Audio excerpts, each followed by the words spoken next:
Alrighty. Oops. Move that over there. Whatever. Alright. Let's pull YouTube.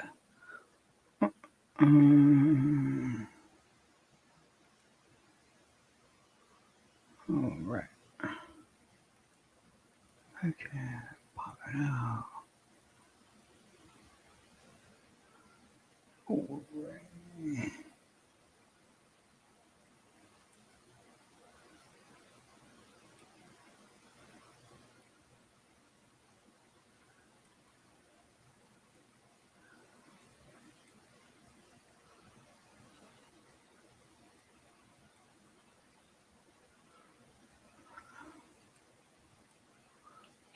Over here.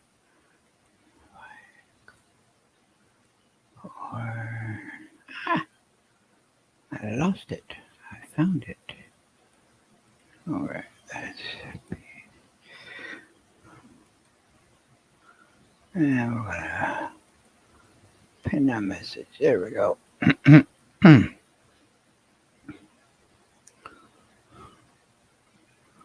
Alright. Now let's there we go. Let's put that right there. Now I get to the Mughal Empire. Mughal Empire. Year 41. 6 of rain.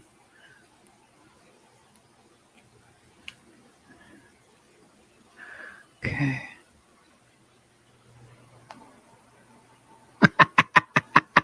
Hey Ed, how you doing, buddy?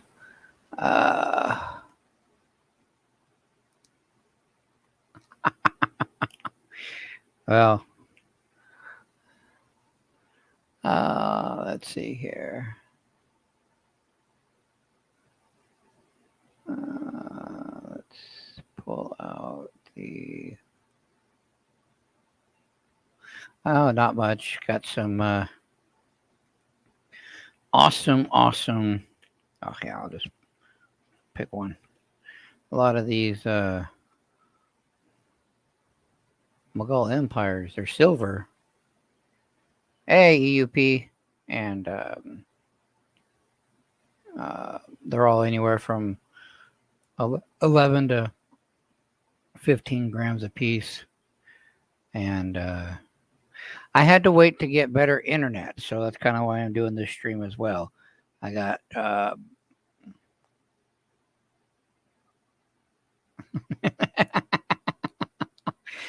so I'm looking these up. I know a little bit about them. You know, the Mughal Empire. They got a whole tray full here. I got some extra ones. You know, they went from anywhere from 10, a little over 1,080 to. Hey, retired Navy Rob. Hey, plumber. But so bunch of different types, bunch of different years and dynasty. Like this one's back. They're saying this one's in the 1397 to 1422. But you know, I have tested all these. Host dealer tested them all. We did it together, and every one of them is 999 silver, so that I don't have to worry about. I hear you licking chicken. So it's kind of going to go through these and along with some other stuff I got, and just make sure I got all my price points correct. Let's see. This is you guys know what these are. Okay, no problem. Proof Libertads. Got a whole tray of those. Phone's going off. Shut the hell up, phone. Now phone's going off again. Everybody's phone's going off. I think that's all that I need to look up. Hey, Renegade. So yeah, so these, he came out with these the other day. There's a different one, 1658 to, but these are from India, and they're really cool. And he said he didn't know much about them, so I looked them up a little bit, very very quickly. They are 999 silver. Like I said, we tested those and everything, and they're about 15 grams or so a piece, give or take. But um, some are a little less than that, some are more than that. But I'm averaging them all out at like 15 grams a piece. They sell anywhere from 20 to $35. Kind of just depends on who's selling them. Of course, me being a maniac, I stay on the lower end of that. So, but I'm just checking all these out before going to sell them and everything. I mean, obviously everything I have is for sale always. I mean, but hey, Chris Nunya, how you doing? Glad you're in here. But yeah, just and then I went up to another wholesaler, and he never gets Libertads, and I even got more over here. He had 2-ounce, upside down, 2-ounce Libertads. These aren't proof; these are just business strike. So these are the 2-ounce Libertads, and then he had proof Libertads, proof Libertads, proof Libertads. These are 1/4 ounce, 1/2 ounce, and 1 ounce. And I only picked up, and I couldn't. It was mad because I didn't bring enough cash with me. I had card, but he don't take card, and so I was a little upset because he got these in, and I couldn't grab them all because he probably had, and I probably only grabbed just in this alone right here, maybe a third of what he had. He had the 1/4 ounce, the 1/2 ounce, the 1 ounces. I don't think he had any 10th or 20th. I think they were all just these three sizes. I grabbed all the 2 ounces that he had, but they weren't proof. But everything else he had was proofed. And I was just like, are you kidding me? At one time where I'm going up there for certain things, I didn't even get him. Like, he's the guy I usually get. I'll get Morgans sometimes, or I'll get ASEs or koalas, pandas, stuff like that. Of course, he didn't have those, and I did get gold from him. Hey, Juan. And then he come, and then I go all the way to his far case, which a lot of times I don't really go all the way down because it's just usually miscellaneous stuff that I don't care about. Proof sets, mint sets, stuff that I don't personally go out of my way. That's fine, not my sweetheart. But yeah, so, and then all I see is he's got a top tray, or not tray, but a top shelf, middle shelf, full of just inserts. Not these inserts, his inserts, just full of Libertads, and I'm just like, are you serious? And I'm making sure like they're all proofed. I'm like, oh my goodness. I looked at him. I said, what happened? He's like, some guy just came in and just, I think, dumped his whole lot on me. I'm not sure. And he said, I just put these out, so whatever you don't take, I'm sure they'll be gone by the end of the day. And I'm like, I'm sure they will too. So at least I got first picks on what he had, but which was cool. But and then let's see. Since we're talking money with money, let's throw some gold into the mix. He had this, and I had to pick this up from him.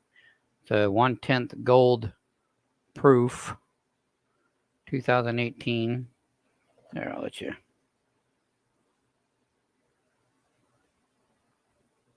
So, and then it even has it on the lid, which I thought was just really cool. If it'll focus and read. There you go. So, yeah, I thought that was really cool. Um, I've been selling quarter ounces of gold all week, with just people that have been emailing me with stuff, and I couldn't find any more quarter ounces. So, but he had the 10th ounce, so I grabbed it. Um, but what else do I got in here? I got a 10 ounce Johnson Matthey bar. Um, got a few 2 ounce pieces now. So, but yeah, I just wanted to chit chat with you guys. I pinned the message up there. If anybody, feel free. You want to come up here and chit chat instead of just typing, because you know me, I don't type as much. I will keep up with the chat best I can, but I'm also doing my best to see. Just because of this right here, I don't get into the foreign books that often. I got World Paper Money, but I don't have World Coin books. I need to get me. Money slipping. Money ain't got no World Coin books in this arsenal of library over here. The 1/10 gold, because it is proof. I'm asking 275 EUP, because with gold going up right now, all it is skyrocketing. At 275, at that price, I should be from what I paid for it. I should be just put it in the safe and sit on it for a minute, because I don't even think I'm making double digits at that price. But I'm not going to gouge anybody either. So that's just how I work. So, but yeah, this one's a 1397 to 1422 from the Mughal Empire. And I mean, yeah, these things are so old, they don't matter. I mean, it's just so cool how they're struck with, because back then, in the 1700s even, of course, they're not going to be perfect coins. These are like, these were struck mostly at, they were struck at mints, yes, but a lot of the times, that they, they're struck at blacksmiths. Blacksmiths used to, that someone would hold I forgot what that was, I don't know, not the chisel, but anyway, something like that, and guy would swing down and smack it, and that's how they would do them. And I mean, so you guys get an overall picture of all of them. I mean, all different designs, all different. They're just so cool. That's just. He brought these out and he said, I got like 32 of them total. Of course, Miss Money took, or my daughter bought 2 by herself, so it took me down to 30. I think I got 24 left because Miss Money took some, because she just wanted to research them. I think I got, let's see, 6, 12, 18, yeah, 24 is what I have left. And so, yeah.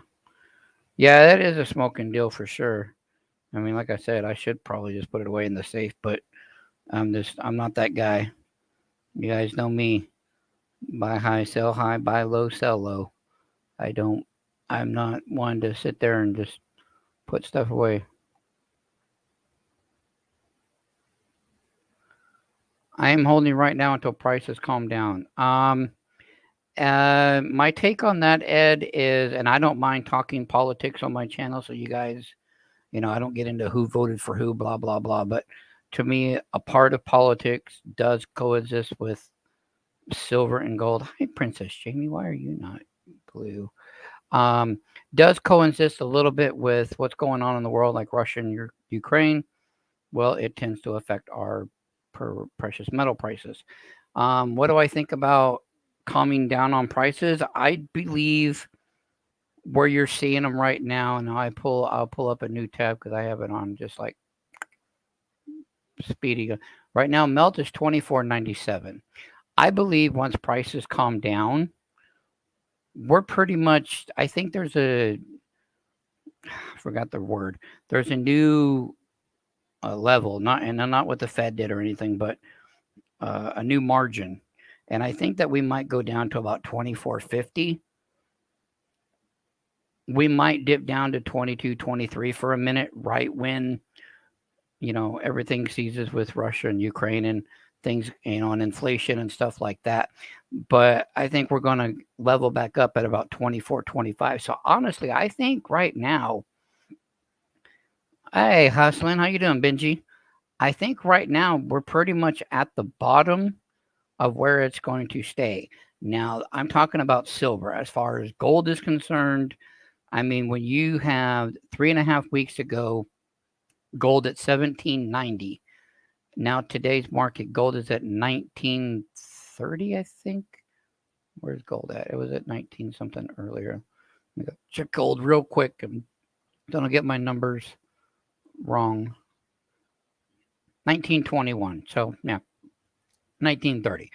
So when you have, a gold increase like that quickly, that's going to come back down. And I think gold, and I'm not one to predict anything about prices or precious metals or anything of prediction. I mean, if I could, I'd make us all rich by now. Wait 3 more weeks. It's going to be worth more, I think it's all anyway. I think we're going to see about 1825 to 1850 as like the bottom for gold.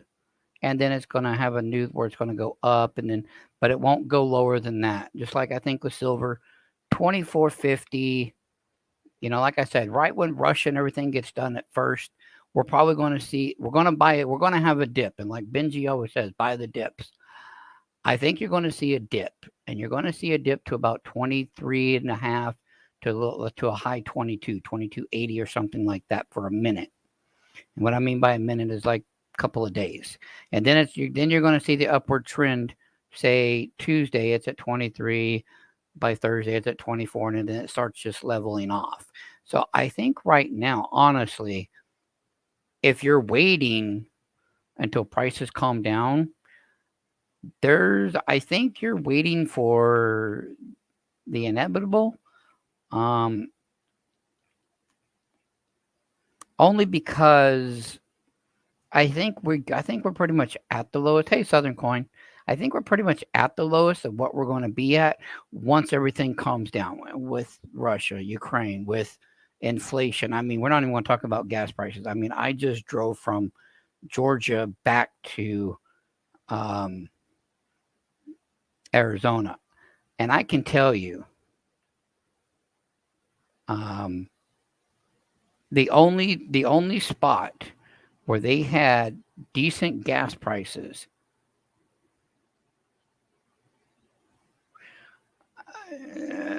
Southern Coin, I think you're going to be waiting even longer than Ed if you're waiting on lower premiums, and I'll explain that in a minute. Feel free, anybody that wants to jump up here and chit chat. You guys know I can have up to 10 people. We can chit chat. You guys can just come on up and say hi. I think Oklahoma was the only one that had the cheapest gas prices. Now, when I went through Georgia, I went up to Tennessee, through Arkansas, Oklahoma, Texas, New Mexico, and into Arizona. That's the route I took. Okay, so I didn't go through Alabama, Mississippi, or Louisiana down that way. I took the Tennessee, Arkansas route.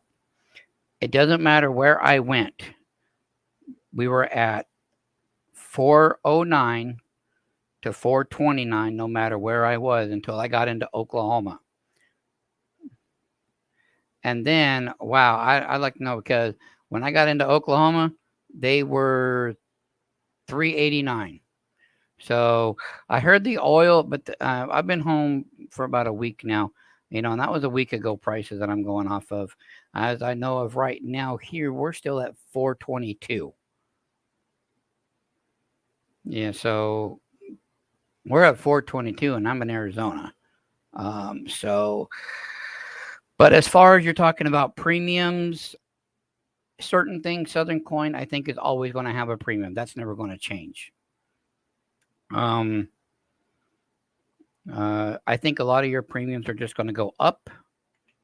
Um, and what do I mean by going up on what premiums? Well, I think your anything proofs are going to just keep a high premium because they always have, they always will. Um, like your proof ASCs, your reverse proofs, obviously. Um, your Morgans, I don't see those coming back down. Now, if you're talking about um, inflation or not inflation, if you're talking about premiums on koalas, kangaroos, kookaburras, stuff like that. Hey, Southern Coin. Howdy, howdy. So yeah, like I was saying, if you're talking about premiums on the bullion stuff that's government backed, I think that'll go down a little bit, but that ain't. But again, that ain't going to go down until um, So all this after stuff Russia settles and out. Ukraine. But if you guys remember a little bit before this, we still had the high premiums before Russia did their thing, and the reason we had that is because of all the shipping containers that were in the ocean. Because even our LCSs, they're wholesalers. Yeah, exactly. That's in 2022 was canceled by the Mint. Exactly. Because they can't get the silver blanks because of a supply and demand issue. The demand has never been higher since um, now than it has ever been, but the supply is not there to meet it. That's why we have such the high premiums. So when you can get your hands on kookaburras, koalas, pandas, kangaroos, grab them. Now I understand JM Bullion. You could go to those websites, SD Bullion, but be careful when you buy from them. And I'm not saying there's nothing wrong with.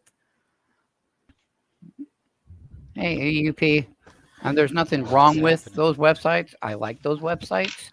The issue that I have is what they don't tell you sometimes is that they're available, but they can't ship them out to you within a month. Right, I get that. My thing is like the premiums is like your generics are like $5 over spot. Your Morgans are $30, stuff like that. I Your remember. Morgans now, your Cole Morgans, I can't even get my hands on one around here in Arizona and here in Vegas or around here for less than 32. Yeah, that's what I'm saying. There's a reason I have stepped away from Morgans, and I got lucky with this one because I took it out of a Littleton package. Right. It's this one's just a 21 Philly, but I took Yeah, this one out of that's still pretty good shape for Littleton. yeah, I took this out of a Littleton and just put it in an airtight because I'm like whatever.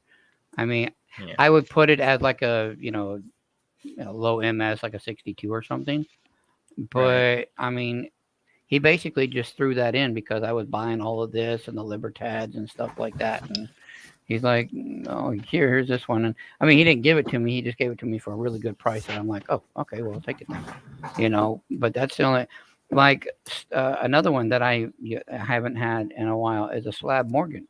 I can't touch an MS62 Slab Morgan for less than $60. That's stupid. Right. So I just kind of show you because I really got into going to shows and stuff like 2017. This was the first Morgan I ever bought. I paid $35 for I think it's a 1890S. I mean, it's not horrible shape, but it's a pretty decent coin and everything. Is that a typeset? Yep. Yep. Yeah, I sold mine. I did some of the harder coins and then I just got rid of it. Like, Yeah, I'm getting to where it's kind of the harder stuff that you can't really do on a college student budget. So like yeah, your big dollars.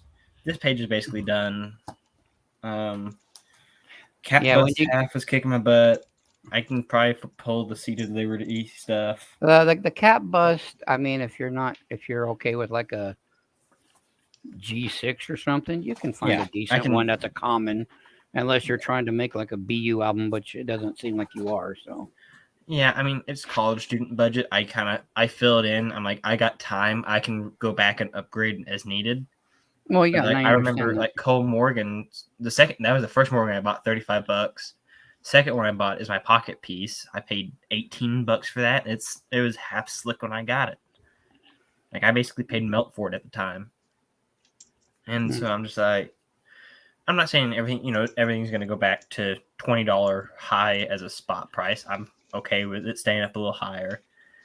I just don't like that, your coal, 90% and stuff is still thinking over price. So for price is mine.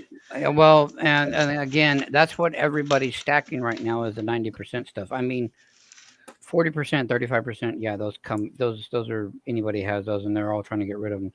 Right. But they're 90% stuff. That's what everybody's wanting, and the reason those are in such high demand, and it's not for the coin collectors. Nope. Surprisingly, it's the preppers.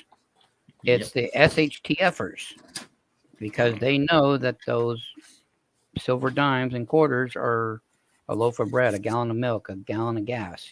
That they know what that is. And so they're like, we're not even coin collectors, but I'm going to take $2,000 and just go buy a bunch of quarters and dimes and maybe a couple of rolls of $50. I don't even care if they're Kennedys, as long as they're 90% silver, because they know if something like that happens, it's going to. And I understand that, but like I said, it's the supply and the demand, and the supply is not there to meet the demand of people of today. Right. A lot of people, probably everybody listening to my voice right now and that'll watch this after this is done being live, don't trust the government. They don't trust the banks. I mean, history repeats itself, and it has so many times, and I'm really big into history. It's what got me into this hobby, into this business now. You could start with the Depression, but you could go back to 1893 with that depression. Nobody talks about the gold depression back in 1893. Everybody talks about 29 and 2008. And the 2008 was a recession.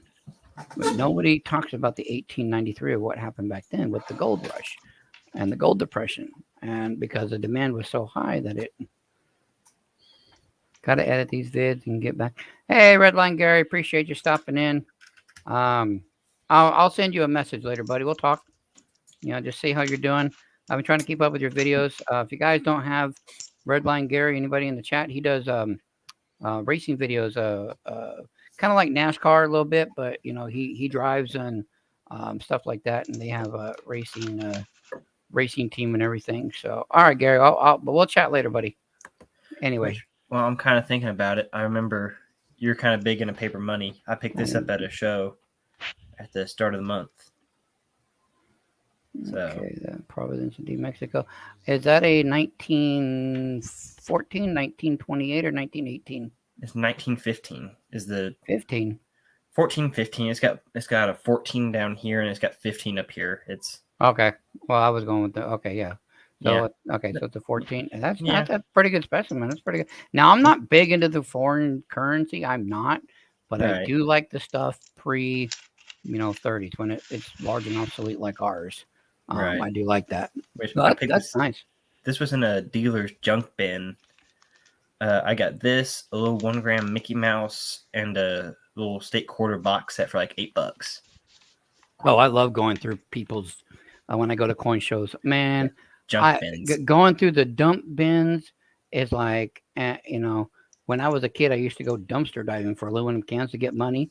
Yeah. Now I've upgraded to where I go to coin shows and dumpster dive or dive into their junk bins, because I had this one guy, and I'll just use this example. It wasn't this. This is a Sunshine Minting round. Everybody knows these 1 ounce rounds. Anyway, it was a dollar coin, and it was a Morgan piece dollar. It was a 22 piece dollar. And the guy would not take the time to listen to me. And I'm sorry. I believe in being honest, and I believe in karma. I am a Christian. I don't mind admitting that. But I will not be ignored. I'm sorry, I will not be ignored, especially if it's something you're selling me and I'm trying to hey, are you sure it's this price? He had it as an MS62. It was in a PCGS lab, but he had it in a $10 dump bin. And it was a piece dollar. Yeah. After the third time, I'm saying, sir, is this coin in the right spot for $10? He didn't even look at me. He just said, yes. I threw my $10 down and walked away. I said, thank you very much. I know that was wrong in a way, but I'm sorry when you ignore me the third time and you've got nobody else you're talking to and you just don't want to spend time with anybody. Why are you there, first of all? But then I just threw my $10 down and went, you know what? I'm done. I'm fine. Yeah. I'll I mean, keep I pulled one dealer junk bin. I pulled I think it was a 40. I think it was a 1909 VDB. I think it was around a 40 grade, 40, 50, something like that. They had it listed at $10. I sold it for 30. right. So, I See, mean, I just and I wanted to make it because I knew it was wrong. I think what happened was somebody was looking at it and it was in his case, in front of yeah, it because the bin was right in front of a bullion case, but he did have a few, like 1900, MS-61s, AU-58s, Morgans that were in there that are probably like, $40 at the time or whatever. And I think I was probably in there with it. Someone was looking at it, but then they just dropped it in the bin because he got busy or something. And I was just like, all right, well, you don't want to. yeah. I mean, I've done the same thing. Another dealer, different show, or same dealer, different show, or whatever. He had some Standing Liberty and Barber quarters and some 90% state proof quarters, whatever, in a $5 bin. This was when Spot had just taken a big jump. Right. And he had them in the $5 bin. I walked out with like 19 Standing Liberty and Barber quarters and like one the proof quarters, but there were clear dates on everything. And it was going to be like $100. Well, his wife was helping him around the table. She's like 100. He's like, hold on, let me just double check those because he saw them. He's like, I got to do at least 105 or something like that. And I'm like, okay, fine. I understand he's got to make his cut. These are personal. This is before I got into flipping coins. But I'm just like, yeah, I mean, melt, yes, please. Right. Barbers for melt, yeah. EUP, Kenny said that, or I'm sorry, Nerd said he got his package. Oh, good. Nerd, Kenny, anybody that's listening in the chat, you guys are more than welcome to come up here on panel. I can have 7 more up here if you guys want to chit chat. EUP coins, I see you down there. Just apparently, you found all the clad Kennedys. Is that what you're rolling up, or? No, these are 40%ers that I got sold. Oh, okay.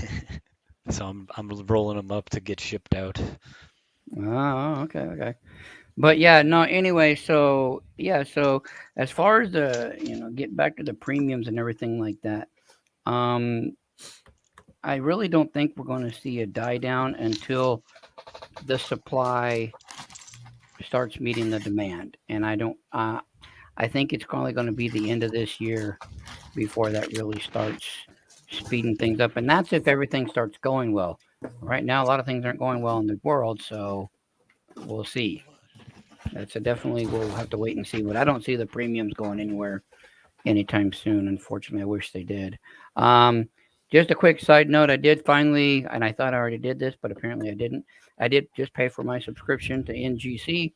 So now I'm finally with PCGS and NGC because I thought I was this whole time. And then I go to try to submit something to NGC and they're like, you need to, I'm like, well, thought I already did that. Okay. Apparently I forgot to do that. That's what happens when you get so busy and you forget to do half the stuff you mean to do. Totally agree. My problem right now is eBay is my weakness. I've gotten into like German state coinage, anything pre-1918. eBay is good, but it is really sucking for me when I try to find certain currency that I want and need in my inventory. Oh my gosh, I can't find nothing because I can't find it on Facebook and all the 29 different groups that I'm in. Got to get the boy out of the tub. All right, Kenny. So that's why I'm hoping that I can get up to Vegas here in a couple of weeks and get to that coin show in Vegas because they were supposed to be down here in February as a currency dealer, and he has a lot of what I'm looking for. But yeah, silver supply was way too low, Benji. That's why the U.S. Mint canceled production of silver products. That's correct. And a lot of the silver that even my guys are telling me, and that a lot of other people I'm hearing, a lot of the silver that they have coming in is actually from over the counter still. And I'm like, wow, that's crazy. And they're like, yeah, basically that's what it is. When people die off or whatever, and it's just the collections coming in. Nerd, get on up here and we'll talk about it. Uh-oh. I did. I moved to Georgia for a whole week, and that didn't work out too well. Wait, It's a long- what? Oh yeah, I wasn't. That's why I haven't been on trade day or anything because I was out in Georgia for a week, and then I came back, and then the internet here took a. I finally had the guy. It's 5:21 my time. I had the guy come about 6 hours ago at 11 this morning and hook me up with all the wonderful Cable um, guy. all the wonderful internet that though I got the 1 gig fiber optic stuff now. So if I have an issue on panel at this point, I'm throwing my computer away and buying another one. Done with this pooter. I'm done with this tower. Just throw it away and get a new one. I Screw know fixing it. what stunk for me was I had a show planned for the second weekend in this month, and I have a dealer at that show I work with, and I get stuff a little better price and everything from him to sell. And because I was running low on inventory, I get to trade day. I didn't get to that show because got snow happened, and I didn't want to risk driving 2 hours away and get stuck in a foot of snow up there. So trade day rolls around. I'm like, oh, I'll just sell the usual 3 or 4 items. Nothing huge. I'm down to like 6 things for the rest of the month, which is a plus and minus. Right, and I understand that plus and minus because you always want to have inventory and trays and stuff full. But at the same time, you sell them all, then you made some money. So yeah, but which at this point, my outstanding balance is I ordered some stuff from the Royal Mint over in the UK. I'm just waiting for that to show up. I ordered one of the new Britannias and one of the Tudor Beasts or whatever because they're still selling for like $150 a piece or whatever. So I dropped like $250. I'll make $300. I have a lovely lady in England. Mater and Crystal know her very well because they're on the panel with her. Getting ready to do a big order from the Royal Mint over there and have it shipped to her, and then have her ship it to me and pay for all the shipping, and which I don't mind doing that double, but because I want to get a few of the silver pieces of the Queen's Platinum Jubilee and stuff like that, and it's hard to get them over here, so I got to get them over there. Yeah, so it's kind of like you got to do all that stuff. I somehow got so a I gotta promo code or whatever. Right. I just Googled it because why not? And I got a promo code. I got a free, it's like a 2-pound coin or something like that. It's like a $13 thing from them. I'm like, okay, free is free. Right. Hey, Mr. Occasion. Hey, what's going on, Mr. Money Maniacs? Oh, just being a maniac. I hear you. Trying to figure out these. I know a little bit about these Mughal empires from India, but trying to sit here and chit chat and figure these things out. And wishing I had world coin books. So I got them right here. What year are they? They range anywhere from 1397 to 1719. Is this the one where it's just like a giant Send chunk them to of me, silver and I'll tell you what they are. on it? Send them right back. I mean, I know they're from India, from the Mughal Empire. And I know they are silvers. Can I see the coin? Yep, I've seen those. Value, no idea. I saw some tiny ones. I think he said they're about the size of a penny and like 3 times thicker. He was selling them for $16. So yeah, these are about 11 to 15 grams a piece, because like this one is wider that I showed, but this one is smaller around, but it's a lot thicker. Right. So it's yeah. They're neat little pieces. I mean, for something that could be from the 1300s, not horrible priced. Yeah, I mean, I'm going with just the silver content in them at 15 grams of silver, and I'm selling them for $20. Yeah, that sounds about right. If they're worth more than that, hey, score to whoever buys them. Yeah, and real quick, hustling. I have not been in any auctions lately to see if anybody is selling the 2021 Morgans. I do believe that they're starting to lose their hype a little bit. I think that everybody that has them has what they want. So I think they're starting to, not be out there as much as they used to be. But Yeah, Again, they're still up there because I have a guy he's having me looking for a MS-70 Morgan. I think it's the Denver, whatever, and it's like $400 still. So like, but it's graded, and that's gonna hold a premium longer than your raw stuff. So, and I do know that the Carson Cities are always going to be the ones everybody's looking for. oh yeah, 100%. Yeah. Carson City is the man everybody wants. Yeah. I think I have Minute one or there. two Carson City pieces in my collection. One for sure I know, and it's just a little dime. I paid like $30 for on eBay. It's graded, so I mean,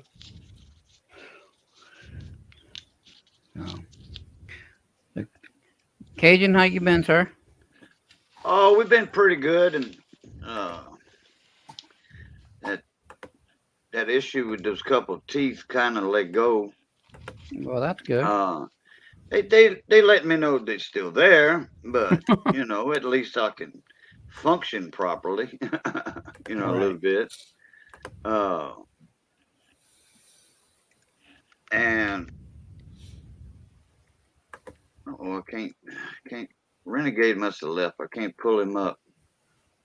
Yeah, Renegade might have stepped out. I know Redline Gary said he was stepping out because he's got to get. Ed, the old edit. tech guy too. I can't get him. So Ed that was is a while Ed, back. That was a half hour ago. Okay, yeah. Well, Ed said that he's working around the house. He's got headphones in, but he's not chit chatting because he's. Yeah. So. I heard you earlier. I heard you getting some coins from Miss Lorna. Yeah. I'm going to be getting some. I'm getting ready to order and then ship them to her, and then that way. And then we're also getting ready to do a trade as well. I have something that she wants, and she's going to send me some English coins. So. All right. What's up, Mark Gully? Princess Jamie. I was gonna say, Hustling the I had some hustlers. pretty good luck this week. Got a call yesterday. One of the credit unions my dad has an account at. They know I look for coinage and stuff because I've got in there, and they called to, hey, we got some big dollars and $2 bills. I'm like, oh, sweet. Go in. It's like 12 Ikes and $28 worth of twos, which I'm like, oh, that's fine. I get in there. It's 14 1976 $2 bills. So I mean, still, Wow. I paid $2 for them. Right. Nerd, you have just a slight problem, but at least it's That's silver, awesome. so it's a decent problem. That's just to finish the book. Now that's not including. When I finish that, it'll be 9 total sets. And then we're not talking about your capital set either, are we?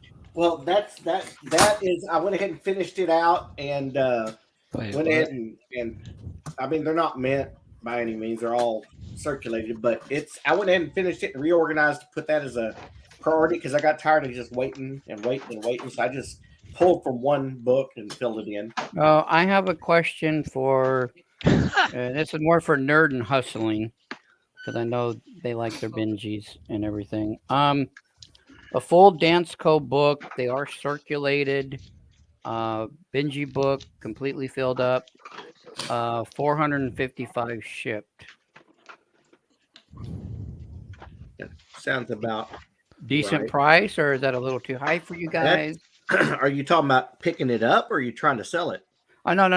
Well, I'm talking about my wholesaler guy has one, and he said, see if any of your buddies would want one. What's For the 450. condition of the coins at that price? Because Yeah. They're circulated. You can see all the dates. You can see the bells. here's a good baseline. $10 a coin, that's $3.50, and then Danskos are $50. You just can't. I mean, you can find them cheaper sometimes, but if you put it as a package, that's $400 minimum. So the coins and the coins You are got mint the marks, coins too. are the coins would. I mean, I don't have any binges here. I've got 40%ers here, but they'd be just stuff Yeah. like Probably in fine, very fine. very fine Right. condition, But stuff when like you're that. when you're Not- talking about the 53 Philly, the 55, the 48s and 49s, those are worth more than $10. So that's probably retail $4.55. So That would be it's just something that because he knows I'm not Oh, and then I'm not the a big book guy, and I was just then like, the well, Bugs Bunny one too. You know, the vampire Bugs Bunny. yeah. If happen to just find that. by chance no, he that one's in there, you know, yeah. Yeah, I Yeah. think I've priced a set of Benjis before. I think the guy said 400, and that was basically selling them to me at Melt. So I mean, he basically bought the book. He's trying to make $75 on it. He bought the book for $375, and Yeah. he said, I'm gonna sell it for $450, and I'm sure someone will buy it. I was So just he seeing paid. He Well, how paid many 10 or coins 12. in a Benji set? In the 35. total? 35. PD and S. How many Not all. Benjis total? There's 35 total coins. 35. Okay. Yeah, 35 total coins. So what he 35. did is he paid $10 a coin and 25 for the Dansco. Yeah. 375, which is a good deal. I mean, that's a fair price. Yeah, 450. Dansco is like what, $39, $38 retail? If you can find them Something like that. since they're If out you of can business. find them at that price, depending on what LCS might have a Yeah. yeah. crap ton. I mean, I got lucky. I got 2 Danscos for $5 a piece. I sold them both to Nerd for 20. Yeah. Yeah, I'm working on a piece set too, but that's going to be very slow going. So If I I find know. another one at that price, I can get you rounded out to 10 sets going at once if you want. But I got yeah, $4 piece dollars. So but no, I was just seeing if anybody'd be interested. I mean, I wouldn't be able to get down there for about another week or two. I was just because I know you guys are big into this. I was just seeing if that was something, instead of doing another book, if you just want to get one or not. But I know. It's easy to. Oh, fill did you Benji. finally finish it? I went ahead and just pulled out of one book to put it together. I got tired of waiting. You don't have you don't have the screw hole for the top one? I've got the bottom part, but lost the top screw. So Hang on. I'm going to use I that might to got hang it with. I might got you. Give me a minute. Okay. I figured I'd just use that hole to hang it with. Buy some metal ones. I got metal ones. But yeah, Do you when I seriously got have it, those pieces laying around? Oh, I've got. You don't even realize what I've got laying around. Hey, you been doing Nerd? Without looking, I found the metal one, but not the plastic. Now I can already tell you, I won't have need the a plastic. nylon one. I won't have the plastic, unfortunately, because I looked at like I it. said, I'll probably just use that hole to hang it with. So Yeah. Well, yeah, 'cause I mean the coins ain't going anywhere. Yeah, because then here's the bottom piece. yeah, so I've got the bottom piece. I just don't have the screw. That's There's what a bunch happens. of crispy $2 bills right there. But Yeah. though I've been known to This one fit. had a little bit of water damage to it over here. They got stained somehow. And this one got a little bit of a black mark. But the rest of them they're really crisp. What's Yeah, what about the serial numbers? Are they back to back? I wish. They're all different, unfortunately. And I already kind of looked through them. I think there was one. Yeah, this one's sort of kind of a birthday note. If you know anybody born in 1465. 1465, huh? Yeah, you Now, know what vampires, they made, anybody, or- according to some people, I'm that old. my 10th great uncle, twice removed, I guess. Yeah, but now Yeah. you can do look, wait a minute now. What you said, 1465? Yeah. Okay, like if somebody was born in 65 on the 14th day, what's the number before that? 7. Yeah, 7. All right, that's July 14th, 1965. Huh? I mean, In a sense, in a I mean, sense, you can make up a birthday note if they all consecutive like that. It don't matter if they the front to the back or in the front of True. the serial number or the back. What's I mean, in if you go front of with the the way- 7? What's in front of the 7? If it's a 0, that's even better. True. So yeah, that one's sort of kind of birthday note. I kind of scanned through them. There's no star notes. So got that one. I mean, these things are pretty crisp. These came out of a collection at some point. Yeah, I don't know if I told Money this or not. He wasn't there last week on Mater's stream, Monday or Wednesday. I forgot. Either way, Johnny found a star note. The first 3 numbers in a serial number are zeros. 0, 0, 0. I looked it up on mycurrency.com. And I'm looking, I always have a habit of looking to the left side, the scales, the sliding scale. And there's nothing there. And I'm like, wait a minute. Let me make sure I got that right. So I look the info, and I look up, it's 85% into the rare. Wow. And I'm like, oh, no wonder I couldn't see them on the left side, because usually they're always on the left side when I Right. look up a store note. This one took me a surprise a little bit. They were up to 85% in the rubber, but it's not crispy. So, a couple bucks. I told him it's worth saving, Yeah. Like, Okay. I mean, out of this bunch, I'm probably gonna end up keeping like these two, just because this one has that big black mark right there, and this one's got that water or coffee damage or something. Which I looked them up on eBay. I just wanted like idea of pricing. It looks like a post office stamp, Yeah, like- to cancel a stamp. That's what it looks like. That's kind of what it does look like. The ones Yeah, with it the does, stamp, don't it? actually, the stamp ups the value somehow. Which I'm like, what? 1976. Huh. Okay. Oh, that's the 76 series. Yes, sir. Oh, okay. They're all 76. So I'm like, okay, I could probably sell them for like $3, $4. Probably like- what you're looking at. Yeah. It blows my mind that somehow, like, what most people would consider quote unquote damage, the stamp on this one would actually somehow increase the value. So, a little side note. But Yes. Sometimes you can get those $2 bills or dollar bills or whatever. Sometimes you can get them with a stamp. Yeah. That first day of issue stamp. yep. Some of those pages have a $2 bill or a $1 bill, something, and they got the stamp, but I don't think the stamps are on the bill. Yeah. I don't think. I think it varies. I did a little bit of research, not a ton, but I'll probably have these up on trade day tomorrow. $2-3 a piece, something like that. Yeah. So Oh yeah, money. Princess Jamie, when she went back to Pennsylvania, she got her safe and brought her safe back with her. Nice. So I she, wonder what that meant. she had some coins in that. No. The other night she was, I think it was on Mater's channel or my channel, my stream, one of them. Anyway, she just had some handy, and they were there was some silver, there was some old, like some foreign silver too in there. Nice. That's what mostly she had in her hand at that time, was foreign. Now you were talking about consecutive early there, Cajun. There's 20 consecutive silver certificates, brand new. Sweet.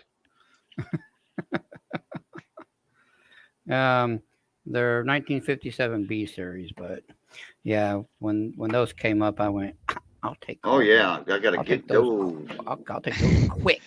So Well, Those never- quick. joke. I was Nerd, how you been, brother? Oh, hanging in there. Well, that's good. Yeah, I hadn't spoken to you in a while. Yeah, it's been on spring break this week. Hadn't been doing much nothing. I think I logged on last night for Mama T's birthday thing. Did a Yeah. Facebook deal. So Yeah, I was Yeah, there. yeah, I we was saw there your bald toward- head. I was there toward the end, the last hour and a half. yeah. 11 o'clock, I woke up from a nap. 11 last night, woke up from a nap. Yeah, imagine yeah, that. we over there saw your bald head. I'm like, I knew what Nerd looked like because I have him on Facebook. I just forgot he Mhm. was bald. I was like, damn, I forgot you're bald. Oh, you're Yeah, like, man. I should've You known got this. less hair than me. Yeah, I shaved my head. So Yeah, well, that's yeah, that's you less. sure did. You definitely did that. Well, how are y'all on spring break? Our district did third week of March instead of second, Oh, so we got this week off. Wait A lot minute. of the other districts in the area did last week. I thought y'all got the whole week of Easter off. No. You- The only thing we get is Easter Friday, Good Friday, and that's if we didn't have to take it for a snow day, which I don't think we're gonna lose it. I'm not sure yet. Yeah. But yeah, since Easter's not a national recognized holiday, it's then it's up to the district to determine what days they want to give you. Oh, okay. Yeah, up there where you at, that's more or less the Bible Belt for Baptists and not a Yeah. lot of Catholics. Yeah, Texas is the buckle. Yeah. Yeah, correct. uh, the like down here, is mostly Catholics. Right. 90%, and we used to get the week off uh, on the Holy Week. Monday, Tuesday, Wednesday, Thursday, Good Friday, Saturday, and then Easter Sunday, and then Monday we go back to school. My Right. mom always said, because we go to Texas or we go out of town for Easter. What we do Saturday night, we get to Texas. Right across the line, Southeast Texas. Right. Not that far, but we'd leave there Saturday morning, get there, then just a couple of hours, spend the night, and then the kids would wake up because all us kids were the same age. My first cousins, well, except for a couple of them, they were older than me, but the younger ones were my age, and we pock eggs and do the Easter thing with the baskets and all that, Easter egg hunt, the traditional stuff. And then by Monday we had to be back in school. We had the whole week off before Easter. My mom always did say they ought to do Easter, let the kids out of school after Easter because they full of candy. People travel like we did. People travel. They got to leave early on Easter to get back home. It ought to be school vacation should be after Easter. Now it's like that. It wasn't like that when I was in school, but now it's like that. It's after Easter. And we get a whole week off. Y'all get spring break as well? Nope, that is spring break for Easter. Yeah.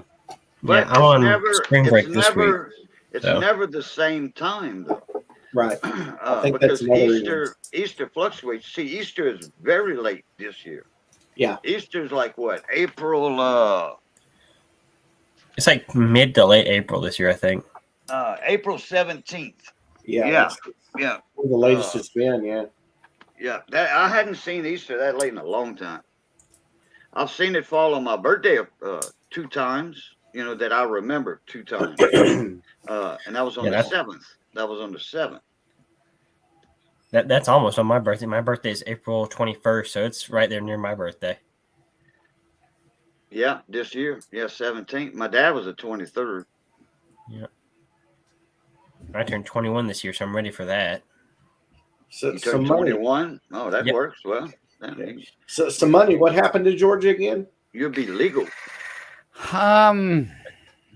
Let's see. How can we keep this in a nice PG Christian way? Oh. Cheeky fellow, he said. So you're moving to a new home, right?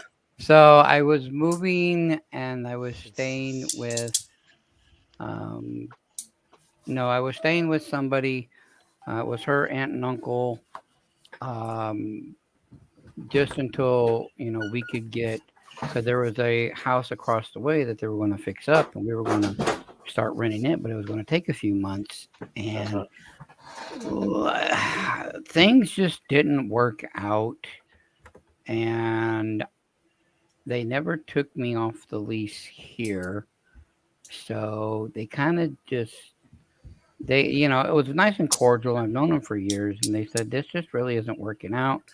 And I kind of agreed. And I'm like, that's fine. They were older anyway. They don't, and I always needed to go to town or I needed to go to coin shop, which I never even got to one out there. So I just decided it was just best for everybody all the way around just to go back to Arizona and live my life out here.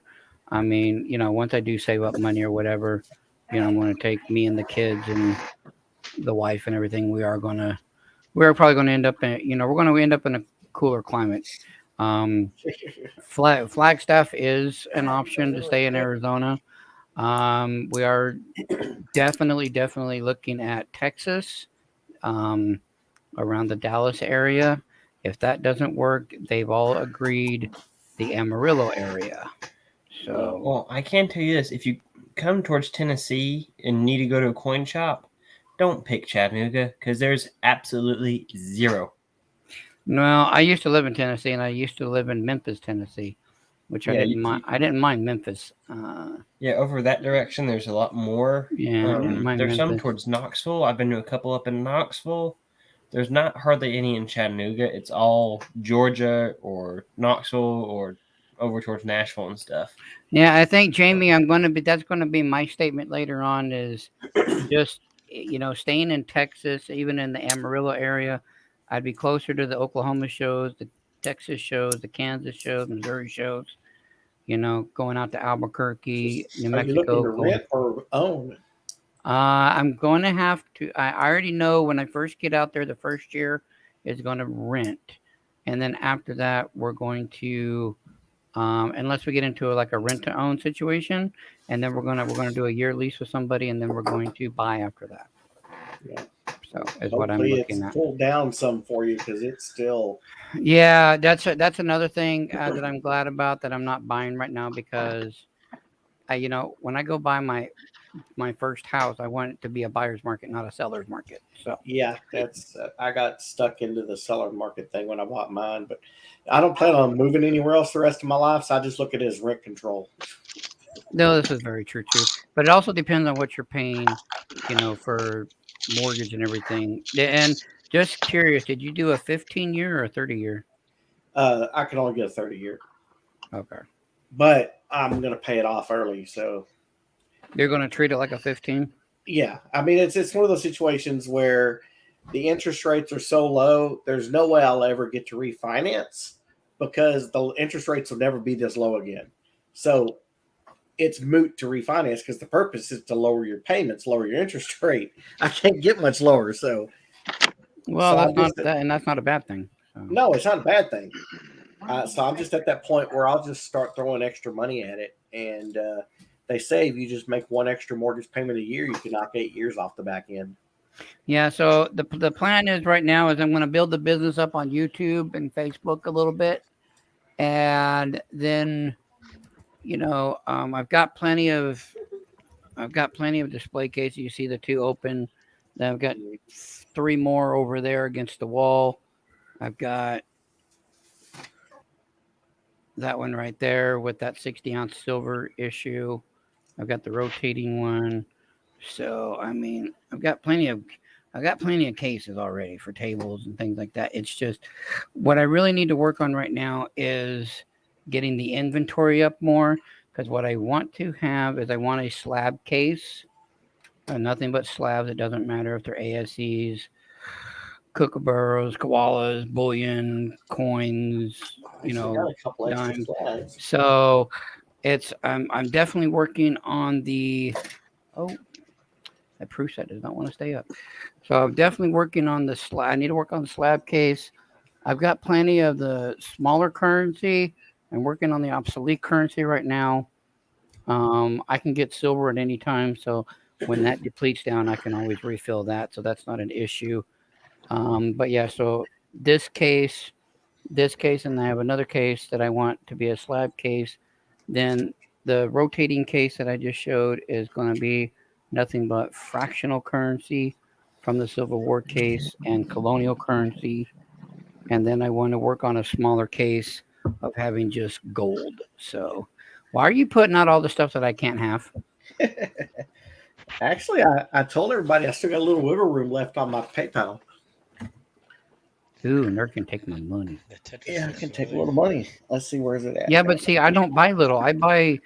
I want to be the guy. I'm looking for somebody that's selling like, $900 to $1,200 worth of stuff. Oh no, I I've buy got in like- bulk. I buy in Yeah, I got bulk. like- I don't buy 1 or 2 items. Right. I got like about $150 wiggle room left on PayPal. So Oh yeah. Well, see that's only 5 ounces for me in generic. yeah, Or so Right. Well, I'm sorry. Blame Canada. I'm blaming everybody. Yeah. Because up to this year, I was rocking and rolling, building my stack, having fun, and they put a dagger in my heart. So Right. Wow, that's pretty good, Princess Jamie. yeah. So, Bunny, when you I heard a couple of different things. I heard that you already got a coin shop over there, or bought a place in Georgia. Nope. Didn't buy it. Okay. Was Now I looking. know you Was went on a bus, right? I did go on a Greyhound bus, and that was a issue. Oh, it was fine. It was just they're not the most comfortable ride going cross country. But I Yeah. did It's got rent a touch car on. and drive back. So Oh, okay. I was wondering why. Oh, you couldn't find a rental car to go there, right? yeah, I couldn't find one to go there, but I That's found what one I to come thought. back. Okay. Figure that one. So how long you? Okay, it was just you. It was just me. No one Okay. else went. So you stayed with some of her family over there. Yeah. Okay, the wife's family. Okay. Now you were No, on the. and You no, were. it was somebody else's family, but that's okay. Oh, well, Yeah. you okay? So you were on the prowl over there, looking at the I was market, I was looking at the market. I was looking at there was a testing the house to rent, market, see what they had for sale for storefront, and stuff such like as. stuff like that, and Okay. there was nothing worth grabbing Wh- unless it was Where almost was it at in Georgia? Hampton. Hampton. Okay. It's about I remember you 40, telling me a 40 month mi- ago or yeah, it's something, about but 40 I miles forgot. 40 miles north of Atlanta. Okay. So So, it's yeah, like 15,000 people, 20,000. something like that. Yeah. Okay. Could have been a little bit bigger. Did they have a coin shop there already? They had some. I mean, there was a bunch of small towns just within like 5 miles of each other, kind of thing, And there was within a 20-mile circle of the house, there was 4 coin shops. So I mean, it was a decent area to set up one. Yeah, but you got a lot of competition though. There with was a lot of coin shops. competition. Yeah. But I was looking up and everything, and I was just it wasn't. I could just tell it wasn't going to happen. 2 places I have decided when I do set up a brick and mortar shop. One is still Pennsylvania. The other one is now Texas. I have narrowed it down to 2 states. I know Alexandria, and I think you passed through Alexandria, didn't you? Yeah, you passed through Alec coming over here to my house. Yes, I did. They don't have a coin shop over there, and that is a good sized city. Well, that's Alexandria is about what 200,000, I want to say. Man, that's the like the third biggest city in Louisiana. You got naturally New Orleans and Baton Rouge. Okay, then you got Lafayette, but I don't think that's third. I think Alexandria is the third biggest, then Lafayette, and then like Shreveport. Yeah, I'll take a look at it for sure. I'll just have to see what the market rates and everything are. Yeah, well, and remember what I said a while back. Down here in Louisiana, you don't pay property tax unless it's a business. Right. But if you live on your property, that's homesteaded. You don't pay property tax. You just pay. It's like $40 a year for your school board and fire department, yada. And that's one thing that I'm looking at doing. Is getting a brick and mortar building. Is seeing about having a residence upstairs on top of the shop. Oh yeah. Me and you always talked about that. Yeah.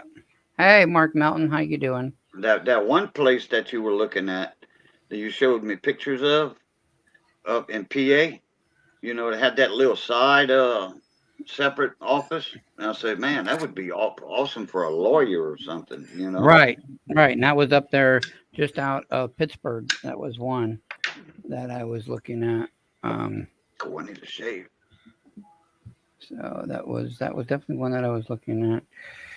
What are you? Oh, you're the Ramesses going. But See, like Lafayette's 100,000 people. It was at one time. It's just got more now. And then the smaller cities on the outskirts of Lafayette got built up with housing subdivisions and stuff. mhm, Youngsville was a quiet little bitty town. Had 2 bars in the whole town, and I mean, nice, quiet. All country. Farmland. Now it's all houses. And stores. Naturally, you get housing developments, subdivisions for people that work in Lafayette. Then they travel to Youngsville, which is only a few miles, right. 6 or 7 miles, 8 miles at the most. And then, yeah, naturally, you got all these new stores that pop open, gas stations and stuff. Hell, they flood. Every time there's a hard rain coming, that area floods. And people knew that. They didn't build up the land for the housing development.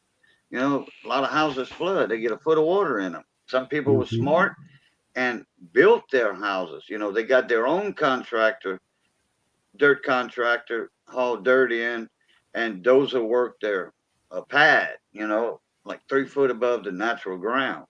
Because they left all of that on natural ground. Right. So if you ever go like a metal detector, yeah, they would probably have a field day over there, Probably. because all of that would be natural ground. But it's all housing developments now, Hmm.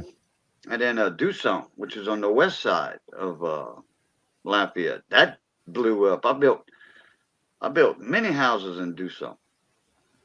Okay. All right, nerd. you But bring it. they have a coin shop in Lafayette, and Right. I don't know why that guy didn't close his doors yet. I mean, he I don't know if He might be one of those where he's making money on the back end just by buying broken gold and sending it off to the refinery, and then just leaving the doors open. I know a few coin shops that are doing that. that he didn't want to give anything. If you go there, he didn't want to give you. I mean, nothing. When Johnny's dad died, Johnny's sister, the family left the collection, his coin collection. Mhm. The family gave it to her and said, go to Coins and Treasures in Lafayette and, cash this stuff in.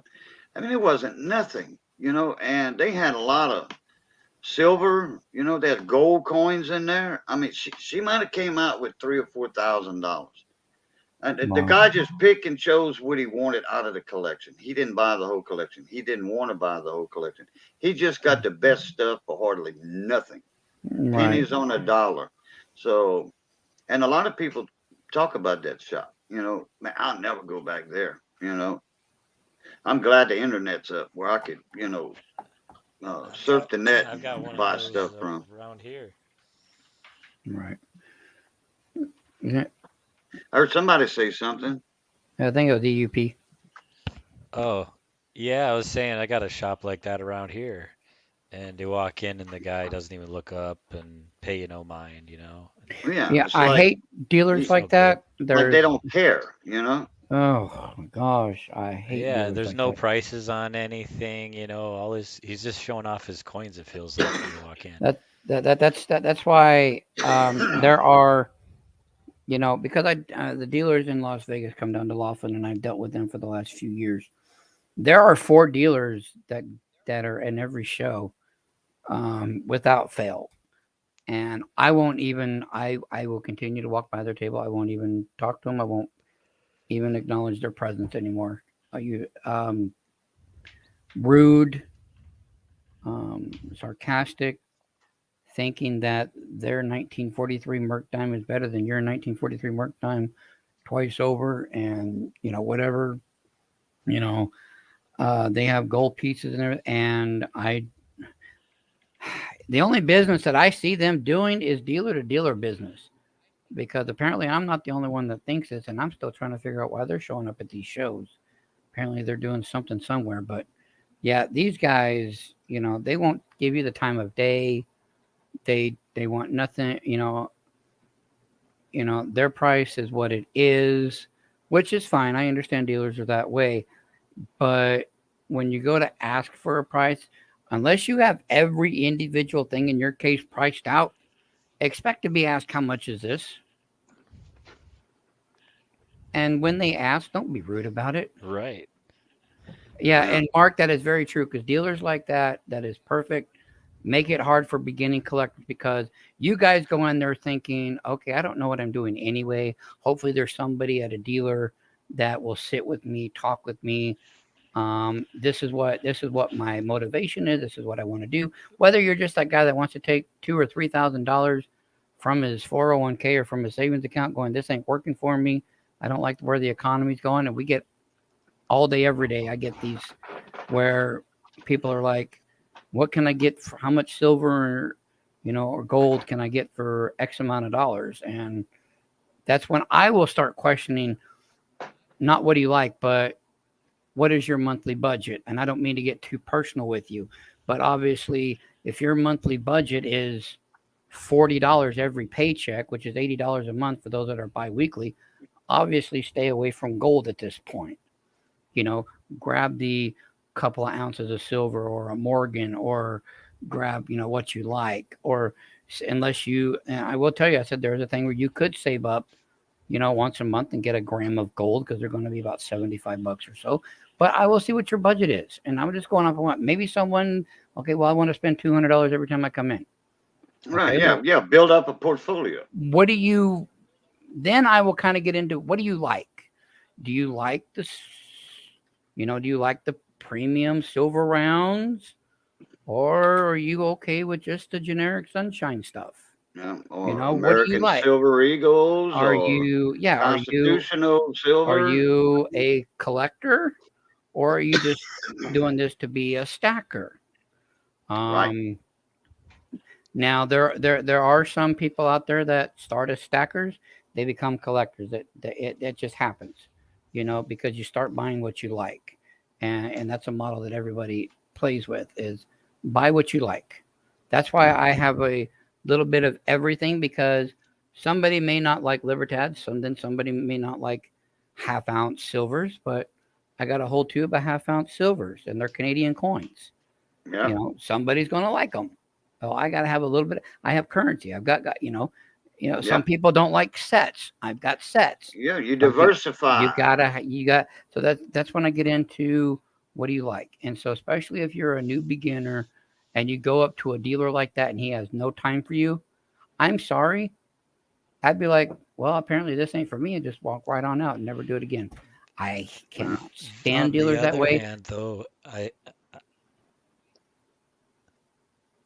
have one that's closer to me that is where I first went to, and he's like closed for the winter, so that's why I kind of branched out to another one. Well, this guy's older, and I mean, he welcomes you into his store. He'll give the kids like a penny book to fill out, and some coins or something, and he's always there to tell you about something, or some new coin that he's looking at, or hey, did you see this one? Yeah. He He reminds me. nice. The guy you talking about reminds me of the coin guy in Florida. Right. Yeah. He's full of information. If you just want to go in the store, sit down, drink a cup of coffee with him, and talk coins. Oh, I'll be in there 2 hours. Yeah, Oh. he's that type of fella. A customer comes in, naturally he's got to get up and wait on his customer.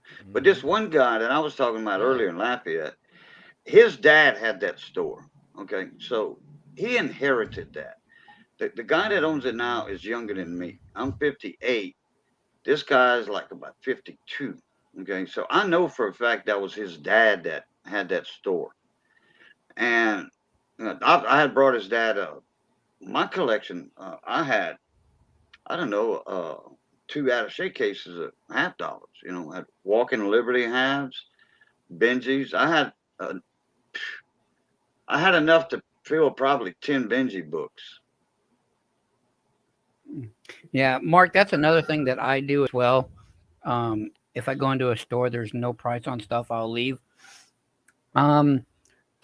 Here's another thing what certain dealers will do. Some won't price things. And the reason they won't price things, Mark, is because it's really hard. These are just generic. I can just throw these around. Yeah, the silver's fluctuating so much nowadays. Yeah, those are generic. So if I've got these out there You know, like these are 5 generics. It's hard for me to price these on unless I put out a tag or something that says, you know, 2 over spot or something like that. Then I have to look Yeah. up spot. So at least you have something like that. Some Right. dealers won't even put that out there because they're just going to look at what spot is and go over it anyway. Then there are some that they buy these at a certain price point period. They're going to buy it whatever melt is, and they're going to sell them for 26 or 27. They don't really watch every day of the silver pricing jumping around. You have those dealers, or you'll have dealers where when you have slab coins, you won't see a price until you pick it up and then look at the back of it. Yeah. So, Right. but me with what I like to do at my shows and everything, and I've had a few gun dealers come and tell me they're like, I wouldn't do that if I were you. I'm like, well, it's my table, so you go deal with your guns, and I'll deal with my silver. Thank you. Is I will have tags, and I have different sizes. These are just ones that these are just that's coins. You know, ones that I have multiple different big labels, index cards, Right. and everything that I have on my table. You can see, even my preview videos, everything, especially my second preview video, because my daughter was there helping me, and I missed a couple, and she's like, "Dad, you missed these," and everything is going to have a price on it, period, because I don't want no miscommunication, because I don't want to tell you something wrong. That's, you know, when I put out a price, I've looked at it 3 times before I've completely filled it out and put it down there before Yeah. the shows are open.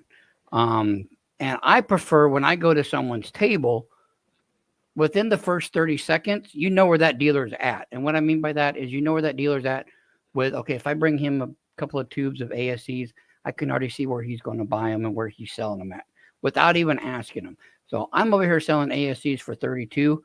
Obviously, I'm buying them for about 29, give or take. It gives you a rough estimate.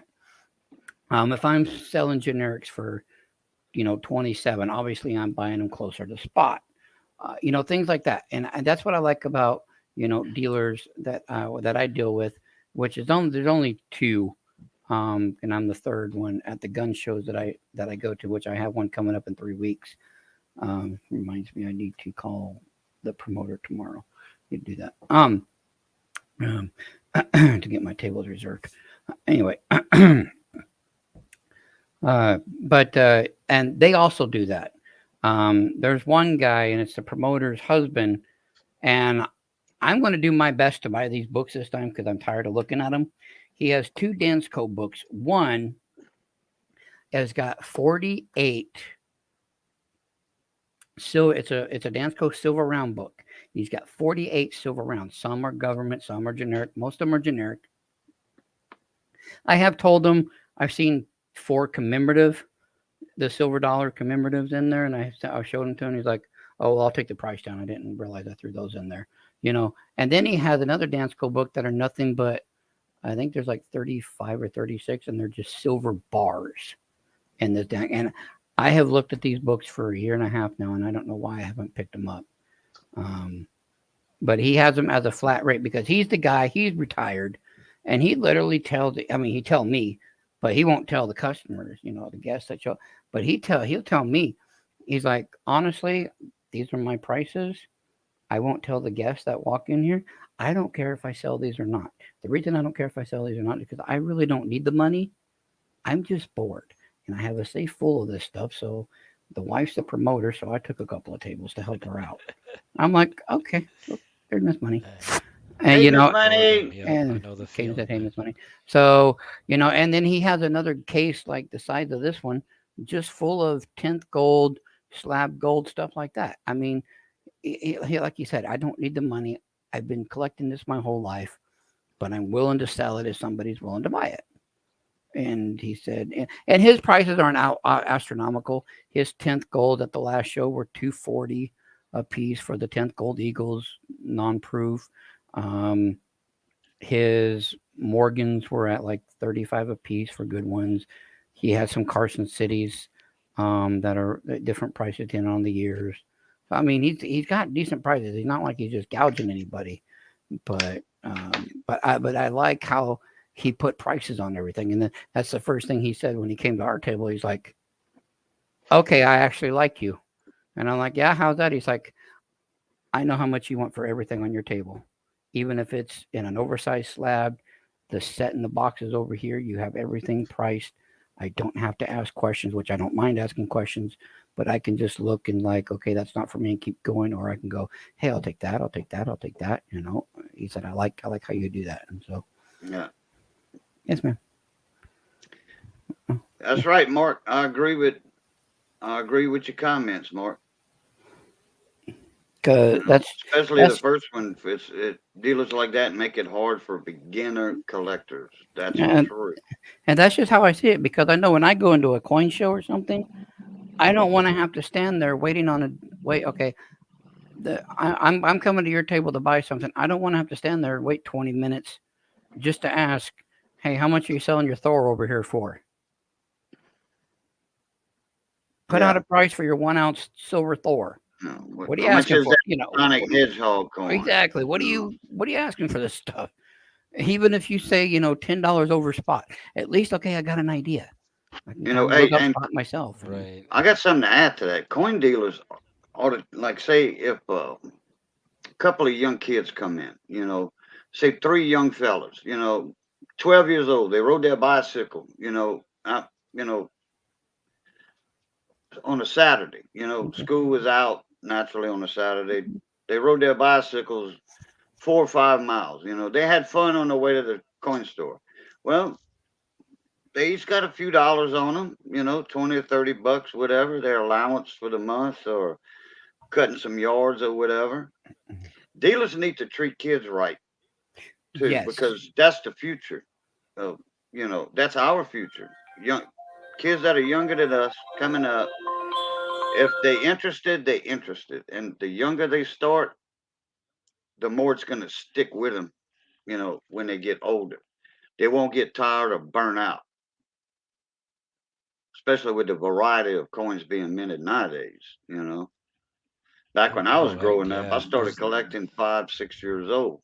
So, and this was back in 1969. Okay.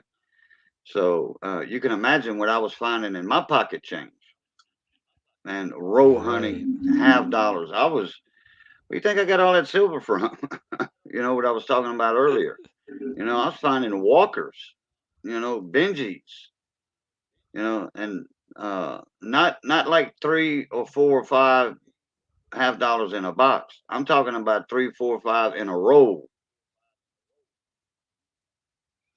They were still making 40%ers when I was a kid. So 50 cents a piece I was getting them for. Well, if I had what I had, oh boy. If I had now what I had back then, I needed a new truck to get back and forth to work. That's why I sold my silver. And silver was high back then. I think I sold myself when it was right at 42 or 43, I think. Right. Sorry about that. My daughter needed a tip on how big of a spaghetti pot she needs. Making spaghetti.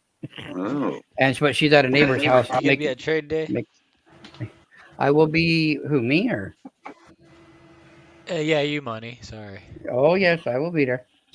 And 42, 43 went a heck Okay. of a I lot gotta further bounce back out of then here than and it go does watch now. Mandalorian.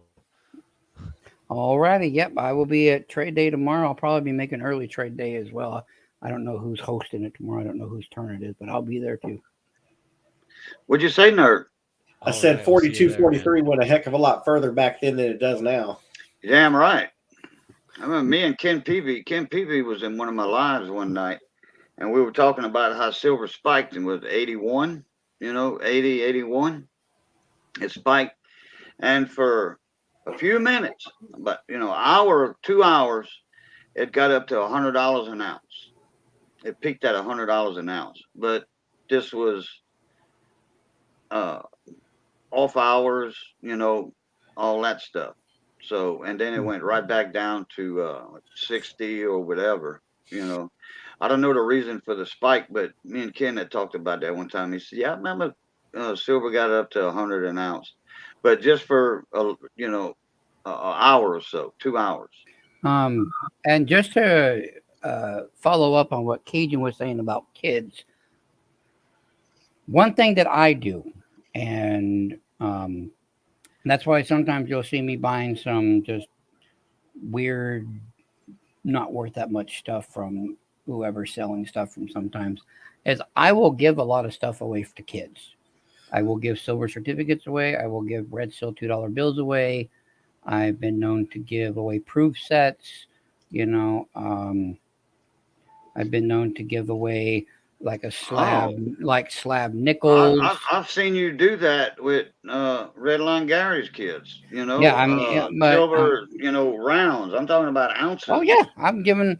Oh yeah, I Yeah, mean, it's big nothing time. for me to. It's nothing for me to. Yeah, well, you know, I give away a sunshine minting round to one of the kids. Dad's over here buying like $400 worth of stuff off my table. Right. You know, I've been known to just go. You know, I'll talk to the kids for a minute while Dad's shopping or Mom's shopping or whatever. I'll say, "Do you guys like what your dad does? You know, with the collecting, or do you go with your dad?" And they're like, "Yeah, we like pennies or we like whatever." You know, I've got. I'll have a bunch of penny flips. The top one's 1911, 1920. Oh, I swear to God, Kiki.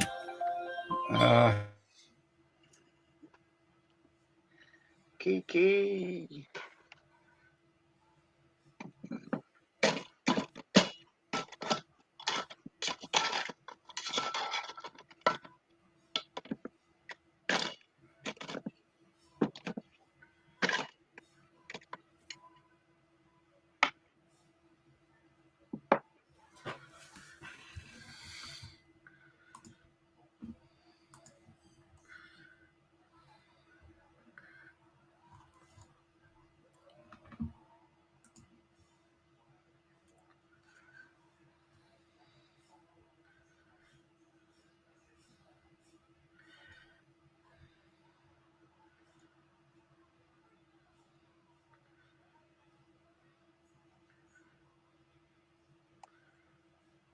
You still there, nerd? Yeah, still here. Oh, okay. I was wondering how that worked over Sorry. there when you said spring break. I was wondering how that worked. Anyway, sorry about that. What I was saying was, but like these are 1940s, 42s, 1911s, 1927s, 1930s. You know, I'll give a couple of these to the kids. Like I like doing pennies, and I'll make sure, like, well, do you know, I'll ask them, do you know a couple of dates that you need? And I might get Dad's up on that. He's like, yeah, he's looking for a 1912 Denver, or he's looking for this. And if I have one, I'll just be like, here you go. Or he's like, yeah, I like to collect silver. I save up my allowance, and I'll just be like, oh, that's it. There you go. There's a 1 ounce silver sunshine minting or prospector or whatever. And I'll just, what in the world is going on with my house? Getting invaded by whatever. Some no-see-ums.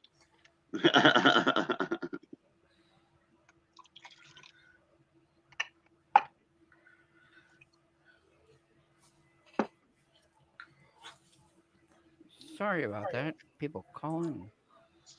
All right. Anyway, so yeah, I mean, I'll give an instance. This last time, and I did this to the guy. Him and his wife came up there, and she really liked oversized slabs, so she got a 5 ounce slab. I had a couple of 2 ounce slabs, and she had some oversized slabs, and he liked some of the sets that I had, so he bought it. Anyway, they ended up buying. Hey, all right, Ed, the old tech guy. Have a good one there, sir. Thanks for being here. Appreciate you. Hey, Ed, the old tech guy. What's up, mon ami? And just adding it up, he said, I'm trying to spend 600, and he spent 590, and I just being nice because I was having a good day. I even threw him a 1 ounce round. I threw him I think it was a Patriot round or something. Anyway, it was a 3/9 fine Patriot round. I said, here, just make it, here, take this, and we'll make it an even 600. He's like, are you sure? I'm like, yeah, it's fine. Just, it's fine. And I do that because you want a good reputation out there. You want to get your name out there. But at the same time, you want to treat people the way you would want to be treated if you were on the other side of the table. And I'm not saying I want 1 ounce silvers for $10. That's not what I'm saying. But I would at least like the courtesy of the dealer to take time and explain some of the things that are in this case that maybe I haven't seen for a while or haven't seen before, because Lord knows I'm still finding new things. And I look for those dealers, and then I make sure I do extra business with those guys. All right. And Nerd, why are you throwing out slabbage? It's just a couple extra slabs I have. All right, what do you want for them? That's the Oh. question. What do you give me? There's a 287s and a 91. My price and your price might be a little too far off, but I will throw my price out there for you. I would do 120 for all three, which is 40 a piece. All right. Well, you're a math person. You knew that before I said it. I already knew your price before you said it. There you go. That's what everybody's been offering me for them, but Because honestly, I would sell at the gun shows. I would, at a 69, I would sell them for 45, and that's just where I'd be with them. I would save those three until I was at the gun show, and sell them and put 45 on them. And then if someone came at my table and bought a whole bunch of stuff, and then I might just get rid of one for break even kind of thing. So that's why I said 40 a piece. If not, you're not going to hurt my feelings. all right. Because trust me, I don't expect prices from what I get at my wholesaler, but the problem is the one is a gold buyer and he doesn't get a lot of slabs like that in. When I bought what was it, 23 American Silver Eagle, all MS69 slabs at one time from him. Hey, William, I don't expect this price from nobody, but I got them for $37.50 a piece. But that's me spending thousands of dollars in his store over almost a decade. Right. So. And there's a few slabs I'm still looking for to upgrade my set. Yeah. Yeah. Have them here somewhere. How you doing, William? Are you trying to do a 70 set? Hey, Kenny. No, I'm just at Doing this better. point. I've got a set of. I've got one from every year, but they may not all necessarily be MS. And so my first step is to get them all MS. Nope, that's not it. And get at least one from each year MS 69 or better. Hey, are those oversized slabs or is that? Those just ACs. Those are Okay, just- for some reason those slabs look big. I guess it's close to the camera. Yeah, It's that's close to the camera. Yeah. If I move out to the other camera, you can see the better. I have decided. Oh yeah, okay. I have decided, since I'm with NGC now, this set here is going to here. You're still gonna deal with PCGS though, right? Oh yeah, I'm still dealing with PCGS, but because of NGC, Okay. though. But this is a reverse proof and a burnished. Yeah. I am Yeah, going the to set send for the these. year. I'm going to send these out to NGC and have them put them in an oversized slab. So I have decided that I'm going to slab that. So that has come off the for sale block now. What was the little thing at the bottom of the box? Looked like an Allen wrench. That Yeah, what is that? The little It's- black thing. it's one of the little. It came out of the box. Okay, so you see this black thing right here to lift the coin out. Oh yeah, okay. It was underneath the reverse proof, and I pulled it all the way out. I got you. It always. The way it looked like I was like, what's an Allen wrench doing in that? Make sure the silver's real. No. yeah, the ping test. Ding. Right. But yeah, so I've decided I want to send that out. I'm thinking about this. Really isn't selling either. And just to because I'd like to see it in. These are actual coins, because the maple leaf in the middle is actual $10.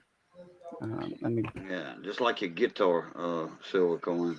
Yeah, it is a $10. Okay, I see that, sir. Yeah. Sir. Wow, man, that thing is black. Sir. Black. Man. Nerd, I would like to say thank you in advance for the nice giveaway right there you're giving me. I appreciate you. Love you long time. No. Love you long time. Flat out. Mickey Rob's Banks, when he lived right up the street, his coin dealer got a couple of these never been opened shipping box, and he let us have them just above gray sheet at the time. And so we Wow. sent them both in, just didn't even open them, sent them straight in. That's why we got the first track Oh, yeah. mark on them.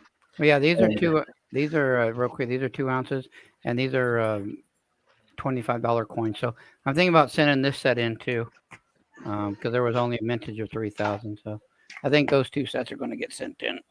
So But we got lucky, and they both of ours came back 70s. So, Wow. Yeah. Yeah, we paid. Let's see. I think we paid $320 for the coin at the time, and I don't that remember one? much. Yeah, it was still in the shipping box and everything. I mean, these things were what 120 when Why? they came out. Something like that. What year is it? It's the 2020W. It's got the V75 privy on it. Yeah, I remember the big hype on that one. Yeah. Back then. Little- Yeah, everybody was scrambling to get at least 2 or 3 or whatever. Oh yeah. and with their Oh, yeah. friends and all Mhm. that stuff. Yeah. Yeah, But we managed to coin get 'em. shops were telling people, "Hey, I'll give you $100. Mhm. If you get this from me." I mean, they had a bounty of $100 on those coins. Right. Yeah, For it's people to insane. sign up and all that. You send it. You get it in the mail, put it in a different box, ship it to the coin dealer. There was your $100, plus your money that you spent. Right. Yeah. Yeah, I think I remember got that big about- hype on those. I think I wound up having about 450 tied up in it after it's all said and done. But getting the 70 more than made up for it. oh yeah. Oh yeah. I mean, we took the chance because even at a 69, we would break even. So we're like, Yeah, all right, we'll take a 70s. chance. 70 is always a lot better than a 69. Right. Now And not isn't just a little bit better, no. I'm talking about Yeah, a it makes a lot big difference, better. now I want to here hold that. I just want to use my PCGS just to see what it gives me a price at, because I have a guess, and before I do this, I'm going to guess that slab is going to come back 550. Now that's my guess. Mhm. $550. $550 is what Yeah. is what PCGS is going to put it is what it's worth. Right. 41734. Oh, you mean his coin? Yeah, his coin. Okay. And I was way off. How much? 770. Wow. It's actually went up because when I looked at it, it's been a while. But when I went up, it was a 650. Yeah. Dang. Mm-hmm. Yeah, look how many of them are in that range, though. 5,000 of them. 5,700 population of 70s. Yeah. But that's your Gold Shield. Okay. That's Yeah. Gold Shield. Yeah, we got the gold shield. We made sure we told them to do everything to it. Right. Yeah. Give me That's the why it word. cost- That's why it cost you like $100 to get it graded. Nerd, Yeah. I'll offer you 70. I can't afford 770. I bought too much other stuff. You know what's funny though is that coin right there, because I've got the NGC set collector thing going on. It gives you points for coins you put up there, and they take PCGS also. And they gave that one a ranking of like 1,540 points. Wow. When MS70 coins, like the 9670 I got, was only like 500 points. I mean, it was insane. Now, is that a reverse proof or is that just a proof? They never labeled it anything but the V75 proof is all they did. What? Which And one? I think it's a proof because reverse proof would be where The field she is, yeah. Yeah, that's a Yeah. regular proof. That's not a reverse the proof. field would never be mind. normal and she would be proofy. It was just the lighting when you No, laid it the- down. the- I'm just like, Yeah. wait, The did they field would mislabel be that? frosted, and Yeah. she would be shiny. She's Yeah. frosted. Right, that's right. Yeah, I don't know it's where reverse. my Yeah. brain was backwards. It would for a minute. look like something like this, where the background is Right, frosted. that's a Yeah. reverse proof. Yeah. Yeah. That's a reverse proof. Yeah, Correct. that right there, that's reverse proof. I tried to tell somebody that one time. They thought they found a reverse proof nickel, a Denver 2017, 2015 Denver nickel, and reverse proof. I'm like, no. First of all, Denver don't have proof dyes. San Francisco does. Oh, but this is what makes it so rare. It's error. No. And they said, look at the back of this thing on the reverse side. Look how shiny it is. I said, you just got a shiny nickel. That's all it's worth is a nickel. They thought reverse proof meant the reverse side was proof. The reverse side of the coin was proof, you know. Yeah. And not I'm like, no. Oh, I mean, this went on 6 months. No, my set I put together, like I said, I have one of each year. I think my better coins, that's my best, of course. But then my second best would have to be, is this it? Yeah. This one here is pretty good. The 86 proof. Yeah, that's a nice one. Buy it now. But I need a MS because I don't have the MS. I just got the proof. So I've been looking for an MS. And I've got basic prices. I've done a quick eBay sweep to see what they're going for. And I know about what they're going for, but I just don't want to spend the money. So. $1 down, $1 a month. Payment plan. Hey, money. Money. Do you Yes, sir. have any do you have a box of 100 3-ring binder sheets for 2x2s? I do not. Okay. The only thing I have for 100 is I have a box of 100 Morgan 2x2 flips is all I have right now. Okay. I got a My friend of coin mine looking for supply some- situation is low. Yeah, I got a friend of mine. He's wanting some pages, 3-ring binder pages for some 2x2s, and I would say Wizard. I would say Wizard coin supply. yeah, Wizard. But he wants to buy Amazon. it from me since I'm a friend of his. He wants to get it from me or whoever I recommend. Just William Mater and Crystal said earlier that they were out and about. They might be going to dinner or something. And if I'm still on, they might join us for a little bit, later. But Crystal just said they were out and about. I assume they're. Yeah, I missed his dinner. last live stream. I woke up at 2 a.m. I I watched went to it. bed Wednesday. I went to bed at 2:00 in the afternoon. After going round and round and round with AT&T about my phone, and then with Spectrum, I went to bed at 2 in the afternoon. I got up at 2 in the morning, about 1:30 in the morning. So, guess my body needed the rest. Now, how That's much right. you want for those, nerd? How much? Look, man, I'm just trying to buy everything. Yeah. Yeah, it's money being money. Buy it all. I was at the trade show and stuff, I was asking 35, but that's probably a bit high for. I like them because they're flags, and flags are always popular. But then it says the back was really what got me is where it says we stand for the We flag. stand for our flag. Yeah, we Well, the stand for the flag, flag. Yeah, see, I was going to offer you 120 for all 4 of them. So Yeah. Well, that started all of the piece. That's close to what I have in them. well, because something Something like that will carry a premium. Yes. Well, because that is one thing that I can sell quick at a gun show. You get Right. all those, Yeah, you get that's all right. those veterans in there.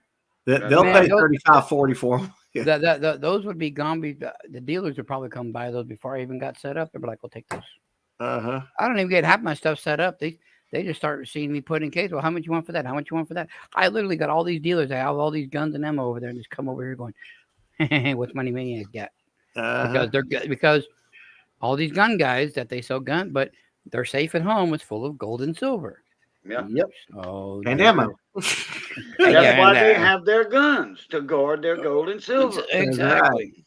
I don't need money. I need ammo. With ammo, I can get all the money I need. Yeah, that's it. You said that right. If you got a stockpile like Chris does, you ever seen Chris's video? Chad. I mean, Chad. He's a guy with a cowboy hat.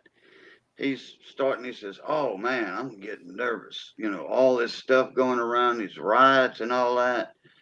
People say, "Chad, what you gonna do?" He said, "I don't know, man. You gonna call the police?" He says, "I don't know. I live way out here in the country. You know, it'll take them a long time to get here.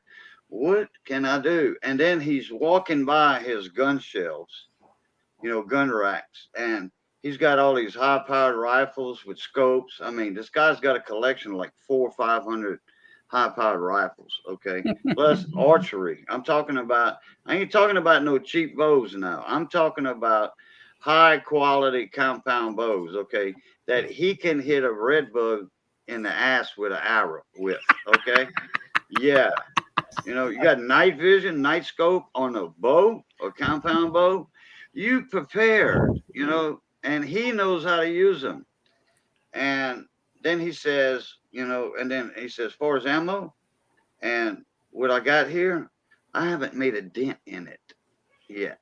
Well, Yeah, I was so he's told got him- way more. I mean, I'm surprised. I wouldn't show that because then that would be another Waco. You know what I'm talking about? That was my door being loud. my grandfather, he told me, he says, when it comes to having weapons, he says, it doesn't matter how many you have because you can only use one at a time. He says, Bullshit. I can use two at a time. well, what he said was, is you really only need two kinds. You need a handgun and you need a rifle. And he says, if you're going to get multiples of either one of them, make sure they're the same caliber. That way you don't have to stockpile a bunch of different kinds of ammo. You just Right. stockpile your handgun ammo and you stockpile your rifle ammo. Yeah. I mean, it pays to have different calibers for different, if you're a real hunting fanatic, you know? Yeah. Like you're a hunter. 243, it depends on the terrain you're in, too. Yeah. Down here, a 243 is very popular. Oh yeah, that's what I had a 243. My grandfather did. That's what I grew up shooting. I remember one time when he taught me to shoot, he says, "Now watch this." He took a 5-gallon bucket and set it on top of the trash pile, and he says, "All right, now take and shoot." He says, "Aim for the center," and you know he says, "Aim for the tag that's on it." It's like, okay, and I missed once and I missed again. It had a cartridge that held 5. And on the third one, all of a sudden, I see this sucker just shoot straight up in the air. He started laughing. I go, "What did I do?" He goes, "You just hit the handle." I hit the handle, the piece on the handle, and it whiplashed that bucket like 20 feet in the air. Dang. That's what a 243 will do to a bucket if it hits the handle. Oh, yeah. Oh, yeah. And they're good. Okay, we call it down here, we call a 243 a brush gun. Yeah. Not quite the brush gun that a 30-30 is. Okay, Right. and I'm talking about a 30-30 with no scope. Yeah. You can beat them up. A 30-30 lever action. All right. Mm-hmm. You can go in the brush. I mean, you can briars, brambles, all of that stuff. Scratch it. It don't matter. Okay. In the mud, it's still gonna work. Mhm. Okay. It's a good brush gun. And a 30-30 is a heavier bullet. You know, Yeah. the projectile itself is heavier than a 243. So if you hit a little twig or something on the way to that deer, you know, it's going to go right through that twig and not deflect like a 243 will. Right. You know, 243 is a good lighter gun. A 270, hey, even better. Even better. You know, The only ones we had a 12 gauge pump. We had a 410 that was a single shot. It breached, breech gun. yeah, And crack barrel. yeah, and then we had a 243 and a 30-06. That's what we had. 30-06 is a good deer rifle also, and a common ammo. Jesus, 30-30 is Bella. common ammo. Handgun. I stick to 270 and mine. 243. Yeah, you need to get it while it's available. You know what I mean? Well, here in Texas, it's hard to find ammo. I don't know what they did, but it's hard to find ammo. And the I wish I could prices find have. that link. Wish I could find that link. That every now and then a buddy of mine will send me a link to, and then I subscribe. I mean, I put my email in to get notifications like every month or two or whatever. And it's an ammo company, and they got a lot of the 5.56 rounds. Mhm. and you can get those for I think right at about 60 cents a round if you buy the locker. You know, When I got my gun, 9 mil, I was buying Winchester round boxes of 100 for like $49, but it's been a long time ago. yeah. And I Bella, bought a couple enough. hundred rounds and put them in my safe, and just forgot about it. Basically, I Yeah. took it shooting every now and then, but I recently went to go try to find ammo, and the only thing I could find was a 25 round pack of some off brand. They wanted $50 for. I'm like, what the hell has Wow, happened to yeah, ammo? man, that's what $2.50 a round. That's insane. I'm like, whoa. Yeah, I was like, no, I can't do that. Even the gun range that's near me, I said, hey, can we get can I buy your ammo and practice shoot? They said, we're out. I'm like, your gun range, that's what you do. And you're out. He said they can't keep it in stock. And people don't want to shoot $2 a bullet. Right. Yeah, they don't want to do it. Oh, nerd, do you have a Vinci collection fetish going? I'm trying to fill up my gold nugget vial. Oh, your gold nugget vial? Yeah, because we've already figured it out. Me and the one of my wholesalers. It's right now. It's at 2.7 grams of because he has Alaskan nuggets, and when it gets full, I'm going to have 2 ounces of nuggets. I don't like you right now. Here, I'll save that for later. Then I'll just show you this right now. These are my nuggets that I've collected over the years. Here in Texas, since there's practically no gold in Texas, I had a kitchen pan, which basically means I buy it off the internet and then sit at the kitchen and pan gold pan. But these are Yeah, my I was two thinking babies. about doing this one. This one, the one is like 0.8, and the other one is like 1.9. Those are my 2 big nuggies. All right, And nerd. Yeah. Look in the private chat. Okay, I'll check it out. All right. And then these are my smaller ones. These range from a quarter up to about a third, maybe a 0.4. Where'd you get them from? Penny. I'll buy a bag of pay dirt from a company like Lynch Mining is pretty good. Oh, And so they'll, you paying for those then? Yeah. Here in Okay. Texas, there ain't no gold, right? Yeah, there is too. Yeah, there's a little off bit. off the Yellow River, you can find fly poop occasionally, but there's nothing like this in Texas. So yeah, I just ordered off of companies that I've learned to trust. And where would that guy Slankerstacker? He's got some place that he took a few people like Mike Wolf and them, and they panned and they were getting nice stuff. I need to go up. I need to go back up to Kingman and see Andrew because it's getting warmer now. Yeah, So we can go Arizona, because he owns 3 gold basins. We can just go 3 pitch a tent. claims. Yeah, he's got 3 claims. up there. And he's already But been pulling out. I don't know if he's been paying his claims because he pays every year. I don't know if Yeah, he has.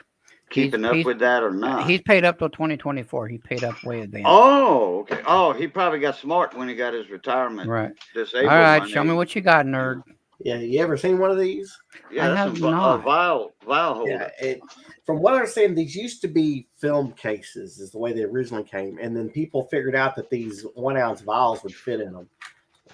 Well, So- what nugget you got in there? So I sorted them by weight, basically. So these are like So, not to get too much into your security, but how much in gold nuggets total do you think you have? Close to a ½ ounce, quarter ounce? well, I mean, the entire weight of my placer. I keep a spreadsheet. My placer weight is sitting at looks like a little over ½ an ounce.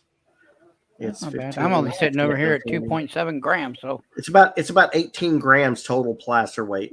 Now I had more than that, but I sold you some. So that's what some of these are in there. Some yeah, of these are from what I bought from you. Yeah, You know, and that's what it is. I pulled them out of this stuff. Just decided to move some of them before. Or no, I take that back because the ones you bought for me that were in the flips, I resold them. Or You no, resold them, made you a little no, bit. no, I resold one, but the other 4 I put in the vial. Yeah. Along So with what this I here, this is where I made those from. Is I started pulling them out of these bigger pieces and putting 5 to 6 in a little flip had. for about a half a gram. And so there's that. Then this one here is a little bit smaller size. There, focus. Yeah, I think when I get off of here, I got 2 pans. I think me and Miss Money are gonna go in the kitchen and pan a bag of And dirt. then a little smaller. Let's see what we get. Hey, nerd, here's an example for you right here. 50 round case, $15. 9 mil. And then 50 there's round. Full metal jacket. Oh, what are those, like flakes? Yeah, this is the flakes fly poop. Trying to get it to focus. There we go. Oh yeah. That's But it's still gold, so hey. oh yeah. This is the bulk of my plaster, and it's sitting at let's see where it's at. It's almost 16 grams. This vial will hold an ounce if it's full of flakes. If you fill it up with all the way to the top, it'll be I've got some of those vials, and then I've got these with the corks on them. I don't remember what these were called, but I did get it off of Amazon, and they were like $6-7. But then when I decide to go crazy, I'm gonna try to fill up a half-ounce tube or a half, There you go. a $half tube. That's when I go crazy. $half tube of plaster. I'm gonna try to fill up a $half. Yeah, this is a $half tube where you put your $half in. Yeah. But once I get that vial filled, then I want to try shooting That's to. gonna be fill this close up. I to don't 10 I don't think ounces. he cares if it's plaster gold or what. Yeah, As long I as don't it's care. gold. Yeah, as long as it's gold, it's gonna go in the tube. And this here, Plaster. I'm plaster assuming- demands more money. Well, I'm the a- thing about plaster is when it's just flakes like this, even though it's technically like 22 karat, around there, 18 to 22 karat, it'll get spot. You can get spot for it. And nuggets, Yeah. it's So I say basically it demands- $10 a point, $10 for a tenth of a Yeah. gram on average. So, and then as it gets above a gram, then it just starts going up from there. Like a 2-gram nugget could easily Oh my do 250. goodness. Yeah. So I say plaster gold demands more money. Oh yeah, yeah. I even built me a what they call a gutter sluice, Oh yeah. and it fits in a 27-gallon tote. Everything fits in there, and all you got to do is just take everything out of it, add water and some jet dry, and turn the pump on, and there you go. You can use it to sluice out your gold. Right. Actually got pictures of my first use. I've got pictures of the sluice, what it looks like first time I ever used it. How the gold just sort of glistens against the black mat. Right. Nice. I haven't panned for gold in 2 years now. Well, Cajun, I am glad to hear that your mouth is doing better than what it was. Man, that thing's been giving me fits for a couple months. I'm surprised that you've been doing this for so many months. Can't you get to the dentist and get that abscess done? Every time, well, the abscess goes away. I thought of it. I says, I've got another bottle of meds somewhere, and I found my anti-inflammatory medicine. Try that if you like them. The Aleve, but it's prescribed. 500 milligrams, Right. Yeah, that's prescribed. and that medication is what my surgeon told me that caused that perforated intestine, because I was taking like 3 of those a day. It's prescribed as 2 a day, 1 in the morning, 1 at night. That's, muscle for inflammatory on my vertebra and discs and all that stuff, and in conjunction with my pain meds, you know. So anyway, when I ran out of antibiotics, and I was like, man, you know, because that held it at bay, not all the way, but held it at bay. And then in the naproxen, that helps too. So when I feel it start coming back again, it'll be another week. It'll start coming back. I mean, I'm pretty good now. And at night is when it really gets you. For some reason, a toothache always hurts way more at nighttime.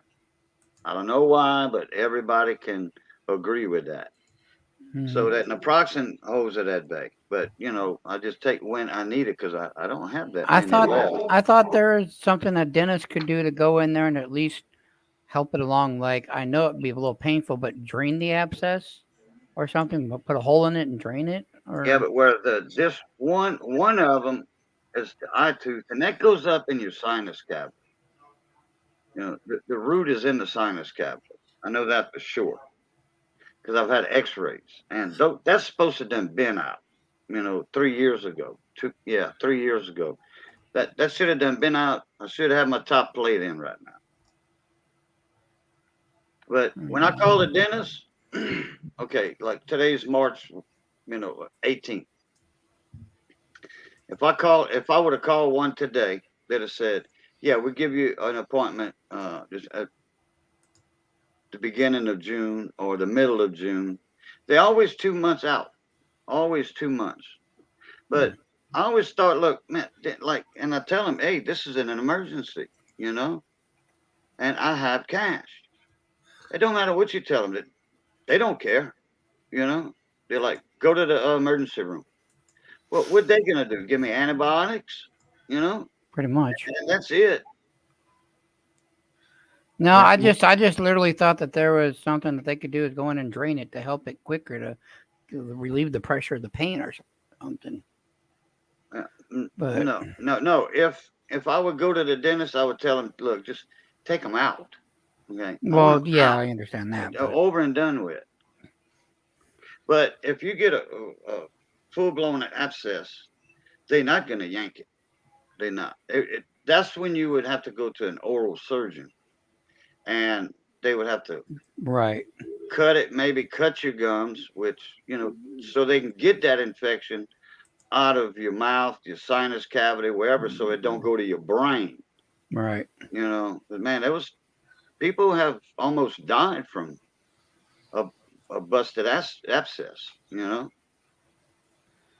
I had one bust on me one time. In fact, that same area right there, that one of those teeth had busted one time, an abscess. And I would blow my nose and man, oh God, stink. Man. Oh yeah, no, yeah, that mucus and infection, that stuff is a horrible smell. Yeah. That's a And you know, horrible that's smell. all was in my sinus cavity, and then it would drain in my throat at night when I was sleeping. And in Yeah. the morning, your stomach don't want that in there, so you gag, and you know, especially coffee. Coffee's got acid in it, you know, like a tannic acid, and with the acid, whatever in the coffee and that stuff in your stomach, you're gonna go to the toilet, and you're gonna, you know, it's gonna come up, you know, it's gonna gag you, and it'll come up, you know. Right. Hey, nerd, what are you asking on that 2022 Year of the Tiger? Oh no, I just got it in today, so I have no idea. Oh, well, it's just been staring at me. I just like, oh, sorry. Yeah, it's these three things here I got actually in today. These I won on two different. I won all these on two different donator gauze, Oh, and okay. I thought it was pretty cool that I got a Tetris on one, and then I got the Tetris and the Tiger on another one. So Right. Well, because I know they go for about 60 on like JM and stuff. yeah, I thought it was something you've had in your safe for a while. That's all. no. I just got this in to literally. I got these three Well, pieces then- in today. Well, then never mind. Put them in your safe for a while. Because now this here, I want to present myself, show you guys. This here, like I was saying earlier, I got a tube of 1/2 ounces but you can see what they are. My camera will focus. Focus. It's a focusing thing. Dude, you can do it. I know you can. There you go. Australian American Memorial, War in the Pacific, 1941 to 45. And like I Oh, said, yeah. they are the half-ounce rounds, Yeah. but they are. All right, they don't got glues on so to edge, but you can see the Queen, and they're 2018s, and they are half-ounce. I got And there's a half whole ounce- tube. Yeah, there's a whole tube of them here. I mean, it's 10 ounces of silver.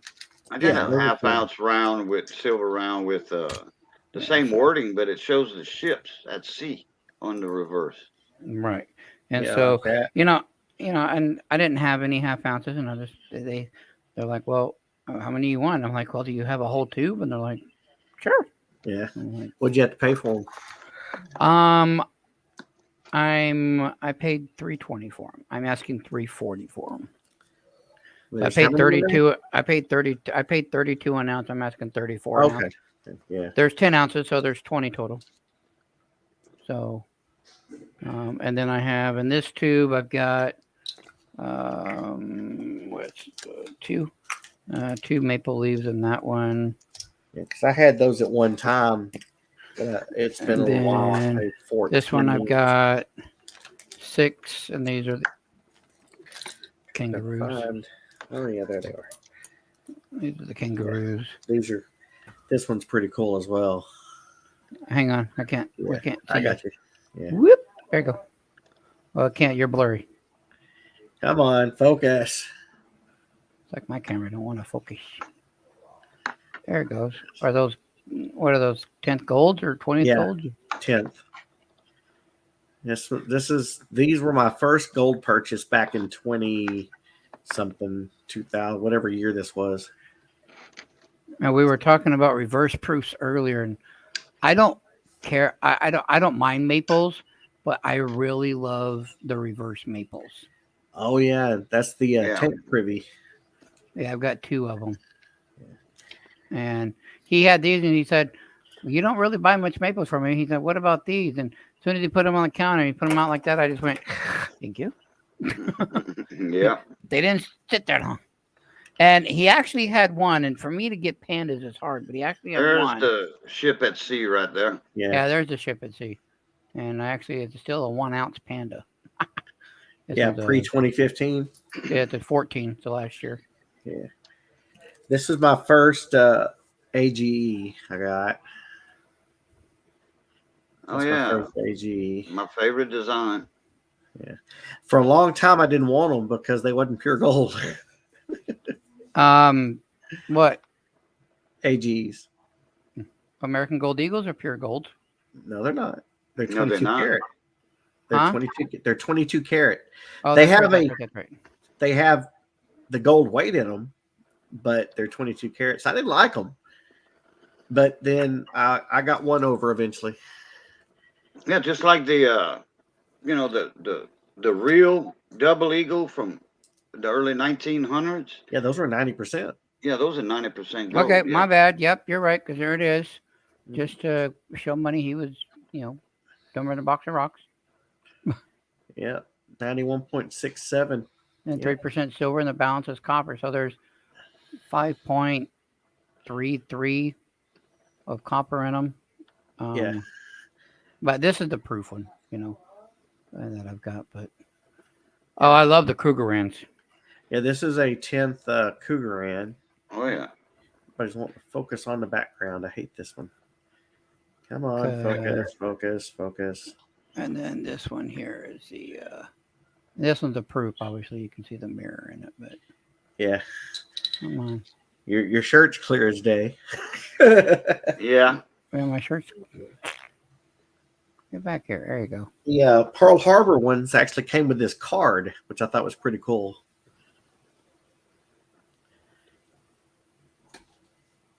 It talks about it, little history lesson. There we go. Oh yeah, yep, nice, pretty proofy. Yeah. Now I'm only asking $275 for this proof. Where is my favorite? Let's see. Oh, that's not it. But that'll be on trade day tomorrow if somebody wants it. There it is. Here's my favorite gold. This is my favorite gold. So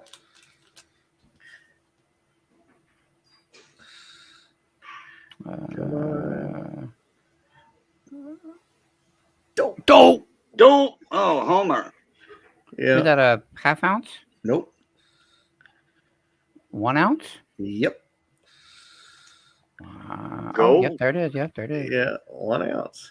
Dang. This was my my stimmy check. Yeah, I'm surprised. And if I were you, I know a lot of people don't believe in it of slabbing different things, but I would, if I were you, if that was in my possession, that would have already been going to PCGS or NGC. Well, you know, I'm And not because just to put it in a slab, but like the 1 ounce premium stuff like that does, That- even if it comes back a 69, mhm. it might as well be a 70 with the premium and everything on it, especially the gold right now. This is this one here. They only made 500. Yeah, think see, Dang. I would have definitely slabbed that one. Yeah, they only made like 500. 500 of them. 500. And it came originally. It came with a black placard that came with it, but I think it was APMEX I got this from, and they did a sale, a flash sale, where they had these for offer that didn't have the placard with them. I guess because they got damaged or something.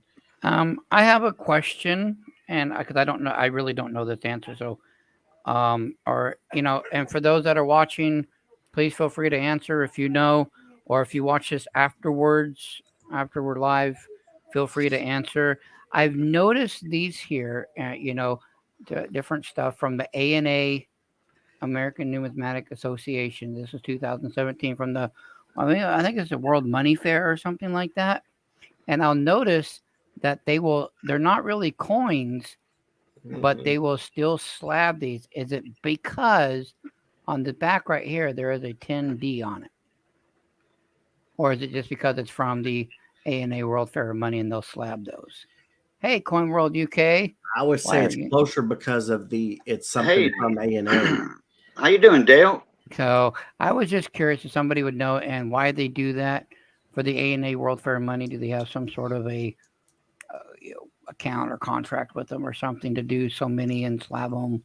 But I was just curious if it was right there. There is a 10D on it for $10 denomination. I didn't know if it was for that reason or not. Don't know on that. But yeah, because I've seen this one and I've seen some other ones. Thank you for being here, Coin World UK. As you can see, I did turn you blue. That's what we do in this room is once we know you're verified, you show up. I give everybody a wrench in here. Just that way when I hold auctions or something like that, you don't need to verify through PayPal. None of that craziness. You're just good to go. You're going to order one of those vial cases? It's already in my cart. I just got to check out later. Get to pick a color, too. I'm picking the yellow one to go with the gold. Yeah. Yeah. LSU, baby. Now, I did some research. I don't know if you still have that round nerd, that one proofing round with the waterfall. I think I finally got rid of it. Okay, so I just wanted to let you know it actually was a coin. It didn't have a country. It did have on the back, it did have a monetary value, which Right. is what makes it a coin. And it was from Israel. But it didn't have a country on it. That's why. It doesn't need to have the country as long as it has the, $10, 1 yen, whatever. It makes it a coin. I was looking up that definition and I was hoping you still had it to let you know. But and the reason I was doing that is because Miss Money bought me this the other day because she knows I like my biblical stuff. Uh-huh. And a waterfall in Israel? I never heard of such a thing. It was the Hanging Gardens of Babylon coin. Babylon. Okay. Mhm. But see how this, oh my gosh. Yeah, it's got 500. Yeah, I know it's denominated. But see, But- that's the but this Republic is of also- Armenia. But what I was saying is I was looking at it and this is 500 drum. But even though yours didn't have the Republic or anything on it, it was still a government-backed coin. It was still I because thought they it had put to the, have a country. I got on a it. good trade out of it, so no, and that's what I thought too. Hey, So- Money Maniacs, Armando, if you want, get on up here. Coin World, you're more than welcome to join the panel. We're just chit chat. talking money with money. We've been talking gold nuggets and gold, and we've been talking Silver, silver and antique silver and $2 bills currency and with a everything. postage So stamp on it. showing some stuff off. So Cancellation stamp I on picked a this up. $2 It's pretty bill. cool. Oh, is that yeah. okay? That's a Panda? It's 51, so it's a tenth. yeah. That's a yeah. Now I almost picked up a few of those where I picked up this silver, the Mhm. kangaroo stuff like that when I picked up some other gold, playing a little online poker while I watch. Oh, okay. But anyway, they had those and I thought they were a little too pricey. Now they had them for PCGS, MS69, but they had them also MS60s. What were they asking for the 69s? The 69s they were asking 260. The MS70s they were asking 300. And St. Gordon's. I thought that was, I mean, for pandas, yeah, but I was like, well, I wanted to get one of each, but then I was like, unfortunately, I'd probably be breaking even at that point, especially for the 70. That's an NGC slab, isn't it? Yeah, that's a 2003 Gold Eagle MS69. So, yeah, I think I paid can't remember. I think I paid $250 for these because they were slabbed, which I knew was a bit high. I mean, because raw, I kind of didn't like to get over 230 on raw, but I figured since it was slabbed, they had to pay at least $20 to slab it, so I was willing to pay that difference. Well, Coin World UK, I do appreciate you being here. Can you let me know in chat, sir? Because I do tend to miss you at times. I do have the bell rung on your channel. When do you have certain nights, if you could let me know, certain days that you do your battle chats? Because I would like to be there and just, whether if I'm playing or not, I just like watching and hanging out with you guys. Yeah. I just like watch, and a lot of times I go in there and lurk, but I miss him sometimes, and then or like, I'll see that he was live like 3 hours ago. I'll be like, what the? So if you could let me know what days you do. What is that? A 10 other 10th? Yeah, it blew my mind. I found a 10th bar. It's like I never even heard of one when I saw this. What is that? A PAMP or no? Thursdays and Saturdays. Thank Canada. you, sir. It's a 2017 right, Canada bar. Hmm. Yeah, I saw it. It's like, wow. I got it from Big T and Mama T. They did an auction, and it was in their auction. Oh, okay. And another thing, next time you see him Coin World or if he shows up, I really like what the numismatist is doing, history through the Canadian, history with the coins and everything, and he talks about what's going on so I really like what he's doing with that too. I don't watch him while he's live, but I do go back and watch him when he's done, and I'm learning a lot about Canadian stuff. I'm telling you. Yeah, I found out that these come in 10 packs, like your oh crap, what are they called? 1 gram silver bars. Yeah, they're like Valcambi bars, except they come in 10 packs, 5 and 5, and you buy the whole 10 pack. And then you can break them. It's like a breaker bar. You can just break them apart. Yeah, you can break them apart. Right. How you been, Armando? That's nice. I'll trade all my unslabbed for slab 70s. Every day of the week and twice on trade day. That's right. Twice on trade day. Yeah, I got all my gold separated by different stuff. There's only a couple pieces I'd consider getting rid of because I just don't like foreign coins. But now, what is your guys' take on foreign gold? Now, what I mean by foreign gold is I'm not talking about like the pandas or anything like that, but actual foreign gold. You mean like this? Yeah. Do you like it? Not like it? Do away with it? I'm not a big fan. I got it in a trade, my first big trade. And what is your reason for not liking it? You just not what you're into, or I'm not what I'm into, and it's a weird weight. Well, because that 0.2354 tells me it's 90%. It's like a commemorative gold. Yeah. I don't know. That's the actual gold weight is all I know.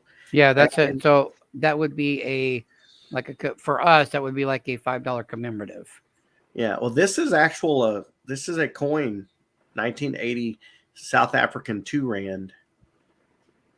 Yeah, I have one of those. Not that, but I have and this is only 50% silver, but it's a 64, but it's a 50-cent South Mhm. African, but it's the size of a Morgan. You know, Yeah, I've got that one, and then I've got this one here. Armando says fraction gold is great, so I think he likes it. I wish I had. Oh, I'm sorry, that was Coin World UK. Coin World UK, you could always try to work out a deal with Nerd because he sounds like he's not liking them. So Yeah, this is an 1882 20 franc. 1882. Yeah, it's an old gold. So that was minted in 1882, or is it a reproduction? no, it's got the date 1882. It was minted, Yeah. made in 82. Okay. Well, yeah, And that's it's Edward Gold. II, or was that Ronald, or what was that? I don't know. It's French is all I know. Leopold II. Yeah. And it's 0.1867 troy Leopold. ounce. Leopold. So that's That's like that's not a tenth. What would that be? That would be that would. You're Almost the a fractional 20. guy. It's almost a 0.15 is. I mean, 0.2 is 2/10 or 1/5. So it's just shy of 1/5. 1/5. That's what I was trying to think of. Yeah, just shy of 1/5. Whereas the rand was like just shy. Now, are these here when you're saying that they're ounce troy? Are you saying do you know, are they 22 karat, 24 karat, 999? All I know is I know that's the actual gold weight AGW. Okay, so I you don't don't know know if what- it's 18 karat or 22. I have no clue on that. I just know that's the actual gold weight. I'm going to present you while we look at this so people can see it a little better. Yeah. But yeah, that I look. Come on, stop focusing on the back. There we go. He wants to Yeah. focus on your Tetris Yeah, I noticed that. Or my mint bag. hollow. Yeah. Yeah, that's the I actually like that. So it's a 20 franc from L'Union La France. yeah. La Force. Let's see if I can turn it upside down so you can read the La Force. And it's got lettering on the edge too. Oh, it's edge lettering. Yeah, I see there's that. edge lettering too. So See, I don't know. See, me, I'm just weird with stuff like that. I wouldn't want it. Now, if I were to do a trade with you and we were to trade, for the foreign gold or something, yeah. your sweet butt, as soon as it got here, it's going to get graded. It's going That's out one to to get slab. rated, yeah. It's going to get slabbed. Right. And this 2 rand. Pretty neat.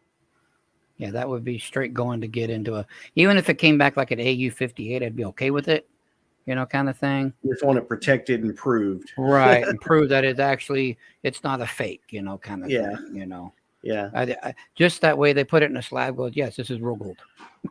South And then maybe they might have on there like 22K or 24K or 18 or something to help me Right. out with it, or in the information when you go to scan and gives you all the information, might tell me something. My very first gold trade, and I was naive at the time. I probably could have pieced out the silver I gave up. But when it got to 60 to 1, when it first started climbing back in 2020, I think, 2019, 2020, when the ratio got 60 to 1, there was a coin shop here in the DFW area that I called up. It's like, hey, would you be willing to trade? The ratio is pretty close and pretty low right now, and I'd like to swap out some of the silver I've been stockpiling and finally get some gold.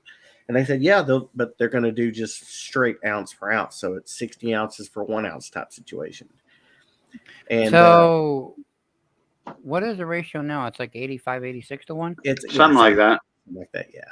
So what it was, I had 95 ounces weight of silver, and he gave me an ounce. A 1 ounce Krugerrand and this and the other 4. And so it came up to like 0.47, I think is what it was. It wasn't 1.5 ounces, but it was close. And what's really sad about our ratio now, we are only 10 ounces off of 3 kilos to 1 ounce of gold.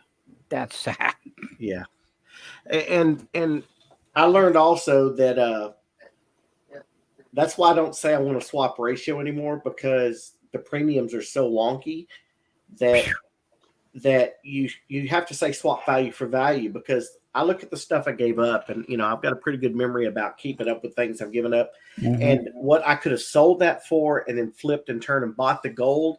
I probably left half ounce of gold on the table. Oh, wow. Yeah, that's a little much. Yes, exactly. But I didn't really, all I saw was the ratio was low, and I kept thinking to myself, when it was 100-1, I was buying silver left and right, because I kept telling myself, if I'm buying silver, I'm basically buying gold, because when the ratio closes that gap, I can trade it in and just make bank on gold, which is true to a point, but you have to consider the premiums, and with the premiums so skewed now, you can't look at the ratio. And what are you doing? There was somebody that did a video looking at websites to see if the ratio was good or not, and they would compare the premiums of certain. Say they were looking at a just government bullion, okay, and they'd look at how much they were wanting for 1 ounce of government bullion. Then they'd start looking at the different gold and see if they could find the best deals in the ratio. And they were finding, when it was 75-1 pure weight, they were finding deals on websites where you were basically paying like 55, 57-1, because the premiums were so off wonky. Right. That's why when I trade, if I say gold for silver, I'm talking like, and I keep it this way. If I say I'm going to give you 85 ounces of silver for an ounce of gold, I keep it as, you give me a gold eagle or a gold buffalo or a gold maple, and I'm giving you 86 ASCs. It's right. Premium for premium. It's across the board. I'm not finding 86 of these. No, exactly. I'm finding 86 ASCs or maple leaves or kangaroos or something. Government backed. Yeah. Government backed to government backed. I do value for value. I say that now because a premium ounce of gold nowadays is 2,000, 2,100. I can't get a decent premium ounce of gold for about 2050, 2075. Yeah, exactly. And so, but you can get, and like you said, ASCs, you can get those. I've seen them as low as 32. Right. So, you do the math and you can see how many ACs it'll take, and it'd probably be less than the 80-1 it is now. Now, if it was me, and if I had the gold and someone was trading generics, the Freedom generic, generic rounds, my ratio would be 100 generics to 1. Yes. Is where I would be, because I would want the extra 14 ounces to make up the premium cost. For instance, a $32 Eagle silver versus a $2050 gold ounce is 64-1 because of the premiums. Right. Whereas weight for weight is like 80-1 right now. And if I would have thought about that back then, because I gave up. Now there was a lot. I gave up a lot of constitutional, which back then wasn't, the premiums weren't like they are now. I mean, constitutional is pretty much melt, so I didn't mind that. Right. But I gave up a tube of I call them the Clash of the Titan Owls, the Athena Owls. Yeah. A whole tube of those I gave up. That was 20 of the ounces. I gave up 14 ounces of the half ones that you showed earlier with the war silver. I gave up 28 of those. That was 14 of the ounces. And then I had some oddball, just random maples and just onesies and twosies that I pulled together real quick. And so there was a lot of government backed in there that the premium even back then should have yielded me more weight than what I got. Right. So they definitely got a good deal. They were able to make a lot more than what they gave up on that gold. But it's all perspective now. I do value for value, and back then gold was doing 1,300. Right. That was what silver was at. What, 15, 16 an ounce? Gold was at 1,300. Yeah, and then when the run up happened, silver was running faster than gold was, and that's why the ratio dropped so fast. because it don't take much for silver to go up for that ratio to drop if gold ain't pacing it percentage wise. A dollar silver is a lot higher percentage than $10 in gold. Yeah. So I learned my lesson, and from that point on, I decided I'll do value for value. If your coin's worth $2,000 and mine are worth 35 a piece, then we'll swap that way. Right. And Whichever.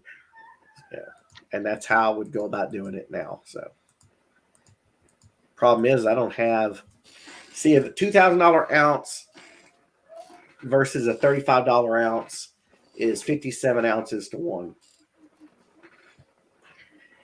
Where it gets funny for me now is most of my weight is tied up in, let's see, about a third of my stack is constitutional now.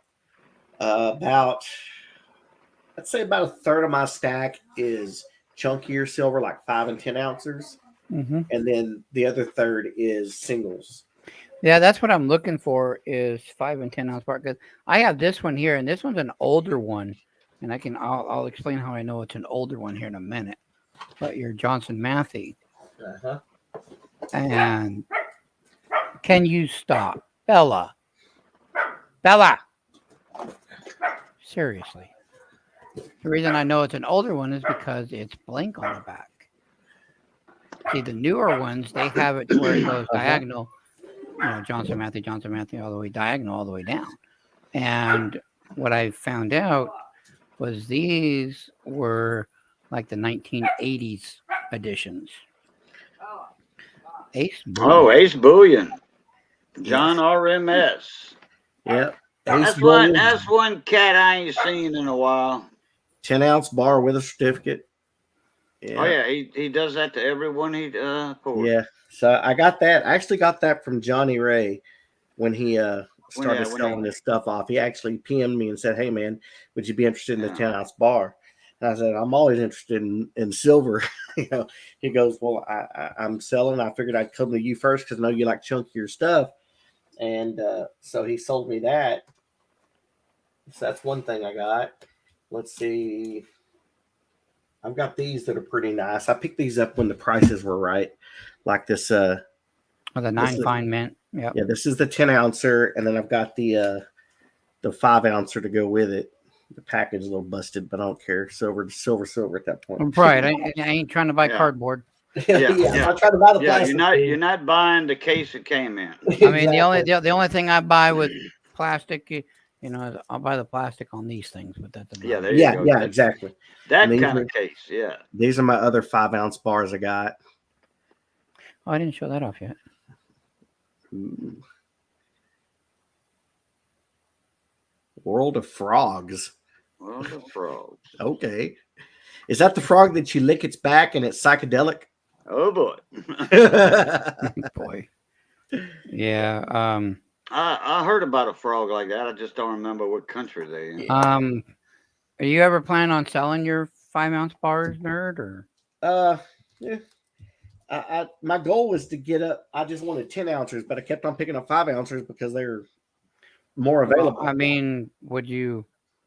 Dad was going to trade this Johnson Matthey for I was going to do a thing tomorrow for how. Is that a 10 ounce? Yeah, how every day did it.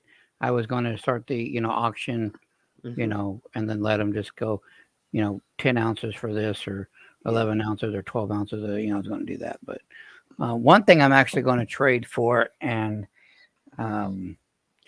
is what is that, a 5?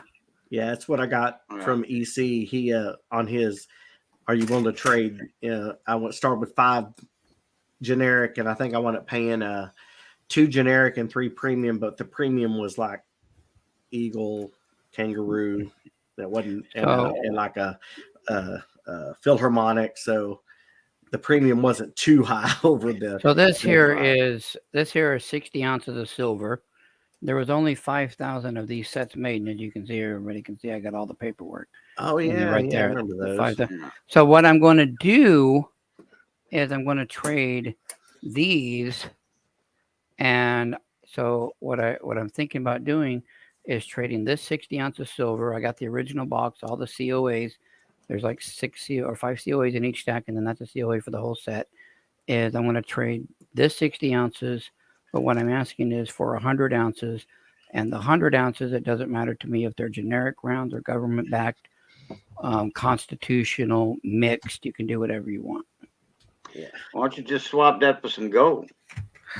I was thinking about doing that as well, but because I got that gun show coming up, I really need the silver more. Oh, silver. Yeah, I got you. Got you. You Where's the box? Hey, where's the display box at?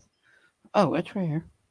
It's And these right are here. these It's are right here. The Hang one on. that it came in. Yeah, but Money brought that over here, set it on my table, and the table legs went, ouch. Right there. yeah, these are Yeah, there's the these box. I'm kind of proud of these because I really like government backed, and these are like these are government backed bars. So Yeah. So basically, what I'm going to do tomorrow on trade day is I'm going to put it out there for an offer. They can do 1 ounce rounds, 5 ounce, 10 ounce bars, constitutional silver as long as it's 90%. Do whatever as long as it equals 100 ounces. And then, if somebody wants it, more than welcome to get it. And, this one here, I paid a premium on this one. yeah, and unfortunately, those premiums are gone because I'm finding those here in my town for $270 now. Yeah, it's still cool. I hate when people pay premiums on stuff and then it just goes.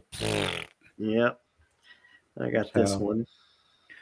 But yeah, that 60 ounces of silver there, those 4 ounce silver bars, they're really neat and cool and everything. It's just I want to try to diversify a little bit. So I like that one. That one. Yeah, this I one. really like the Royal Canadian ones on the bottom though. This is what's neat about this one. I mean, look at this back, how it's made. Oh wow! They put the atomic numbers on it and everything. It's really neat. Yeah, so that was pretty cool. And then my older ones. I got a couple of older bars. Let's see. I'll show that one last. This one here, I've had a lot of people begging for this one. National with Refiners the Assay. Yeah, I mean, I'm not going to be one that would beg for it, honestly, because I see those at gun shows all the time, stuff like those ones. Yeah. I see a lot of the ones I see that I don't pick up are the Inglehards, like the 5 and 10 ounce Inglehards. I don't pick them up though. I'm going to start though. I'm going to start picking them up to have them, but my latest edition, my inventory. Geiger, 10 ounce Geiger. Thing needs a cleaning. Yeah, well, it's bullion. You can clean bullion. Yeah, I know. Well, it's got its own little stamp serial number and everything. That's what Geiger does with their bars is they give them a stamp to go with it. Armando, the reason you got that Superman 1 ounce from me is because you got it for like $80-some, which is an unheard of price, and you could make money off that quick because I put it out for an auction, a starting bid of $50, and that's why, because it was still plenty of meat on the bone. You could game that tomorrow for $10 a spot at EC's race or something, and that thing will fill up quick. You won't even think about that one. That'd be gone. Because I know EC has told me that he wanted a chance at it.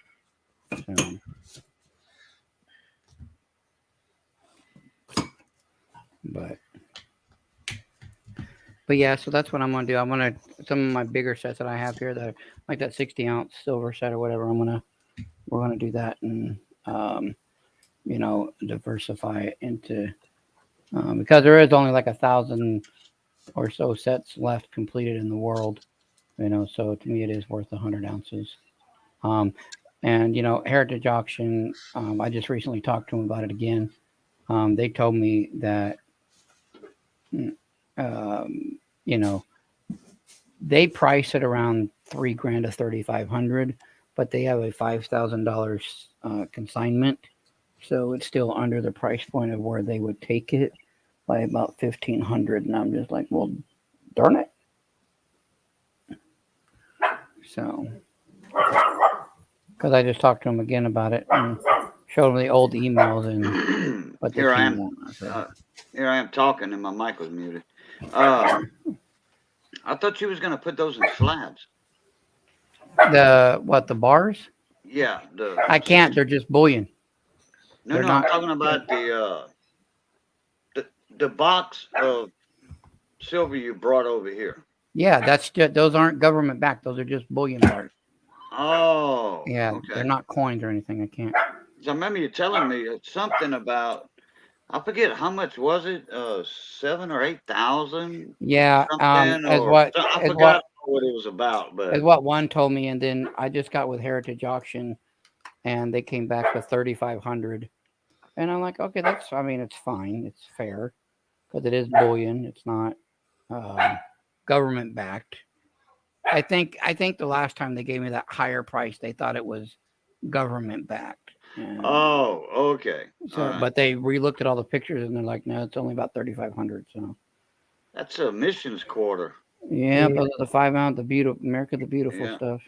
Yeah, that's the only 2019 I got. That's the only one I wanted, but I did wind up getting. The only one I've got is this one. I've had a bunch of oddballs here and there, but I've always gotten rid of them as fast as I got Oh, them. Gettysburg. But this here is the set of the 2020. Mm-hmm. So, yeah, that's just where I'm. So, These are government backed. yeah, okay. Well, Yeah. yes and no. Right.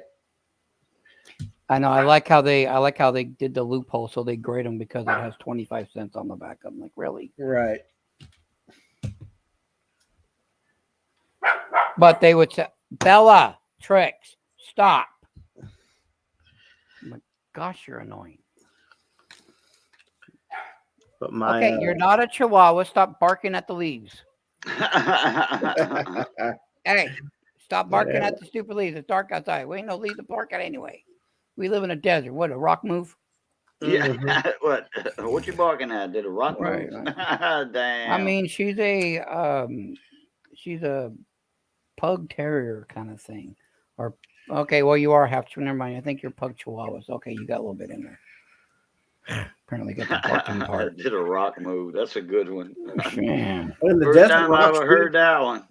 well, rocks do move in the desert. Haven't you seen the rocks on the dry lake beds? Right. Yeah, they move. Then I picked this up. I don't know. When a little bit of water comes I don't know in. why. I think I picked it up because it was 2 ounce, but at Ramesses. Ramses. Oh yeah, I had The the little notorious Pharaoh. Yeah, I had the quarter ounces of those for a long time. Yeah, this one's a 2 ounce. I'm surprised they didn't put the likeness, you a Brenner with the headdress on. You know what Yeah, I'm they talking about? antiqued it. But, From the Ten Commandments movie. There's only a couple of silver that I kept from the cheap silver days, and that was a Look how that roll. one's wrapped up with that. Yeah, I put rubber bands on them to hold them together. Yeah. I have a roll of 90th anniversary Mickey Mouse from Australia.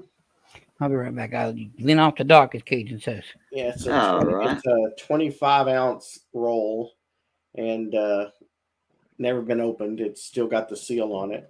What are those, 2 ounces right there or 5 ounces? Those are 5. Okay. It's the ATB quarters that they made. They made 5 ounce versions of each one.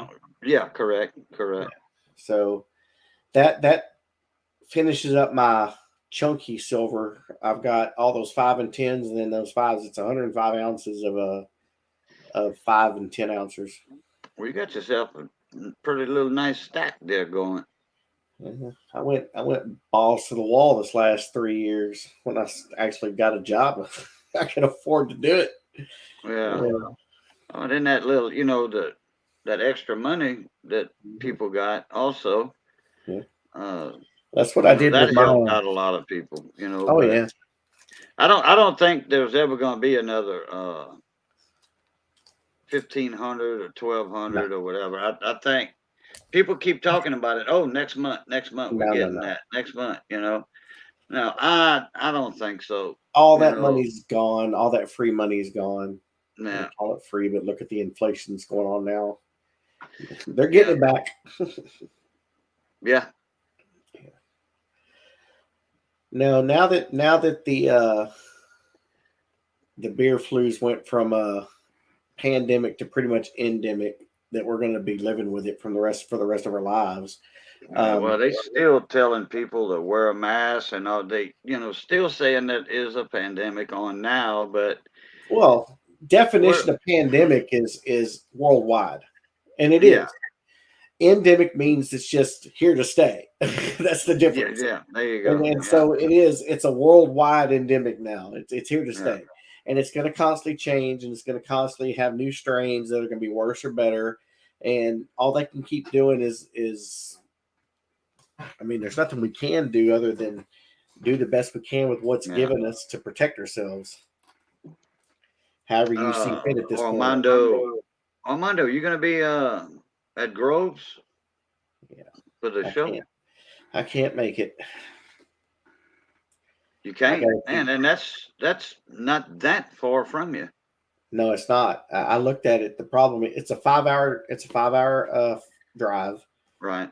and 5.5. And the problem is it's, I think it's Thursday, Friday, and Saturday. Yeah, that's what makes it bad. It's Thursday, it's weekdays, Exactly. And I'm working. Now, if it had been Friday, Saturday, Sunday, I'd have got off work and I went straight from work and drove all the way up there. Had a hotel room for Friday night and Saturday night, and come back Sunday. I'd have done that. Yeah. But because it ends on Saturday, it's pointless for me to get off work on Friday and then people are going to be tearing down by the time you get there. Exactly. And there's no point. So. Oh, no, not me, Armando. I would have to add 10 hours to that 5-hour trip he's talking about. Yep. Because you're down South Louisiana, aren't you?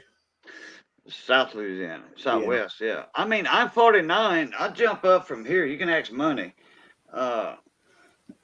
Highway 13, one house from it. Okay.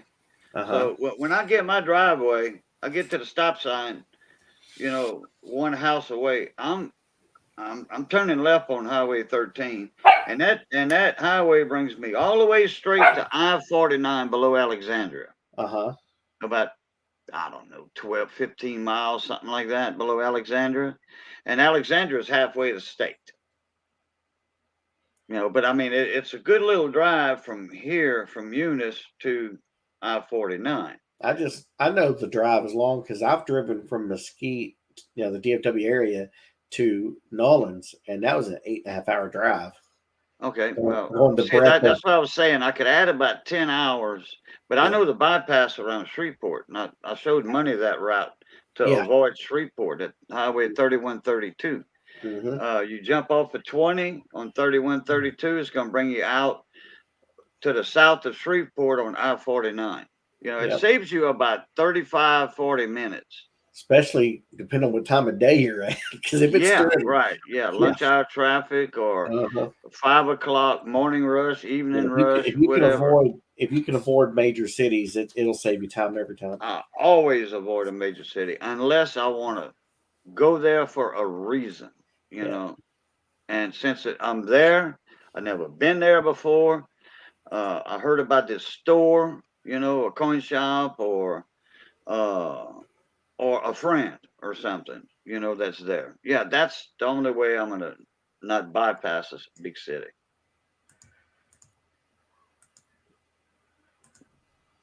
Houston, you forget that. You got I-10. You just stay on I-10, that there's no going around. So, but I-10 is not bad in Houston. It's not. Loud and annoying. But if I'm going, like, say, North Houston or somewhere, I'm going to get off on I-45 from I-10, get I-45, and then I'm going to hit Beltway 8 or something, to get up to FM 1960. But I can reach Farm Road 1960 from I-45. That's not a problem. So I won't have to jump on Beltway 8, which is Sam Houston Parkway, which is a toll highway.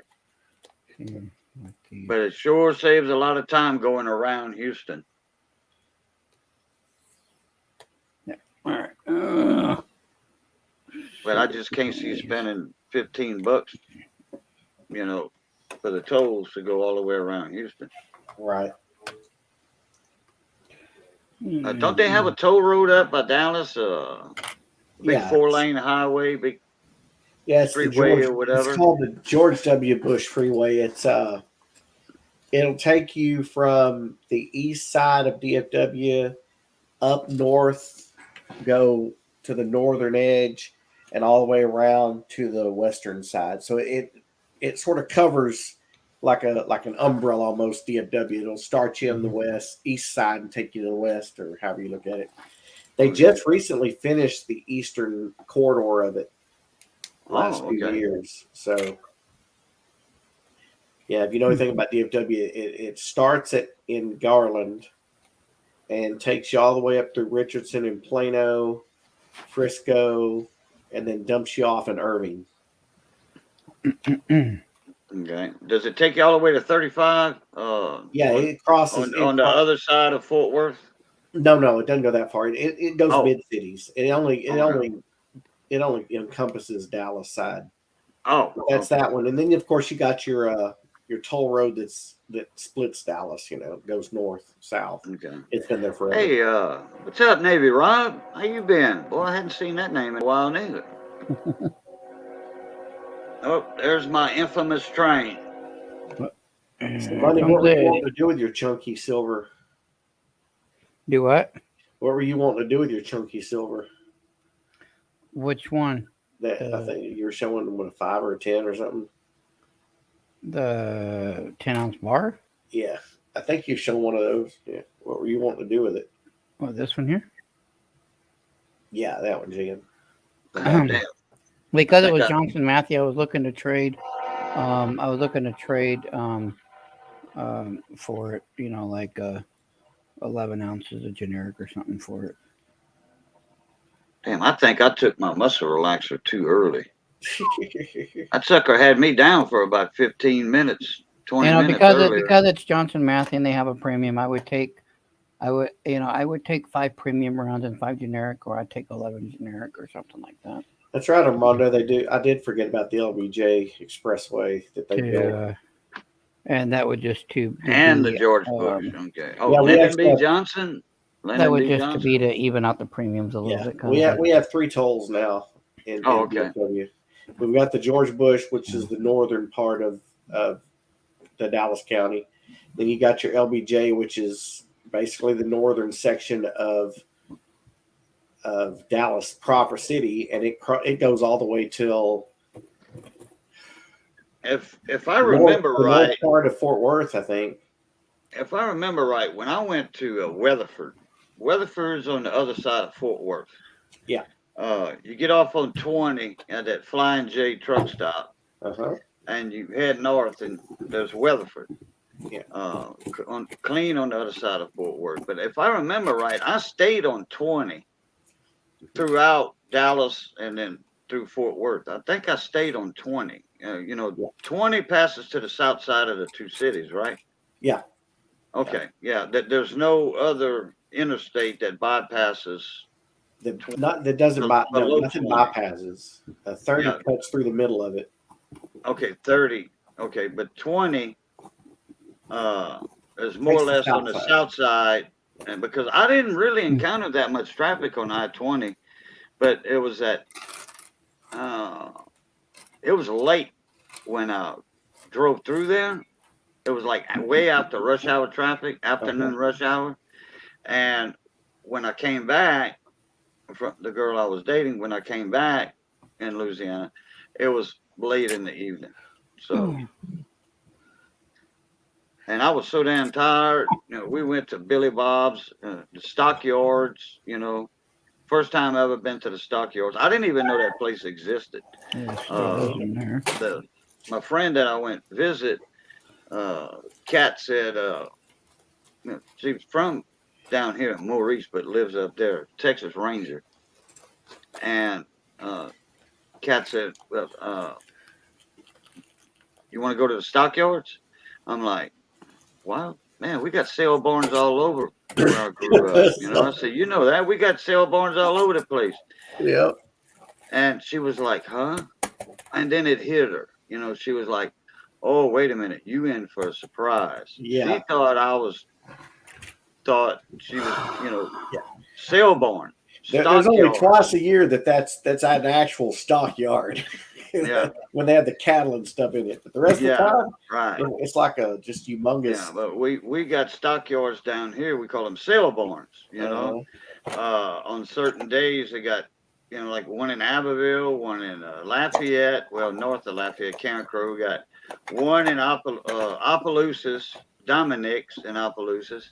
Then they got a big one in Baton Rouge. And then Dominic owns all of that. You know, same owner. But that's the biggest one in Baton Rouge. Then they got one in Lake Charles, you know. So we got them all over. But she says, oh, wait a minute. You're in for a surprise. And parked the car, you know, had a Mitsubishi Eclipse and, you know, nice little race car. And we start walking, you know. And all of a sudden the road turns to like brick, you know. Down the yellow brick road, but it's, you know, red clay brick. Yeah. And I'm like, wow, this kind of reminds me of Bourbon Street a little bit. Mhm. No cars, you know, hardly. You know, in certain parts of the stockyard, you just walk. You walk. Yep. They got damn steak houses over there with freaking 40-ounce steaks. Yep. They And got, all fresh, too. you know, saddle tack shops, you know, saddles. They shine your boots. Got me I got my boots nice, good shoe shine on my boots, boot shine. Oh yeah. I almost bought a saddle, but they wanted a little bit too much for it. Well, besides, it wasn't my size. I sit in a 15.5. Well, right now, probably a 16, you know, but I used to sit in a 15.5. And this was a 17. And they wanted like $50 more than I wanted to spend on the saddle because I had several saddles Saddles already. pretty much works of art. Oh, yeah. Oh, they are. Yeah. Oh, yeah. These are all handmade in that shop. You know, they buy the frame, the metal frame, Yeah. and what we call the backbone of the saddle. It's like And the steaks they cook out there. You could have probably pet the cow that came from the day yeah, before. that's right. All fresh and aged meat. Yeah. You know, they aged their meat, hanging in their coolers for like Oh yeah. 45 days. You know, close to 2 months. Aged beef. Hell yeah. You talk about tender, Yeah. fork tender, not Yep, knife there you go. tender. Oops, 52 Discount. pickup. 52 pickup. Nope, I got it. It just fell With on my your, lap. with your copper penny tube that CJ made you. Actually, no. You're actually incorrect. I got this from Mr. Alden Davis. Oh, yeah, but he got them from CJ. Well, he had them made, I guess. I don't know. But Yeah, CJ Coins and Crafts. yeah. Yeah. Yeah. Alden gave me one. It was, Yeah. nice of him. Yeah, he used to buy a bunch of them from CJ. I got I hadn't this, seen him in a while neither. and I don't know Who was why. that? Alden? No, not Alden. Well, it's been a while since I've seen Alden, but I talked to him just a couple of weeks ago. He said, you know, Cajun, I still got that Shure microphone I'm going to be sending you. I'm like, thank you. I'm waiting for it. How you doing, Mark? What's How been you, pal? happening since How's everybody Wednesday? doing? I mean, since Monday. Did Mater go live Wednesday? Yeah.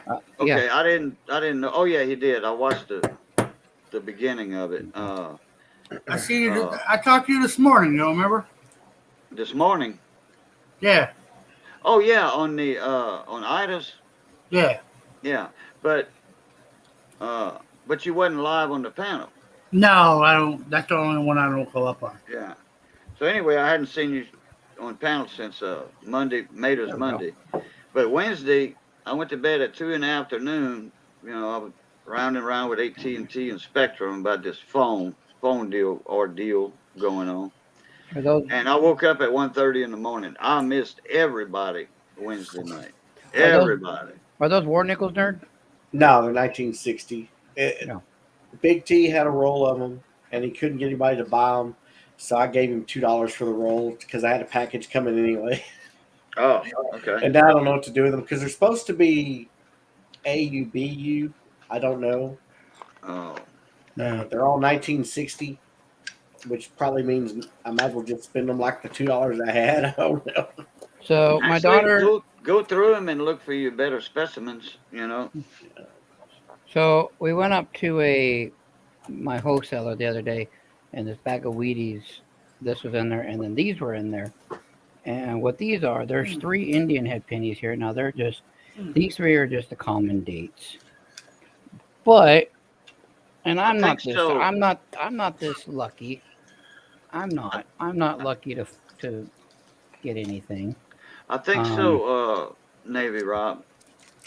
But lo and behold, she says, "Dad, I found something." I said, "Yeah, what'd you find?" Wow, Armando. See, I wasn't reading the chat. Wow, she found a And- checkerboard. She found. Oh, are you just going to not be nice? It must be in a capsule because the light's bouncing off the capsule. It is. It is in a capsule. It's an Indian head penny. Yeah, we saw that. And then What year is that? Oh, 1909. 09. Yeah, that's the last Wow. year, isn't it? yeah. And not many made neither. Yeah, it's a But that was- 1909 that was the Indian first- head, First year of the Lincolns also. Yeah. and she said, "Dad, is this anything worth looking at?" And I said, "Well, what are you talking about?" You know, I will use that camera. I don't care. I don't feel like this with it. Hell yeah. And she said, "Is this 1909 Indian head worth looking at?" And I looked at it, and I'm like, "Wow, okay." Do they have a S on the back? Unfortunately, it's not the $235. Oh, okay. It's the 09 Philly, which is still in this condition because it's pretty much an XF to AU with all the detail and everything on it. This is a $20 to $25 penny. I'm going to Nice. tell you all a little story about Rob Finds Treasure, which Rob is up there not far from McKinney, Texas. Yeah, he's right up street from it. Yeah. Anyway, he was doing, this is 3 years ago, 4 years ago, something like that. And he was doing the pulls out of a bag. You know, for you get a war nickel, Indian head, or what have you. You know, if you bought so many rolls, you had a chance to pull out the bag. So he pulled in. It said Indian head pennies. So he went to his jar of Indian head pennies, reached in and took one out, and put it under the scope. It was a 1909 Indian head. And then the guy that won it, he highlighted Rob's Fine Treasure and his wife, Charlena, and said, "Let's look where the mint mark is." And Rob says, "Oh, this one ain't got a mint mark." Sure enough, it had a faint S on it. Oh, Sure wow. enough.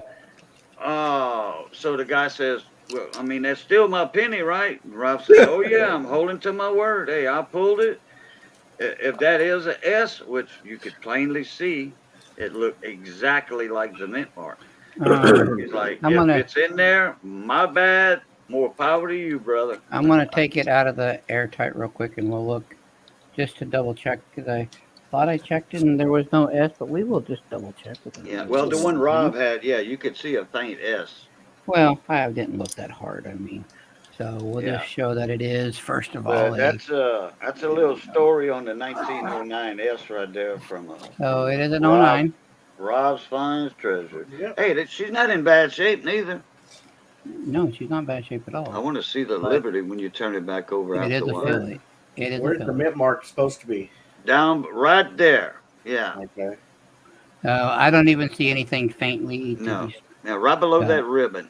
Yeah, it's supposed to be an S, but In Yeah. that condition, the S would have been pretty prominent.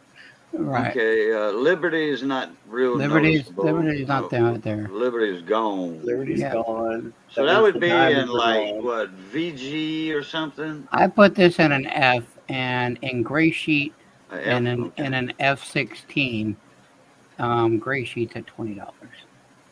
I was going to say, what's Not the bad. G4? What's She the worst found that case in- scenario? Kiki found that in change. No, I bought a or- bag of wheat pennies that the guy had sitting Oh. here next to me. There's 270. Let me get my other camera back here. There's 275 wheat pennies in this bag. That's I can show everybody. That's loose right here. There's 275 wheat pennies in this bag.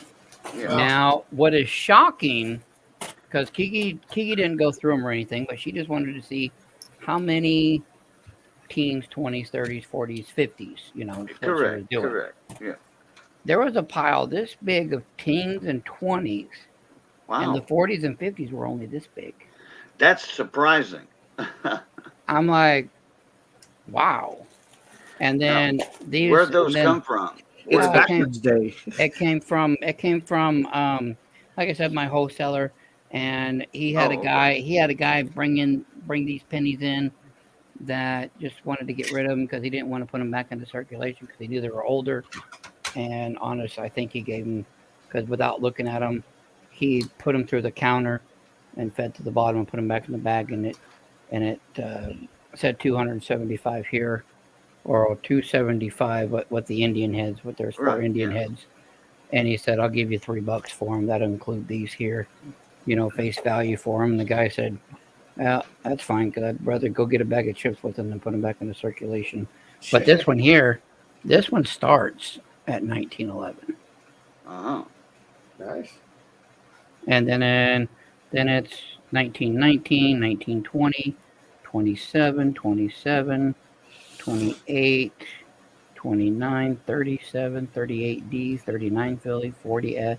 You know, so I'm just like, are you serious?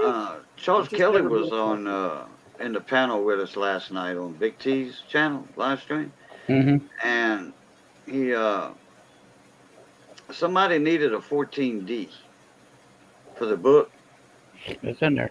I and guarantee he had it's in two 31S's already, but he needed a 14D for his book. And Charles says, "Hell, I think I got a couple of them." And he went through one roll that was all teens. He had several rolls. Then he had a little bag of teens. He said, "I'll find it one of these days." He said, "I know I got 2 or 3, you know." there. Yeah, like I said, this is unsearched. I would have had them separated by now. Yeah, you know? like I said, this is unsearched because I'm selling it as unsearched. The only thing my daughter did was put it out on the table, and she just went teen, 20, 20, 20, 20, 30, 50, 20, 20. You know, we didn't look for anything in the date. She just like, Dad, this is the pile of teens, 20. I said, and she said, I think I saw a 1910, but that, I said, was there any 09s? She said, just that Indian head. I said, okay, so there was no 09 Lincolns. She said, I didn't see any. The only 09 I saw was Indian head. I'm like, okay. Yeah. Mark, wasn't you on Big T's live panel last night for a little while? Yeah. And then you disappeared? Okay. Yeah, I was on Mama T's Birthday. Yeah. Yeah, nerd, I went, I nerd missed gracious that. with his face reveal. I went missed to that the 'cause I woke up I at went to the- 11 last night. gold and silver shop today, and the guy just pissed me off. Well, wouldn't even look up at you and say hello. Well, that's why I made a comment earlier. Money. Oh Right, yeah, and that's yeah. I don't. and I'm the guy that's going to sit there and I don't care if you don't buy nothing from me at all, but I'll sit there and talk with you for 5 hours. I don't. Yeah. And he act like I was bothering him. Oh no, hell no! I want people. Know what I Yeah. mean? You know, we're not Yeah. supposed to put chairs at the gun show because it's not like a coin show where you can sit down because we're not there just for coins. You know, people walk around and are on their feet. But I always ask the promoter, I said, can I put a chair or 2 down in front? I said, even 1. I said, because people might get tired and they want to go through all my coins and see what they, Exactly. sit down. And she said, I don't mind as long as it's kind of off to the side here. Let them know that they got to keep it over here. They can't keep it in front because of aisle Yeah, restrictions. But the highway- Because the it being a traffic. gun show, yeah, in case something goes down right away, the sheriffs have got to have a beeline to get there now. Not yeah. Yeah. But when you obstacles you walk into his shop, all his coins are in looks like a jewelry store. Yeah. Everything's in it. Everything's separate. This, boom, boom, whatever. In the counter. And all I want to collect now is Legos. So he Yeah. had a couple,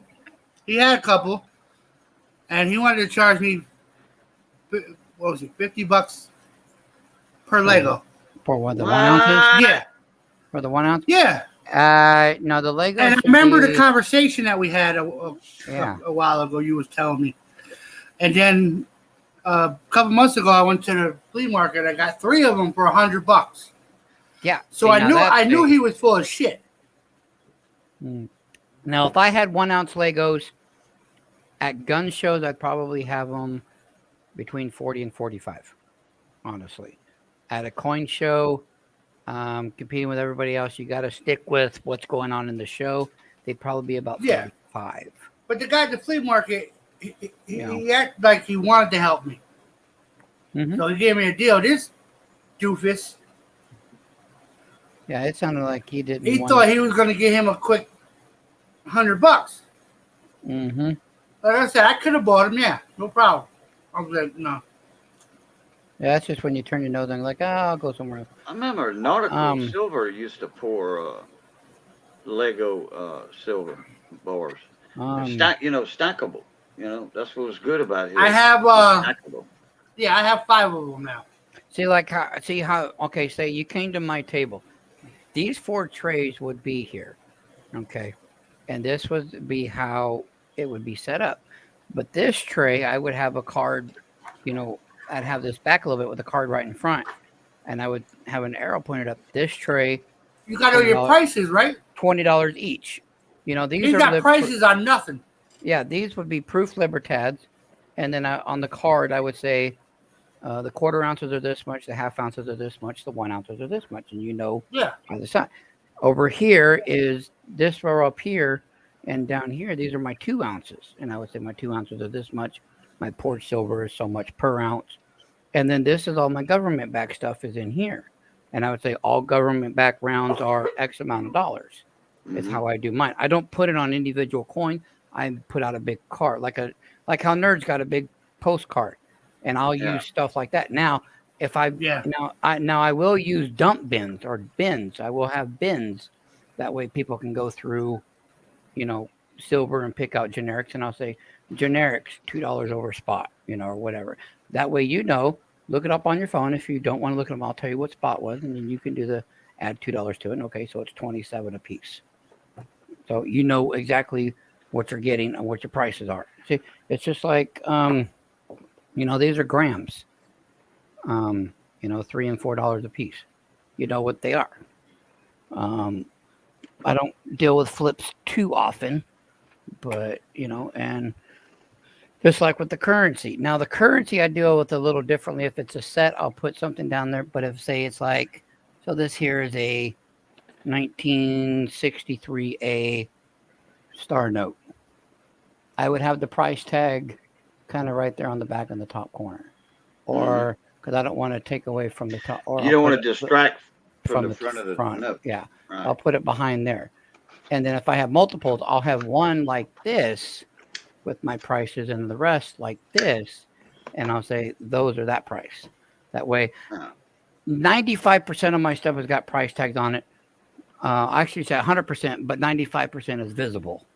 There are going to be a few that are going to be behind where I'll if you, that's Those prices don't change from no, day to day or week to week on No. that particular thing. But if I had a coin shop, in my display counters on the top shelf, I would have a bunch of like generic rounds and the airtights, okay? Have a mixture of them. And then on the back flap, I would make my own flap thank you. with the price, just say, $36 each. Right. Choice. $36, take your choice. And then if the price goes up in 2 more days, I could take that price flap off, turn it over and write on the other side, Right. 34 a piece. Now Silver this- went down, 34 a piece, Now or this- 38 a piece.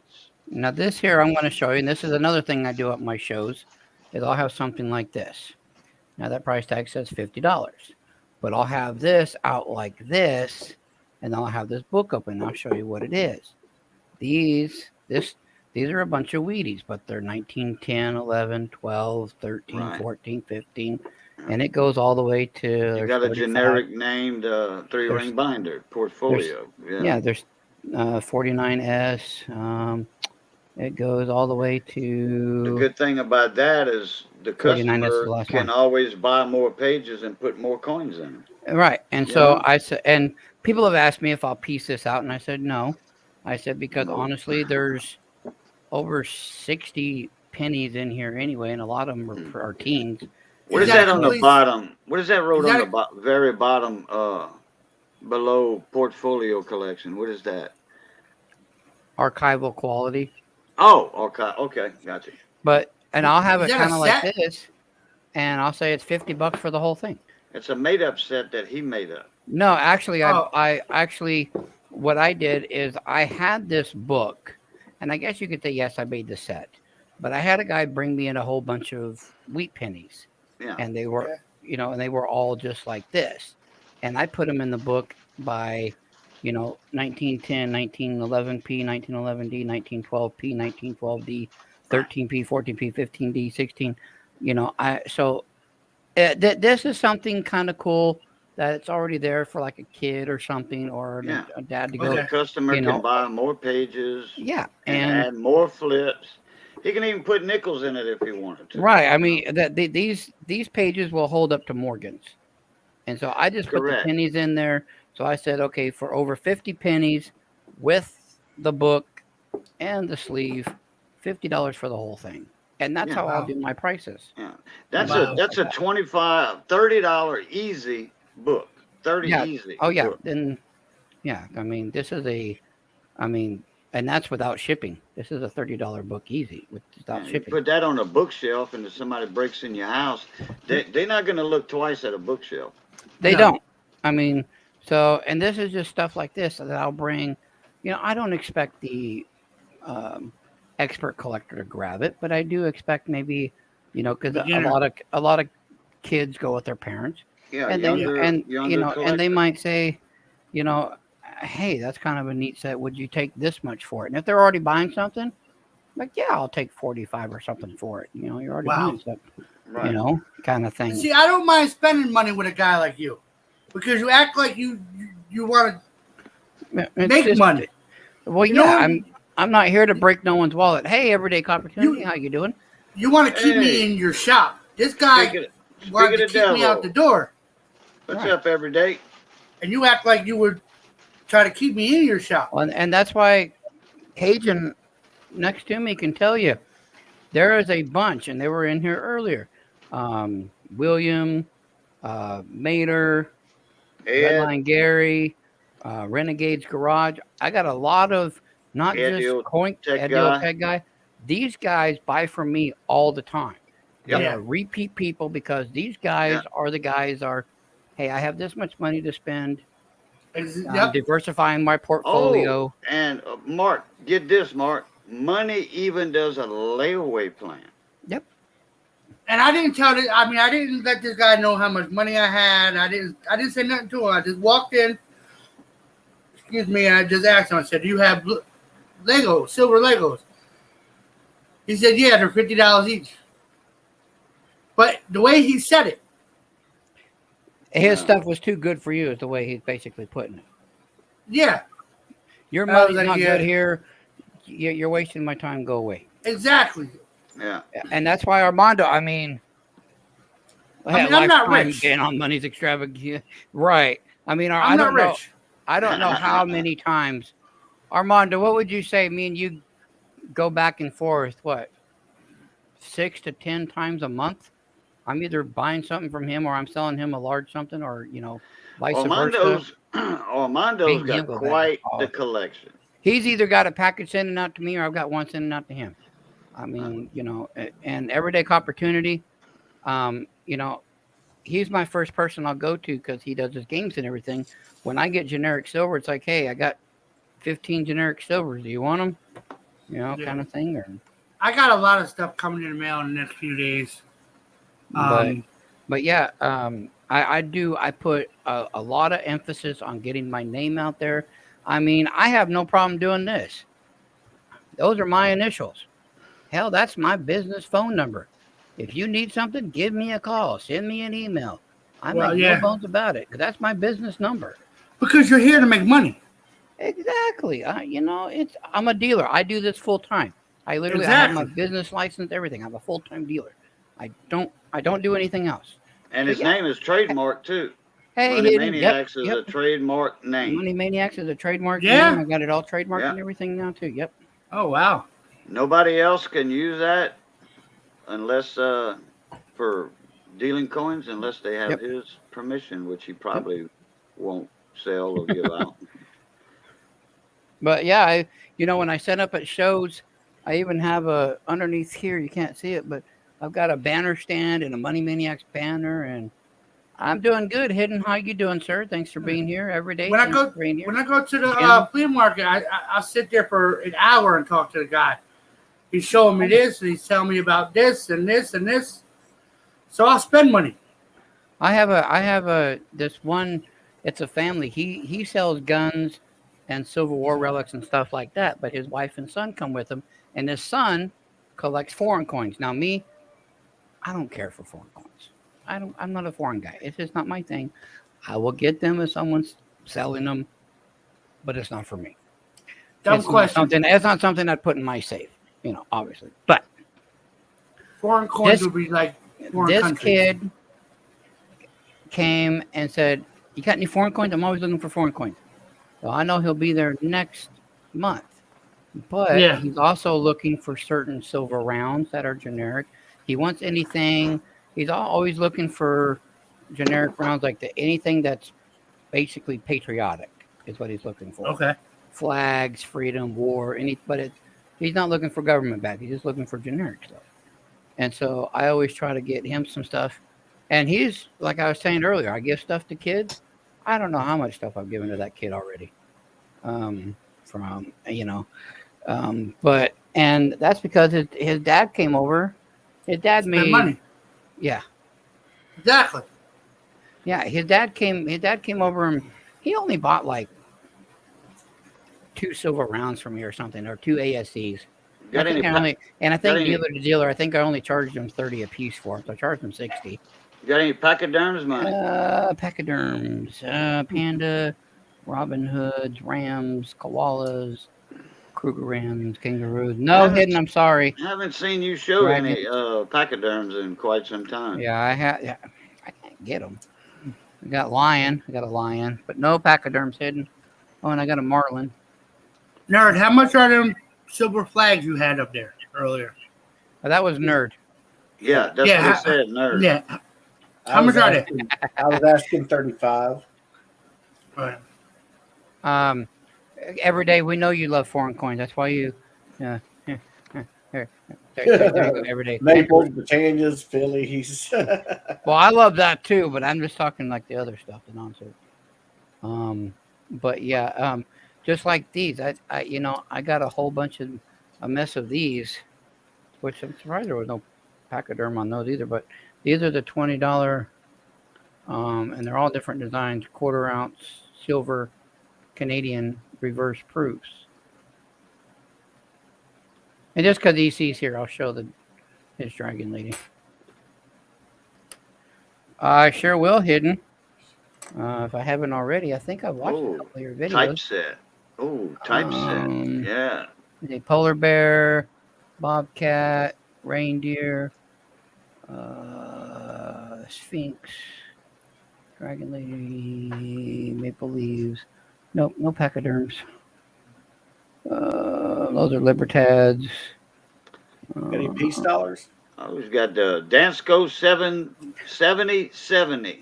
The last Cool. piece dollar That's I had, cool. Nerd, is I had the 1928 Philly, and I sold it for $150. It was all. Yeah, that's the key date, right? Mm-hmm. But I sold it for that because it had a scratch on it. It had someone initials RM. Hidden, I am asking now. Let me present myself, Hidden, and move my camera around for you, because.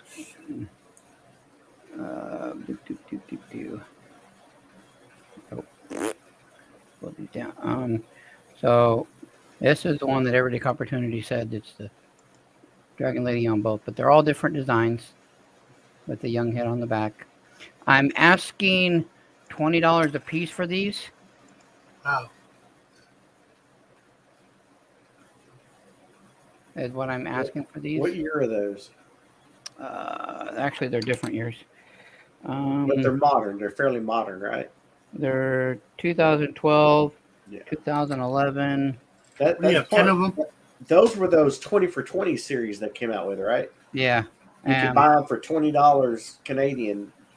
yeah, and this is 2012. So is that a set? They're partial sets. I only picked them up because I thought they were really cool, and there's 9 different designs. Well, what makes those so great is you were basically swapping $20 in currency for a $20 coin that could spend like $20, and they had like 7 grams of silver in it, something like that. As a quarter ounce. Quarter ounce, yeah. So what you're saying is I could take that to the store and spend it. If you're in Canada, yes. Yes. All right. I know I can't spend it here. Well, it's not $20 American; it's $20 Canadian. And then this one's a. But they don't want to take Canadian pennies here. Well, I understand that. We're not in Canadian, that's why. But I got it here. And then Know this what I one mean? here, this one's actually a polar bear, and I'll give you guys a minute to see the polar bear. If you don't, with the head above the water and everything, the Oh, that's paws in the cool. water. Yeah. I swear to goodness, for a half hour, this was an otter. Oh my God, this coin here just about Let me see that again. drove me crazy. Yeah. I guess you could. Maybe I'm crazy too. I do see an otter. But then, If in you the look water, real fast. if you look real fast, and that's what I did. And then this. Yeah, is that's a what I just sphinx. did. Shit. Or not They're the nice. werewolf. That's a werewolf, or it's a wolf, not the sphinx. Sorry. Mhm. Okay, Yeah, is that the one that's you a thought it program. was? Is that the one you thought was an otter? The wolf? No, it was the polar bear. Let me It'd be see. nice if the U.S. it's Mint not would do something focused. like that. A $20 for $20 exchange program. And that, No, that one's, and then that one's a 2013. Okay, Four show me nines. the one. Show me the coin that you thought was an otter at first. I have 9 different ones hidden. I wasn't here. I was trying to delete some tabs. Right there. Oh yeah, Look at it yeah, fast. yeah. But at first, yeah, otter. At And the first. one But now claw I that's- see it's a bear. Yep. Yeah. So it'd be 180 for all 9 of them. I have 9 of them hidden. I used to have an otter. Oh, there was several out there on that point, that marshy point of land. There were Yeah. several out there. They were robbing my crab cages. Them otters. What's the difference between 4 nines and 3 nines? More pure. 1/10,000th of a point. More pure. 4 nines is right at Thank you, Miss- pure. 4 9 is right at pure. Pure. So it's 3 so it's nines worth is more. A little less pure. Yeah, and worth more. Yeah. Okay. Think of it this way: 1 part out of every 10,000 is not silver for 4 nines. 1 part out of every 1,000 is not silver in 3 nines. So technically, that extra 9 means there is, instead of having 10 parts of dust, they only have 1 part of dust for that 4 nines. Right. Okay. Yeah. Okay, basically, it's 99.90% is what we do with fine 9.3 silver. technically. They Yeah. do 99.99%. Our 3 nines is 99.93 is what they do, because sometimes I think they deliberately leave just a hint of copper in to give it a little bit of stability, because silver's soft, just like gold is soft.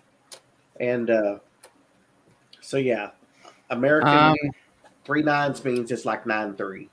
Hidden, honestly, the best I could do, buddy, because of where I paid for them, is it would be 180, and I would take care of shipping. I'm pretty much at $20 a piece. I'm breaking even. I kind of bought them to send them off to be graded. I got the one polar bear getting ready to come back from PCGS right now, just because I thought it was cool. But that's pretty much where I would be at with where I bought them. These were the ones I thought they were really cool, and these were ones that he wasn't budging on at all. So that's where I would be at, with them. Like I said, that's why I don't bring them out too often, because There are certain things in here I was getting ready to grade, just like these. I'm debating on this one, this 2019 2-ounce Libertad. Hey, Cajun, I got something to show you. Okay, hold on a minute. Let me get back in StreamYard. So, I got this. Mr. Gleason sent it to me. ooh. Okay, Hang I'm on, ready. Mark, let me put you out. There you go. Oh, sticker. Okay, that's cool. The first and only sticker I have. Wow. Cajun's got the first Cajun sticker. I got to get my sticker board going. I've got this is just one bag. I was talking to him one night, and we were talking about stickers. And he says, "Yeah, I got a couple. I'll send you. Plus, I won a couple things from him. Yeah. He had a That was, god, and There's certain people I'll send more stickers to, like a little stack of them, like 10 or 12. And that way, yeah, when they're doing giveaways or whatever, if somebody wants a Cajun sticker, he just puts it in an envelope with the stuff they get or giveaway or whatever. He'll ask them, "Hey, you want a Cajun sticker?" And they're like, "Yeah," So I sent Armando said, Bill. "Mark, email Armando and he'll send you a sticker." all right. Put your email Yeah. up in there. Hey, Armando's got one of the best looking stickers Oh on yeah, YouTube. Armando stickers. Man, Well, I have got Armando. one years ago. Years ago, I got apologize right now, but there's 2 stickers that I have to get. one. Oh, Nerd's got And a Mr. variety. Of them. And Mr. Nerd is one of the 2 that I have to have. Mark, I have And Spray Can. I like I- that sticker. I have a few nerd stickers I can. You have all of them? I'm still going I through see. my. I see through doubles I've got- there. Hang on. How many do you have? I Well, made there's 3 designs. There's the gold. There's the gold one. There's the buffalo. Because This there's a one new one looks you're like a waiting Pink on, right? Goddess. This one looks like a Black and Walking white? Liberty. Yeah, there should be a black and white one, regular and hollow. There should be one that has the gold eagle in the middle, a regular hollow, and then there's a gold one that has all gold. What's wrong with stickers? So yeah, you've got all 6 of them, money. That There we go. Wow. Which hologram. this one here is actually kind of rare because I only made 1 run of it and didn't like it, so I didn't make it again That's on the- regular. That's what Armando sticker That's looks like. Armando's. Oh, wow. Armando has that as a magnet too. Those are That nice. Oh yeah, I've got the fridge Wow. magnets and everything. That big vault door on there. Yeah, Yeah, that's that's cool. a nice Morning one. couple, Mama's Lou. Oh, I've got a second one. That's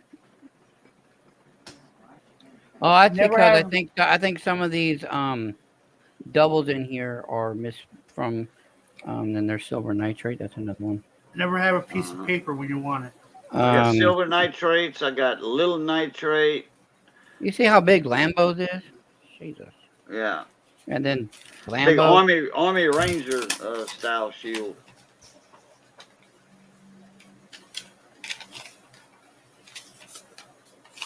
Armando, wasn't you in the Rangers? Oh wow, EC, that's crazy. Yeah, you've been busy, sir. For some reason, I think Armando was in the Rangers. And I have and then we got 2 penalties. know he was on mine, one airborne. hers. See but later, hidden. And then And that if you crazy wanna- Mater guy. Then we got a If Mater you want guy. those coins from money, you can take them. You can have dibs. 'Cause I was just curious with them. I don't want them. He said he's going to think about them. Air Force. Okay. I was going to say I got. Oh, that's right. One for me, Yeah, Jake. 20 years. Me, Miss Money, Jake, and Kiki. That's what I got 4. That's right. That's what you were doing. Is that all I gave you was 4? Yeah, but that's one for everybody in the house. So I thought I gave you more than that to to give to people, That's like if they wanted one and you were sending them a Reese. package already. Professor I was supposed to Peavy, do it the next day and I forgot. Ken Peavy, Metals Mafia, Reckless Metals. We had a lot on our plate though when you came down. Man, we were We were Busy. busy. Yeah, we took a tour of the distillery.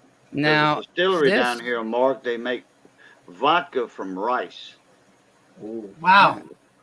This Rice now vodka. this Smoothest vodka you ever want to taste. that's an Wow. awesome sticker.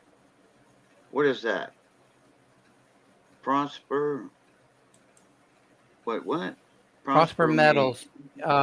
Prosper Metals is a dealer up in the Las Vegas coin show, Okay, because I was He going lives to in say, I'm Vegas. not familiar with that channel. and he does a lot with Instagram and Facebook.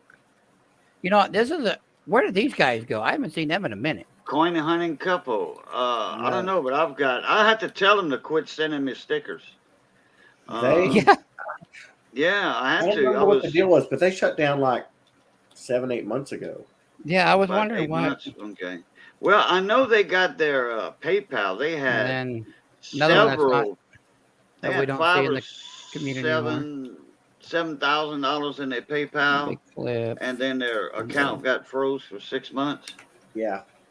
And Cannabis, that kind of put a auto. dent in that. I don't know if they ever got their money back because that's been more than 6 months ago.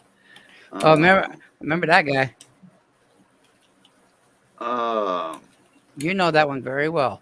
He only usually shows up when you do a multi-channel auction. oh yeah, Value Hunter. Yeah, Yeah. yeah. And there's another Value Value Hunter and Nerd both has been in my and live then auctions. so I got that one, Multi-channel auctions. and then Miss Money got that one. I need to get with Value Hunter. You see, every time I tried to, get a multi-channel auction going, Money was the one that was always there. I think maybe one time Money City couldn't make it. I think one time. Yeah, because I was Maybe. driving. Yeah, but yeah, you weren't even home or something. Yeah, Yeah. but I was trying to get everybody, lined up. 3 or 4 channels, 4 max.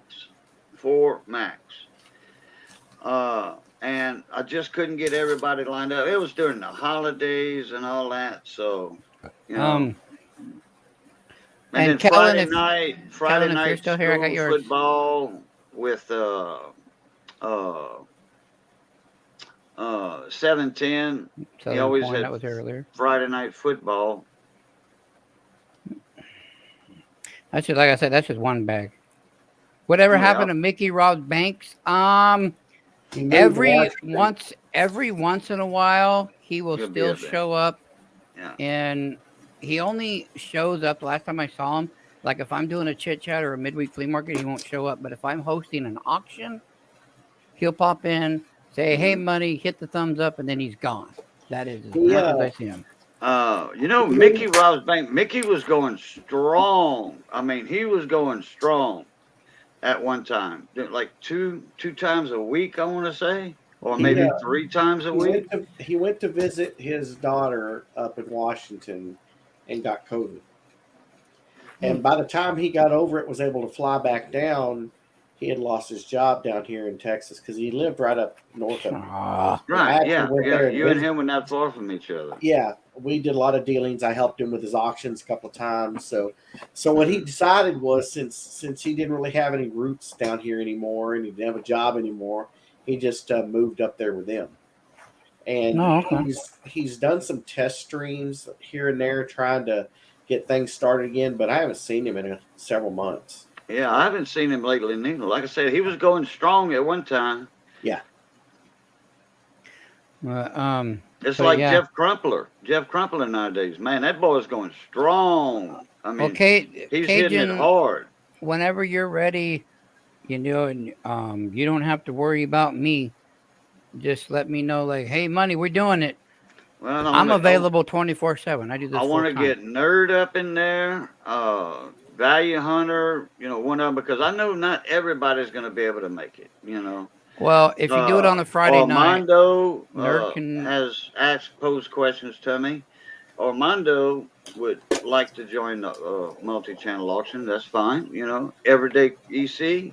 If he wants to come up, an auction, well, then we got a full slate, well, I mean, if you guys want to, because you used to do it on Friday nights, Yeah. and you used to keep, 30 plus people in the room. Oh, yeah, 50, 60 people. I mean, You You put know, me when up we had the there, auction action going. right? You know, You put me up there, Nerd up there, and then whoever else you want. I mean, you'd have a full tilt. yeah. Unless you want, you know, 4 sellers and then you hosting. kind Yeah, of thing. that's mostly all what I did was host. Every now and then I would throw a penny game in there, which that didn't take long, you know. And then we just do our penny game for you there, or your wheel or Yeah, and I whatever. appreciate y'all doing that for me. I surely do. Yeah, Well, see, you're giving us a Armando's game. He says, Yeah, right there, I'm game anytime. Let me yeah, and know. I'm the same way. Let me know when you want to. I'm there. Hey, Silver Clan, how you doing? I'm ready to go. We was just I've always got talking inventory. about getting my regular multi-channel auctions started back up. Yeah, because And there's a lot of people been waiting for quite some time on the multi-channel auctions, you know, and I wouldn't be surprised we get 50 people in there for the first auction. Yeah, Or more. yeah, more than likely. well, yeah, because Cajun normally just when he's chit chatting, he'll hold 30 in a room. Yeah, you three are likable. So I used to have 100 plus sometimes in my gold wheels, my silver wheels. Mhm. Like, oh, where's my hat? Here it is, my other hat. That one right there.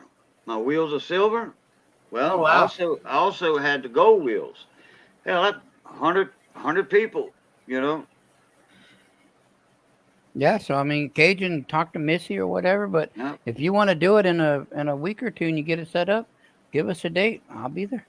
Well, no problem, Armando. Yeah, not a problem, honey. Yeah, and then Nerd, do you want to be doing it? You want to auction a few things, or how are you with Cash App and everything? Because All I can do is PayPal. I've got about 150, 200 left on PayPal I could take in. so you would kind of be. Yeah. That wouldn't even be a night. Yeah. Mm-hmm. Yeah, but you would be selling though, Nerd. Yeah, but he'd be taking money and he's talking about that $600 thing for the third party app next Yeah, tax I'm thing. not gonna deal with the government over my hobby. You don't. You've heard Yeah, the 1099s. I Yeah, got I'm not and gonna he's mess not dealing with with it. I don't think he would bust 600 in a night though. On my He's only auction. got about 100 left before he busts the 600. It's 600 for the year total. and a year's not even per halfway app. up. Yeah, it's $50 a month. You go over 50 Yeah. a month, you're getting Yeah. 1099. Basically, if you hit $5.99 by December 31st, you're good. You hit 600, they're gonna send you $10.99. So I'm like, nope. That's bullshit. That's crap. Yeah, I may put up a Zelle even- account. Hey, even with friends and family. Yep. Yeah. Because you got money coming in. Transactions in, regardless of how you get it. What No, about that- But Cash it's App? So if but you it's were a to, hobby. You're not making a living off of it it. doesn't matter. Not It don't anymore. matter. And I don't You're mind still- saying you're this still because taking in money. it's my Right. channel. And for the next segment of this, if you don't like politics, now's your time to vacate. Because when Biden signed in that law, it doesn't matter if Cajun is just sending it to his son for a birthday gift, but if he sends him $600, his son's going to get a 1099 next year to file taxes on that money that was a birthday So that gift. means I'm going to get a $6.99. A 1099. If you $10.99. if someone has sent you Yes. more than $600 in the year starting January 1st of 2022 till now, yes, you have a 1099 Good. coming Yep. per third party app. So Cash App will send you one, Google Pay will send you one, PayPal will send you one, and you will pay taxes on each one of those. Unless I you got- can prove I to got write it people off. that sent me birthday money a couple of weeks ago, Well, and then I'll have money for Christmas coming in, and it'll be way over $600. And you'll pay On taxes on it. PayPal or something Why? else? On PayPal Because- or something else? Because on I'm not the brightest person, so that's why I'm and asking.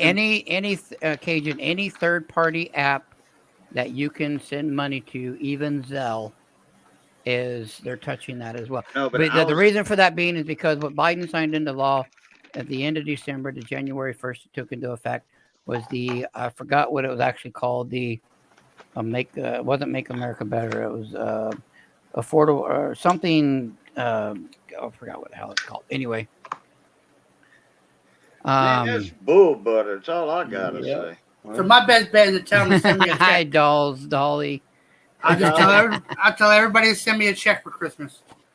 Yeah, now, do money you orders are have- your best friend, Mark. Money orders Yeah. are your best friend. Yeah. Now, Anything Okay. you can cash, if you deposit into the bank, if you deposit anything beyond normal, like direct deposit stuff, Yeah. if you start depositing in, the bank will keep a record of how much you've deposited over the year. And if you break that mark, they'll send it to the IRS to let them know that you've Well, deposited. my birthday was a couple of weeks ago, and I had people out of state send me some money for my birthday. So as of right now, it's probably about $400. So if you get somebody sending you another $200 before December 31st of this year, you will get a 1099. I'll get money for Christmas, so You'll get a It'll be way over. 1099, and you will have to pay taxes on it.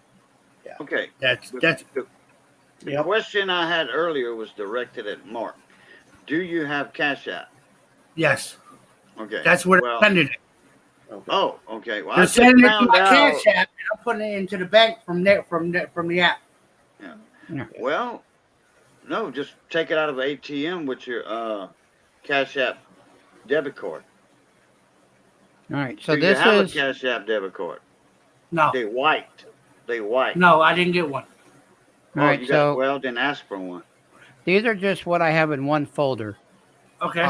And so PayPal is going to send me a 1099. Venmo is going to send me, All 6 of them. and Cash App's going to send me one. Square, Zelle's going to send me. I'm going to get a 1099 per. So if you wanted to take in money, you just have to stay under 600 for all 6 of them, and then you can get 3,500 for the year Right. if you want to play that game. But Right. Do cash out no more. I heard last week that PayPal just bought out Cash App. That's what I heard though. And they're freezing a lot of cash app accounts. That's why, because they're trying to get Cash App to go. They're branding it. It's a hush hush because they're working on behind the scenes, but they're working on Cash App. What PayPal has, Friends and Family Goods and Services, but they're working on Cash App to have kind of the same thing. Yeah. Yeah. Now, what Mark's talking about with Cash App, some YouTubers, the gamer guys, like I forget who was it. There's 2 or 3 people that got hit in the coin community, got their Oh, a Cash whole lot App of them. accounts frozen, like PayPal freezes. You know, PayPal will freeze you for nothing because it's computer. You know, if you get a inquiry by a human, well, sometimes you get your money back, you know, right away, or they tell you you got to wait 180 days to get your money out because There's it's like froze. there's like 6 or 7 people from Maximum Steel and Stackers stream that they froze their accounts. Dang. Yeah, Everyday Opportunity is one that got. He don't have Cash App anymore. Yeah, At I least think I 7. heard something about EC. There was at least 7 of them. He said that Cash App. they caught him, Mm-hmm. Wow. and Yeah, these people Cash got App- money, and they Cash all App said they keeps got a people lot of out. money in there. Yeah. Some of them said they had a few bucks in there. Oh yeah, no, yeah, and there's some that's had a couple of thousand. and Exactly. They've completely. This is why when I'm in the middle, like tomorrow, when I'm in the middle of trade day, and if people start buying from me, I'm already over here. All right. I'll wait a couple, after my turn and everything. I'm Your already money's sending back. money to my bank. I'm already sending it. That way, if I go to pay something, it'll just come out of a different debit card. But I'm already sending it. Yeah. Mark, I think you froze. I'm see me now. Oh, Oh, he's there back. you go. There He's you go. back. He's back. You're doing This the Max computer's- Headroom thing. This computer's crap. I gotta set up, but I'm gonna wait until the wheels fall out for this one. Every There day, you you're go. more than welcome to come up, sir, lady. Anybody's more than welcome to join the panel. I can hold up to 10 people. Yeah. I sent EC a link in the Oh, comment. they're giving you your money back now. He said. Jump up in here. Yeah, I've got the link pinned on top of the chat. Yeah. I'm trying to Yeah, 'cause remember when Big T and Mama T, they helped raise when I had that hot water heater problem. Yep. I think it was last year that, and then Miss Ida, the next morning, that was Thursday night with Big T, and then Miss Ida caught wind of it, and she was selling Coin Community hat, best of the best Yeah. hat like that, and a shirt, best of the best shirt, or a Cajun Coin Hunter shirt, a hat and a shirt for $50. A $50 donation to me. Be right back. And there was a lot of people that were doing that, buying the shirts and hats, and the money would, come to me to replace my hot water heater. And then here comes shit hits the fan, scrapping, holding, tinkering, and fun. $600 right there, and didn't want anything. It was 600, Cajun. Go get you a water heater. Get Missy some hot water. And then it took 2 months to get a damn plumber, because they were 2 months out. One of them wanted $2,800 to make 2 drops. Already had 1 drop there and another one there, but they'd had to plug one. Okay, so that was 800. It was 900 a drop. So all he had to do was plug 1 drop, but it counted as $900 to put a freaking a 3/4 inch plug, galvanized plug. $900 for 1 plug. And then for a T, just for a T, because that drop was there, $900 just for a T. And then $900 for the drop on the back of my house. So it's $2,700. Altogether, it was a little over $3,000 with the materials. I'm like, yeah, you can kick rocks. I'm just EC said. Since we're talking about games and everything, I do have an announcement for everybody. When I'm on trade day, or when I'm on flea market, or when I'm hosting the flea market, and I'll get to the hosting the flea market in a minute. I will still buy into the games and play people's games. I will no longer be doing the games myself. Like, say, I got this tube of silver, $10 a spot, blah, blah. I'm not going to be doing that anymore. I'm not going to be doing any more games.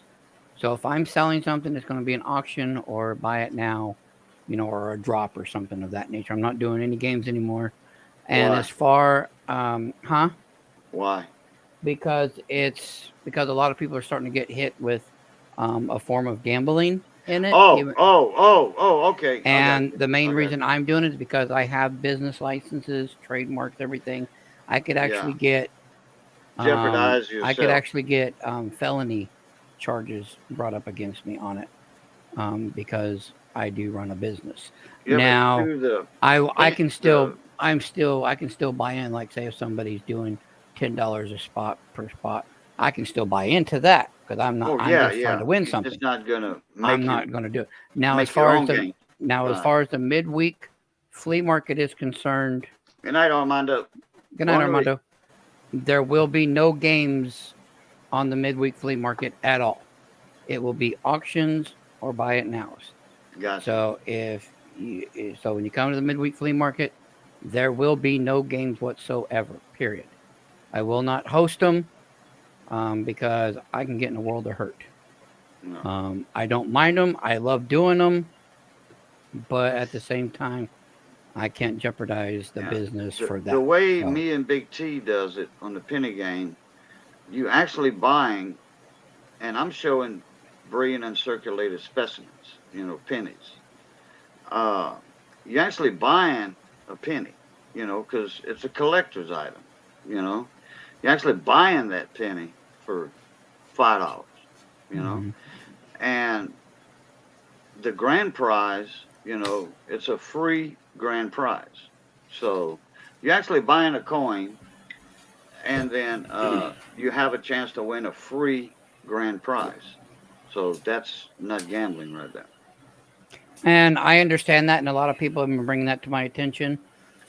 But even with that being said, And because you are selling the penny into into a chance to win something bigger, but because of that chance right there, with anybody that has that is running a business, that is still a gray area defined as a form of gambling. So I can't do it. okay, Now, what about if you had your brick and mortar store right now?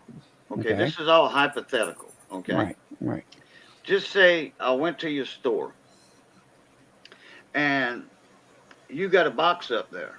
Okay, and okay, if you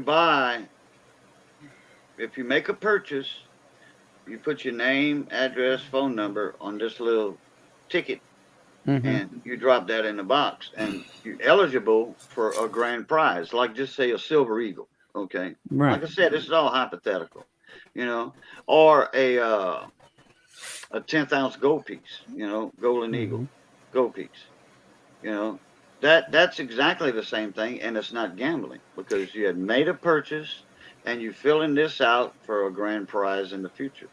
And that's what I'm still going on because I am going to do that. I've already told Miss Money when we get the brick and mortar store, we are going to do something like that where each Hmm. month we're going to have like a slab coin or a 5-ounce bar, and if you Hmm. spend over $50 a time in the store, or for every 50 you spend, you're going to get a raffle ticket, like you would at the ball games. Yeah, You get the ticket, correct. you'll keep your number, Yep. you'll fill this out, and I'll put it in the Hmm. bin, and we'll draw one out. Yeah. And and I've actually asked a cop here because of a guy does this here in town, and a cop was in there when I showed up because he was filling out a report for something happened next door. And I asked him, I said, "Do you mind if I ask you a question?" I said, "Is this a form of gambling?" And I told him what I just told you, what I want to do. And he said, "That is not." He said, "The way the Arizona law states, now I can't speak for other states. The way the Arizona law states, that is perfectly okay within your rights because for two reasons. One, you have multiple business licenses, and that right there, even though it's a giveaway, is still a form of chance, and that is in a clause in your business license, so that is okay." I said, "Okay, let me take it a step further. What if I'm online, say Facebook Live or something, and I'm doing something like that?" He said, "Do you run a business out of your house?" I said, "Yes, I have my business license. I have everything." He said, "That is a form of gambling." And I said, "What if I'm selling something?" He said, "Then it's a gray area." And I'm still researching it because the information that this one cop gave me said that's still a gray area. And the only reason it's a gray area is because depending on if somebody were to bring charges upon you or cause you a stink, he said, depending on the district attorney, they could either say, yes, we can pursue this case, or no, it's not. And it would be up to the DA at that point. They say So it's I'm not still worth it. researching. Leave that little businessman alone. Yeah, so I'm still researching it. But as for now, and I understand that you're buying a penny. I've had this talk with Big T and everything that you're buying the penny, you get the prize at the end. And I understand all that. But Mhm. just to save the headache and the rigmarole and the worry anyway, I'm just not going to do the games on my channel until I research it more, just to save the headache. Gotcha. There's And a- I don't there's a blame you. channel- I don't blame you. But I feel the way Big T is doing it is the right way, and um, The I'm doing it problem, a little different than he does. He has the cards. I have the wheel, which I made that wheel famous. A lot of people copied that. There was a wheel out before by a young kid about 16 years old. Yeah, he was doing the wheel to raise money for his cell phone, a new cell phone with a good camera for his videos. So when he stopped, I emailed him and I says, "Hey, since you're not doing the wheels anymore, can I do it? You know, do you have a problem with that?" He says, "No, I don't, Cajun. You go right ahead, brother. You know." He says, "I'm not doing them anymore." He says, "Go for it. It's an open market. It's fair game." You know, Mm. I'm like, okay, I just want to check with you.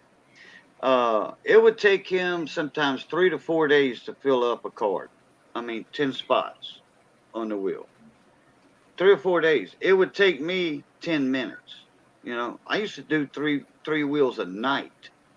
You know, and he had Mhm. came in one time and says, "Wow, you were doing something that I wasn't doing Mhm. to do this 3 or 4 times a night." I'm like, "Oh, it's just I've got a bigger following or something. I don't know." Yeah. I You know, mean, and to follow up, I mean, yeah, of course, I don't want to do that. I love doing the games. They are fun. They are exciting, things like that, and it does hurt for me to try to move some of the bigger stuff that I have, things of that nature. So, yes, of course, I'd love to do the games. I'm not The, doing it out of spite. I'm just doing it because I don't want the Yeah. headache later down the road just in case. I've got enough to deal with. the I don't big need issue that on with top of it. the big Well, as issue of with the right quote now, unquote gray area is the fact there's that. a Go ahead, Mark. no. Go ahead. I'm sorry. I was going to say the big issue with the gray area is it comes down to intent, and when people are playing those games for the penny, what are they playing for? You're using the penny as a go between, but the real reason people are playing the game is for the prize at the end. the So grand that Exactly. the grand it comes prize. it comes down to intent at that point, and that's where the gray area tips from being a raffleish area where it's okay to being a gambling thing. Is the Right. intent And behind so it? I'm still trying to figure out now. I'm not worried about the YouTube law, Cash App law, or nothing like that. Yeah, I don't know it. I'm still trying to figure out is YouTube okay with it? What? I mean, because I love going to different channels, and I'm not going to say them out loud here, but when I go to different channels and they're playing the races or the games or whatever, and I participate. I Me love too. being in them. I love Me them. too. I mean, I'll spend $20 or $30. Hell, I've been known to spend $80 a night sometimes because Mm. I just doing it. I like what they're doing, so I'm doing it. But it's just one of those where it's because of the business license and everything that I have. I just don't. You don't want to I'm put yourself in jeopardy. exactly, and I know I'm not that far into, being a big time dealer yet, but I've already put in a lot of Yeah. hours and money and Exactly. effort into this, and so I'm still building it up, Why and I lose just it don't over want to something jeopardize stupid? it. Another thing is legality and terms of service are two different critters. It could be technically legal, but if their terms of service considers it's gambling and they make that judgment call, they're a private business. They can do what they want. So, Right. And I don't know where YouTube stands on it. I don't know where Well, I things of have that that. nature. I So, have that denoted. I mean, noted. Everything's described in my description box on my penny games. You mhm. were you are buying in my penny games. You are actually buying a collectible coin that is worth the money that is asked. To buy the coin, it is worth that. Mhm. And nobody wants the penny. Nobody does. Like Nerd was just saying, they wanting at the end that free grand prize. That's what they wanting. They're not worried about a $5 penny. A BU Wheatie. A Wheatie. They're not worried about a Wheatie, $5 Wheatie. They worried about that grand prize. Now I've had That's right. some people say, "Hey, if you don't mind, please send me that penny." In an email, please send me that penny. I need that date. Because I'm missing that date from my Wheatie book. I'm like, Yeah. okay, no problem. And I'll send it to them free of charge. I mean, no shipping or nothing because Yeah. They bought the that's penny. all included. Yeah, you bought the penny, and that's plus the shipping. Okay, so if it comes down to brass tacks on YouTube or whatever, saying, well, uncirculated 1956 Denver penny. The red book says, okay, which YouTube's not going to say this, but this is hypothetical again. For example, YouTube's going to say that 1956D in MS63, which that's all it goes up to, I think, for the 5060. It might go up to MS65. They saying, oh, it's only worth $2.50.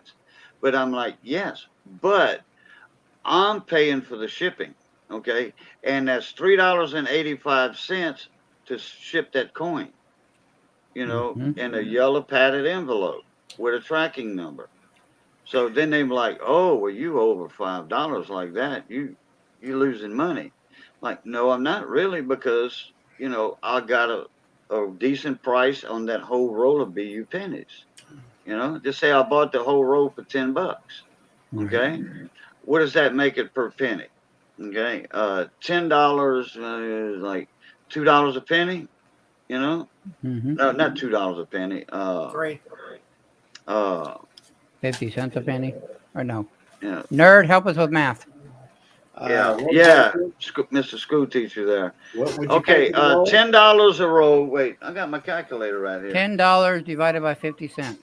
So a dollar for Yeah, no, 5 of them, that's 50, 20 cents 50 piece. divided by 10, It's 20 cents. 20 cents. Yeah. Yeah.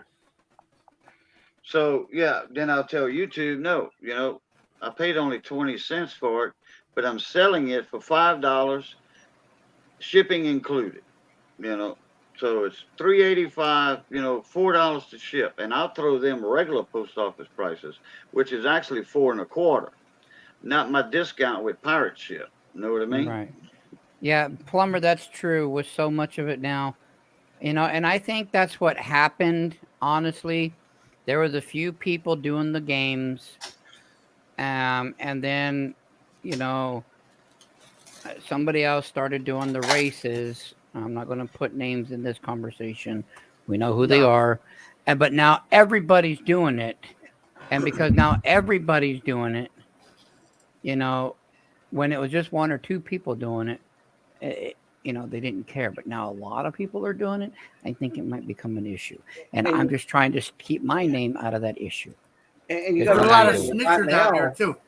Right now, it's just companies shutting people down. There is no legality. Now, yeah, but what I'm talking about is, what are YouTube terms? Exactly. What so right is, now, like when you do on Facebook with the raffles or the giveaways or the you know, the games? What's the Facebook rules? What's the Instagram rules? You got to read those terms of service.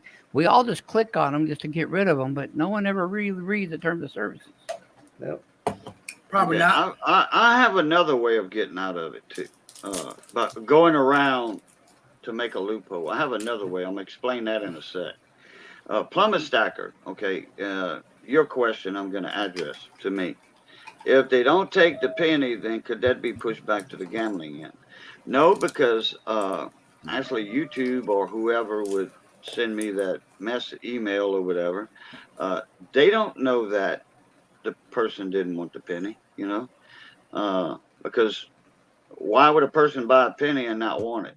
You know, if it was just a regular sale, you know, but since it's a free grand prize, so what I might start doing is doing the penny game, writing the names down in my log sheets, which I have log sheets printed up for each penny game, and I'll write down the number, whatever, you know, whatever they want, and then I'll do the penny. You know, I'll sell the pennies that night. Okay, that one day.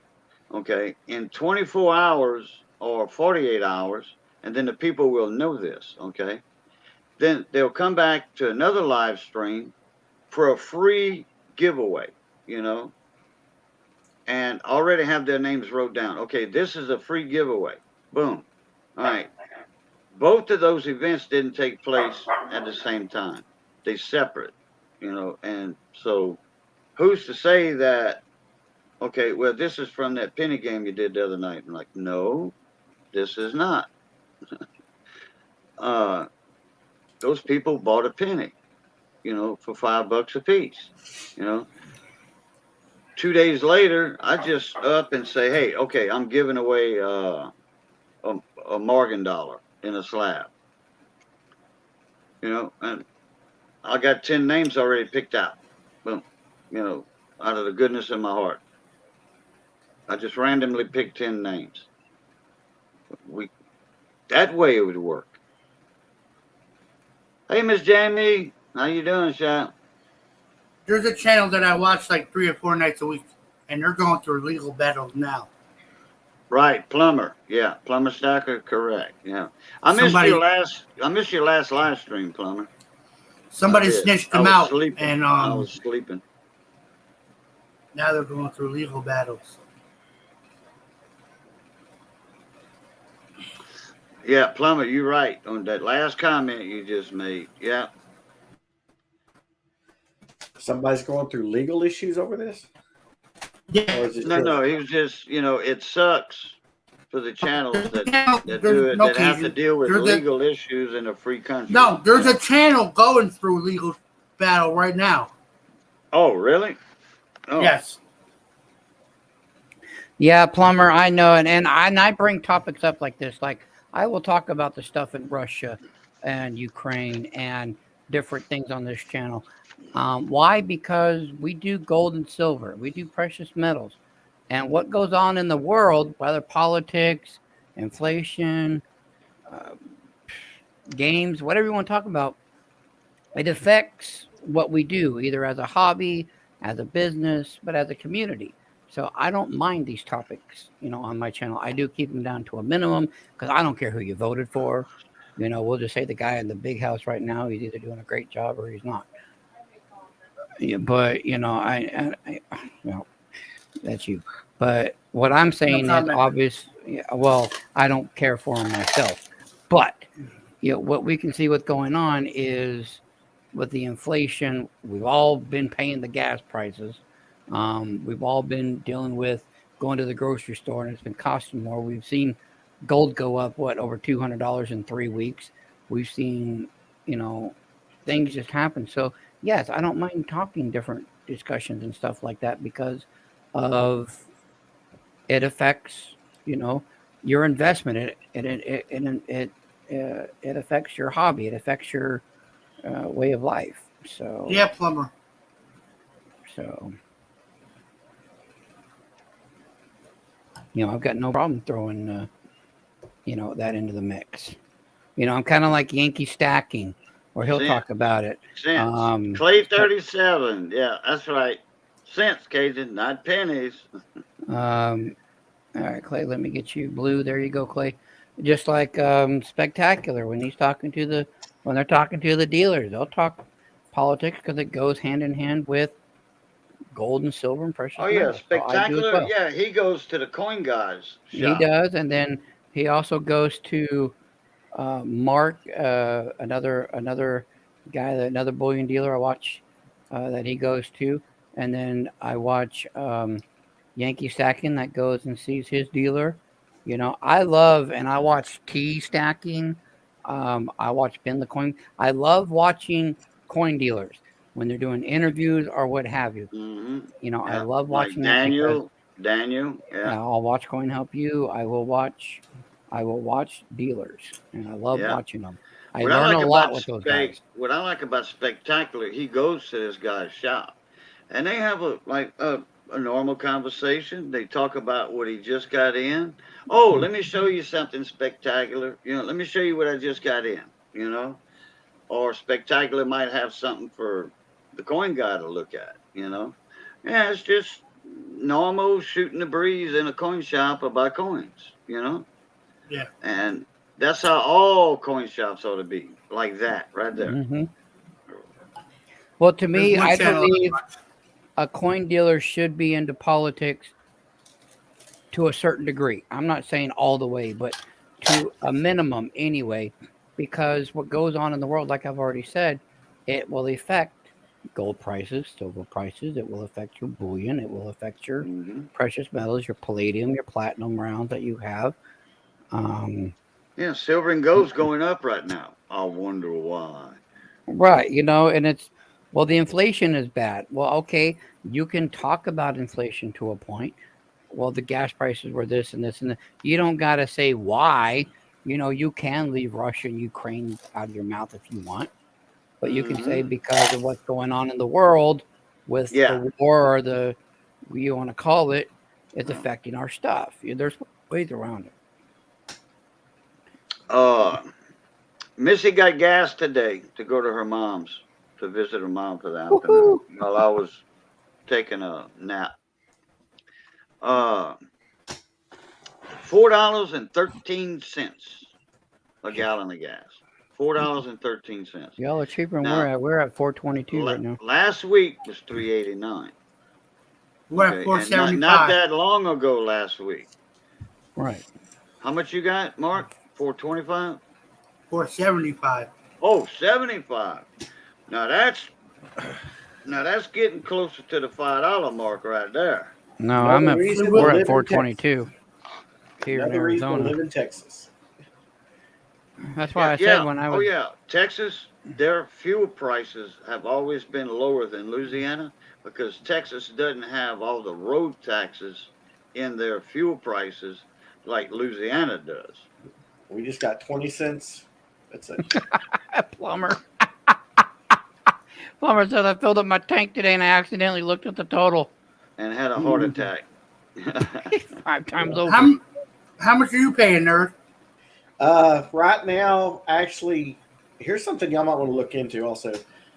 Around here is sitting in the low 390s, but if you have 7-Elevens where you live, their app, I found out this by accident, but it's great. Attach your credit card to the app, and it's got this thing called Price Lock, and it'll look for the best price in a 20-mile radius and lock it in for 4 days for you.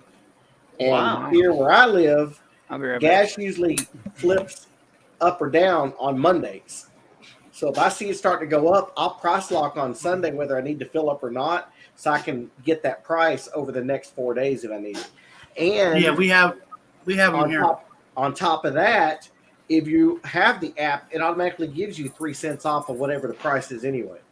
And you can pull up to the gas station, log into the app, tell it what pump you're at. It'll automatically start the pump and everything. You just get out, fill up, and leave. Wow. And your first 7 fill-ups, when you first sign up for the app, you get 11 cents off per fill-up. Each per gallon per fill-up? Or yes, per trip for the first 7 trips. Wait, per gallon or just 11 cents off the total price? No, 11 cents off per gallon. Oh, wow. The first 7 fill-ups. Up to 20 gallons, I think is what the rule is, but still. Okay. You can do 20 gallons 7 times and get 11 cents off for each set. For each gallon. And then after that, you get 3 guaranteed, no matter what, for being a member with 7-Eleven. Well, if you have a BJ's or a Costco, because we have a Costco here, like 5 minutes from where I live. Their gas right now is $3.79 a gallon. Yeah, right now it's in the low 390s of where I'm at, and with my price lock and my cents off, I'm going to pay.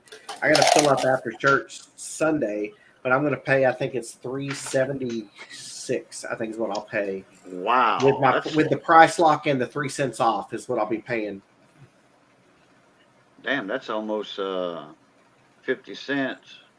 Wait, yeah, that's almost 50 cents cheaper than I'm getting it for. And see, do you have 7-Elevens there in Louisiana? Not in my town. I haven't seen a 7-Eleven in a long time. Well, if you got a 7-Eleven and they participate in that, it's great. I've got a 7-Eleven they just built right next to my house that does not participate in the price lock, but there's one that's less than 2 miles away that does. And guess what? I drive that extra 2 miles just to get that extra 15. One time I actually got 26 cents off the sticker price they had setting up on their screen. Dang. Yeah, I filled up. My tank holds like 15, 16 gallons, and I filled up 26 cents cheaper than what they were asking because of that price lock. That's a good deal. Yeah. Every penny counts nowadays. Yeah. We don't have 7-Eleven. We got Circle K. We finally got a Circle K here in Eunice. It was a Valero station. And Circle K bought that corner store out, and then Valero bought out a Shell on trying to think of what number that street. There's a lot of Valeros here. and Valero opened that store up, and they have a Subway in there. You know, it was the business was already there. It was a shell. It was called a Fast and Go. It was a Shell station called Fast and Go. That was it. Fast Check and your Go. rewards programs. Check your gas And then station rewards Valero programs. bought them out. Yeah, everybody's going to have some kind of program to give you a few cents off. Just find one in your area and see what they offer. Anything's better than nothing.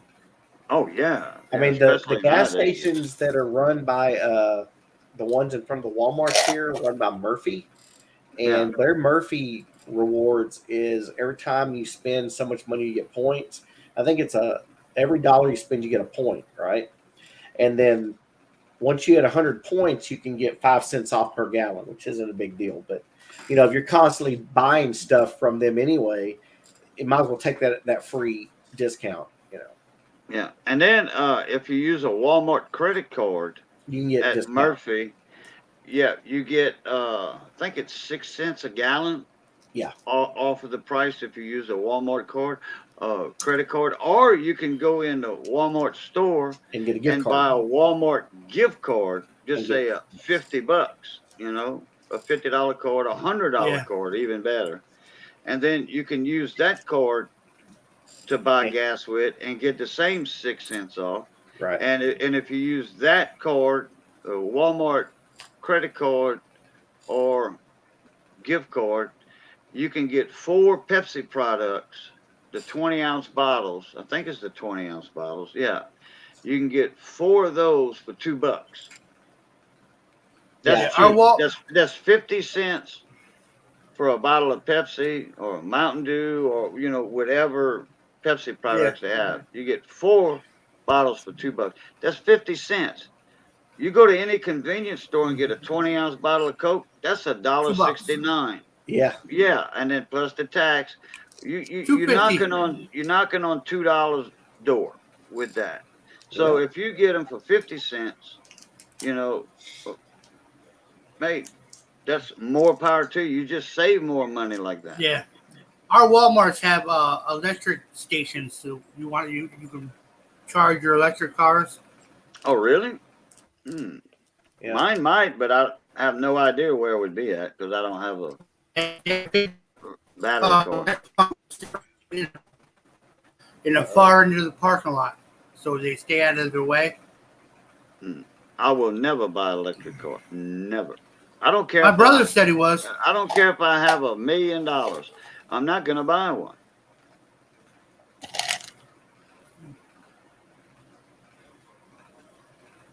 Jim said Kroger 10 cents off every $100 shopping, or 3 cents just with the Kroger card. That's a deal. Everybody's got a program. You just find what works best for you. Yeah.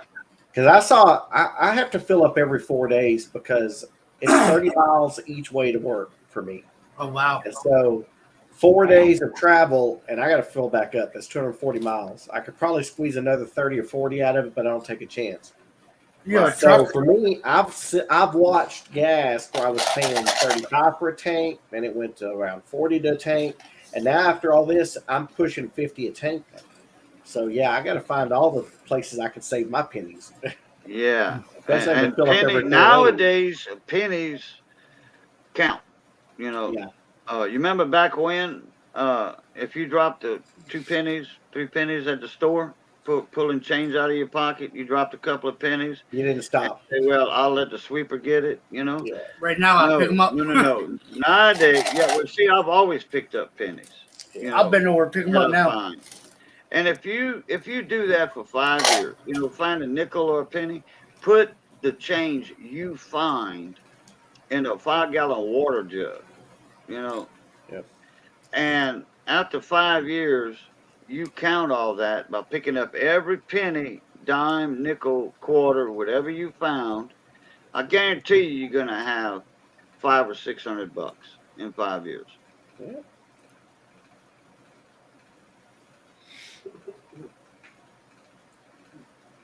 My brother puts $5 in a 5-gallon milk water jug every day. $5 a change or a $5 bill? $5 bill every day. Oh, wow. I buy coffee. I couldn't do that. You went I know So robot. he takes that $5 that he would have spent at Dunkin' and saves it. At Dunkin'? Oh, Dunkin' Donuts? Yeah. I would He would spend $5 a day or $5 a night. So he said, "Let me start making my coffee and bringing it to work, Yeah. and save the money. End of the year, I'll have a few $100." I take that same money and that once a week I just go buy an ounce of silver because it's probably going to hold that value more than There $5 it is. Yeah. Yeah, that's right. And Preserve that wealth. Your money is not just idling in a 5-gallon water jug. It's losing. You know, you're making money with the silver. Yeah, that $5 bill you throw in that water jug is losing money by the day. Well, that's Yeah, gonna help him. That's gonna help them with their vacation in the summer Yeah. or in the winter. Bella, enough. My big water jug is full of copper pennies. You know, the actual before 1982. You know. All the copper pennies I have are. That's very, Over very heavy. Very heavy. I've got. What, 2.5 cents is what 1 penny's worth of copper? Well, the way I do it 2.5 is cents, yeah. one copper tube of 50 pennies is $1.50 in weight. Yeah, it's almost 3 to 1. Yeah. It's 3 to 1.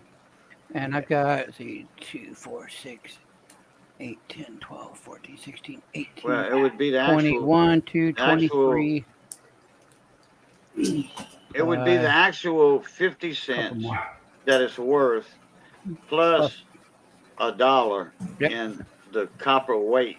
So Yep. it's actually two over that 1 Yeah. instead of 3. You know, you could say 3, but you actually have 50 cents worth of pennies already. Right. You know, so if it's worth $1.50, you know, so you just made $1 off of a Off the roll weight. of pennies by weight. Yeah. Yep. $1 profit. You know, I'm surprised. Excuse me. I'm very surprised that not more people save nickels. Because if you actually look at a nickel and see how much copper is in a freaking nickel, people should be saving nickels before copper pennies. Now, I understand the copper pennies have 95% copper, but nickels have 90% copper in them And 5% nickel. and 10% nickel. Or 10, I yeah, think, 10%. I think the reason is because I think the actual, when you look at the weight and you look at the value of the weight compared to the value of the nickel, I think a nickel is only worth like 6.5 cents, whereas a penny. Somebody said 7 last week. Well, yeah, That it costs to make. right. 7 So it's cents, a I think. 7 cents to make a nickel, where it's costing that 3 cents to make the 1 cent. And that's why they'd rather collect pennies than nickels, because it's just not the space and the time and the weight. It's just not cost effective, I guess you will. Pennies your biggest bang for your buck, your old copper pennies. Yeah, and there's a reason for that, because if they ever take the pennies off of the market, Oh, there's a lot of people that have a lot of 5-gallon water jugs you're gonna melt it down. full of 95% copper pennies. Yep. They're And gonna get that's melted. when they're going to start melting the copper from the pennies, and the Uh, slag that's left over, after you pour your copper off, the slag that's left in the bottom is your zinc or your tin, the other 5%. That's going to be your slag. which So can you're going to be you refining it. You're just melting it, refining it. Your slag is going to be the other 5%. You're going to have pure copper bars, oh, yeah. and you can sell that to your scrap iron place, at a big premium like that. You're going to have refiners out there, scrappers, refiners that are going to go ahead and say, look, we'll just go ahead and take it all off your hands and just take a 10% haircut, and Yeah. we'll do all that mess for you. And Yeah. someone's going to go, Correct. okay, you're going to give Yeah. me $200. Oh yeah, I'm all for that. Hey, if Yeah, I don't exactly. have to I'll fire give up up my 10%. propane tank to run my foundry. You know, Yeah. my not smelter, but my foundry, Yeah, I mean, or my what is that one that VC Coins and Big Red has? A Devil's Forge. Devil's Devil's Forge. Forge, yeah. Yeah, I don't have to fire up my Devil's Forge, and cause you got to buy the crucibles. You know, Yeah. copper is hard on crucibles, big time. And So I you're going to mean, be investing in more crucibles. So yeah, just go with that look what that look what they place do you with, just talked about, the refinery. Yeah, if yeah. they offer you and take it, like you said, 10% haircut, that's fine and dandy. You know, They'll have it figured in. They'll have that's it all worth figured out. my damn time. You know, That's I what mean, the gold refiners do. You know, like a pawn shops, they'll take in broken gold. Now they're going to give you crap, of course, but they're taking them to the Yeah. refiners and they're getting between 90 and 95% of melt, because the refiner's going to take that 100 ounces of scrap or whatever it is and just toss it in the mix with the rest of it, and that's what Right. they do 24/7 anyway. So it's not going to cost them really anymore to do what they're already doing. yeah, And they're saving these people time by not having to melt it themselves, and they're making 5%. yeah. And that don't And- sound like a lot, but when you're talking about hundreds of ounces of gold, that 5% adds up really quick. If you ever would notice this, if you go to a place, a scrapyard, you know, junkyard, scrapyard, that buys copper, okay, say if you got some number 2 copper, okay, and you got bright and shiny number 1 copper, but they're going to give you more for that bright and shiny number 1 than the number 2. Yep. Okay, but you can watch them. You can hang around a little while, watch them where your copper goes. It all goes in the same damn bin. Right. In the same bin. The number 2 and the bright number 1, it's all mixed up in there. So And you know why they're giving you less for the number 2?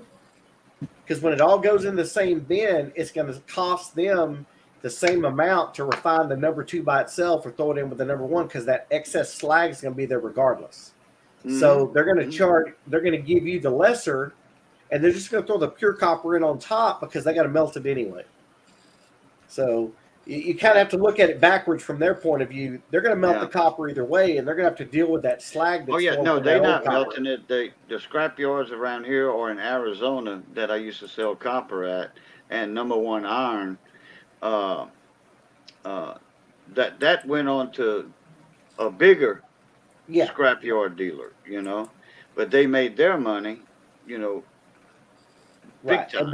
And the big place where finally melts it down, they probably give them a flat fee for the copper no matter what, because they're dealing with so much of it, and so they're not going to worry about the different levels of it. They're not going to sort through all that. Hell no. Because it doesn't matter at that point.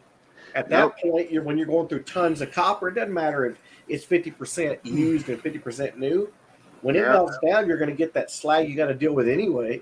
So, I mean, they're going to go ahead and give the low-level guy the lesser of the amount. Yeah. Wow. Jim said, I fill cat litter jugs up. Okay. Yeah, he's got 5 of them already full of pennies. Copper pennies. Yeah, cat litter. Hey, any container you can put them in. Hell yeah. Water jugs. You know, your spring water jugs you buy from the store. You know, or a 5-gallon water jug you get from a business, the plastic ones or whatever. Pennies have been worth double or more for so long now.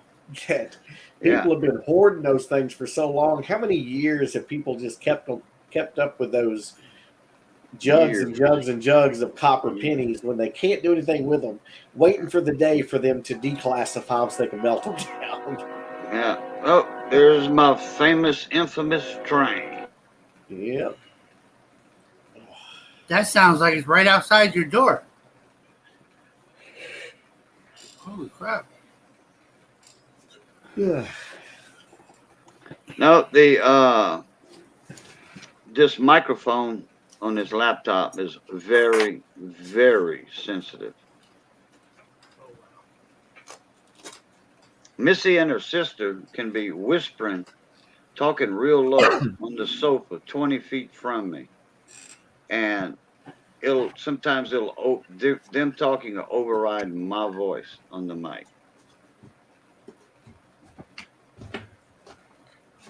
I've had some people tell me, I didn't catch what you said, Cajun. Somebody's talking in the background. Yeah, that's how sensitive it is. When I wear them, they're sensitive. I'm supposed to wear 2 hearing aids, but most of the time I don't. After a while, crocodile, nerd said. But these things are like real sensitive.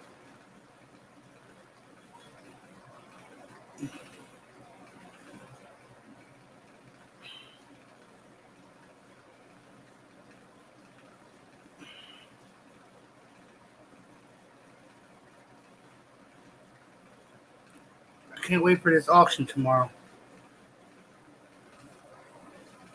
Oh yeah, that's good, man. That's gonna be a blast. I have to make sure I take a nap. And last year was freaking awesome. Awesome. I missed it. I was in the hospital for it. And I watched a couple of your videos today. you watched a couple of mine today? Videos or Yeah. live streams? Videos, I guess. A couple of Missy's cooking. Oh yeah, okay. Those are the videos. Now I do The have ones- I do I have watched a couple of you in the of hospital. I do have a couple of videos, cooking videos that I did live. Okay. But they turned into videos. But just a regular live stream, no, I watched a couple today. no, I wouldn't spend 3 hours watching a live stream or 8 hours watching a live stream. You got to watch the videos themselves.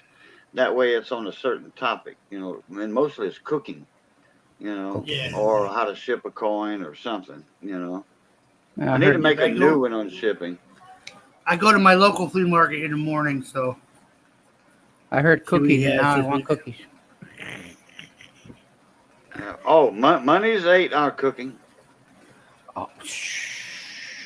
Yeah, Money has gotten fatter with him. Because I'm gonna tell you what, I don't care what Missy could cook you anything. Missy could make a mean turd on a stick and you'd eat it. Okay, I'm just saying that. She'd make a mean turd on a stick and you'd eat every bite. A turd dog, yeah. Man, Put a Okay, turd what's that on a woman? stick and batter it and deep fry it. Hell that yeah. woman can make some. Hell, she did make scrambled eggs and sausage one day. Are you kidding? I thought I was at a restaurant. I don't know how Cajun's not 500 pounds. I'm just saying. Man, to live with Missy, you gotta have a high metabolism. I do. Well, that's a good thing. Got her. I got a very active metabolism. Well, that's a good thing. 'cause It's you need slowed down a little bit, but But man, I do have a pulse on me though. I do have a pulse. Not quite as big as money pulses, but I got one. hey, mine's all bought and paid for. Yep, that's it. Oh, bought and paid. Since I got sick 3 years ago, I lost 180 pounds. Nice. Good job. Oh, okay. What you go now? I'm at 280. Okay. 280? You don't look no 280.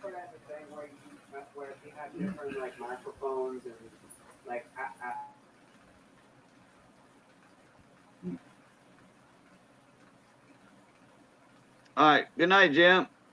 Bonne nuit. Thank you. Oh boy. Oh, But- boy, oh, boy. And I still got Chomper sitting there, Cajun. Yeah, You still there, got Chomper. there he be. There's Yeah. Chomper. You got Chompers. Yeah, I don't know why he's facing that way though. He's supposed to be facing that way. There we go. He's supposed to be- there you go. Alligator Yeah, I went to the- head. I went to the alligator place in Florida. Okay, money got that one in Louisiana. Wait. Yeah, Yeah. I went to Cajun's house, came back with a gator and Yeah. some rice Yeah. vodka. and had boy, that's some smooth stuff, ain't Oh it, man, Money? you swear to goodness, you thought you drank water until you tried to stand up. We gave What is Money a tour. We brought Money and Mrs. Money to the radio station here in town. My cousin's radio station. It was Yeah. for the Thursday night Swamp and Roll show. Because I had told Money, if you can be here, like for Thursday, get here Wednesday or whatever. But if you, make sure you get here, and Thursday is one of the days you're here. Because Thursday night, we're going to the radio station, and it's a museum inside of a radio station. Yeah, It's a museum and radio station put together, and they had more people over there than you can shake a stick at. Bands. They had a band over there. Two different bands. But anyway, one of them, they were interviewing the band, which was Gotro. What was his first name? I don't remember. I didn't know him that well. Well, anyway, when we came back the next day or that night, I played a couple of his songs, and Money said, "Yeah, man, those are on the country. They play those on our country station, in Arizona."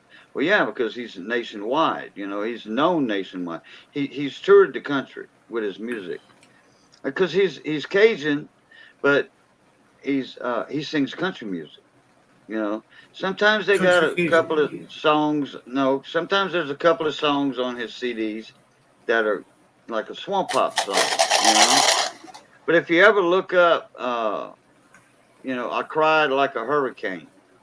That's Jim. Wait, what's his name? Jim Gotro. JC Gotro. Wait, let me look that up real quick. I cried like the rains of a hurricane. But yeah, Rain I had a good old time. From hurricane. Here it is. Hell, that came up automatically. I think it's CJ Gotro. And then we CJ Gotro. CJ. See, that's not coming up as anything. Look up CJ Gotro. had to talk to a man about a situation. Yeah. I figured you had to see a man about a horse. CJ Gotro. So Cajun, There it is. do I you got it. remember? This is back when I was a kid, when we lived in Louisiana. Do you remember a blues player, a blues artist by the name of Tommy Yetta? Tommy what? Yetta. Yetta. Yeah, Tommy Yetta. He was out of New Orleans. I'm not familiar with that name. He was he played along the shit. I'm losing words. Bourbon Street. Oh, Played the okay. club up and down Bourbon Street in the 80s. Yeah, in the French Quarter. Yeah. Yeah, in the French Quarter, yeah. I'm not familiar with that name. Now, my one of my best friends, Carl Oye, used to play Bourbon Street. He was playing 5 nights a week over there in New Orleans. Him and his band. In fact, they had moved. They lived in New Orleans because he was booked 5 nights a week. Sometimes 7 nights a week. He would go and play in other places, but he had a regular house gig with 2 different lounges over there. And Carl is a very, very talented musician. He's a bass player, Cajun accordion player, and his band were multi-instrumental musicians too.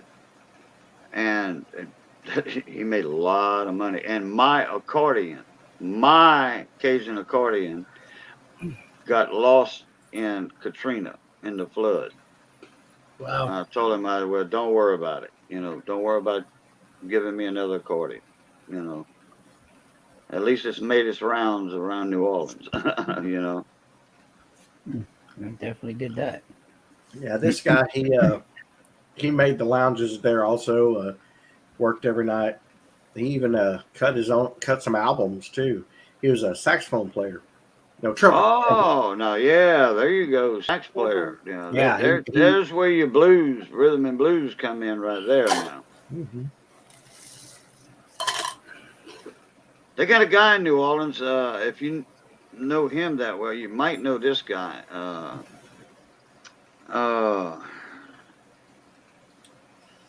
He's got long, pointy, stand-up hair, kind of like a cartoon character. The only reason I know Tommy Ed is because we knew him in person, and my mom and him dated for a few Okay. while. So when I was probably 6 or 7. So Let me see.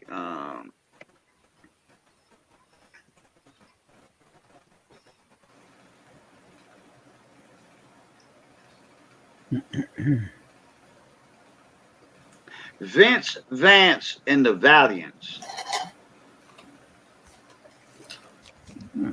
That's the name of the band I was talking about. Vince Vance and the Valiants.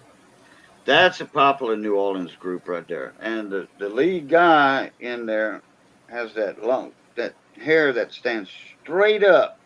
I mean, I guarantee you'll take a half a can of Aquanet to keep that hair up like that. You know, that's his gimmick, his trademark. That's his gimmick. Yeah. But hey, awesome. You know, he's a multi-instrument musician. His band, these are professionals. Okay. I And haven't heard Aquanet in years. yeah, Aquanet hairspray. Yeah, they still make that stuff. Oh yeah, that stuff there, you spray it on Yes, the they do. hairdo, it's staying. It's staying. It used to come in kind of like a off orangish Like a pink can. color can. Yeah, like a pink can, and it had a net.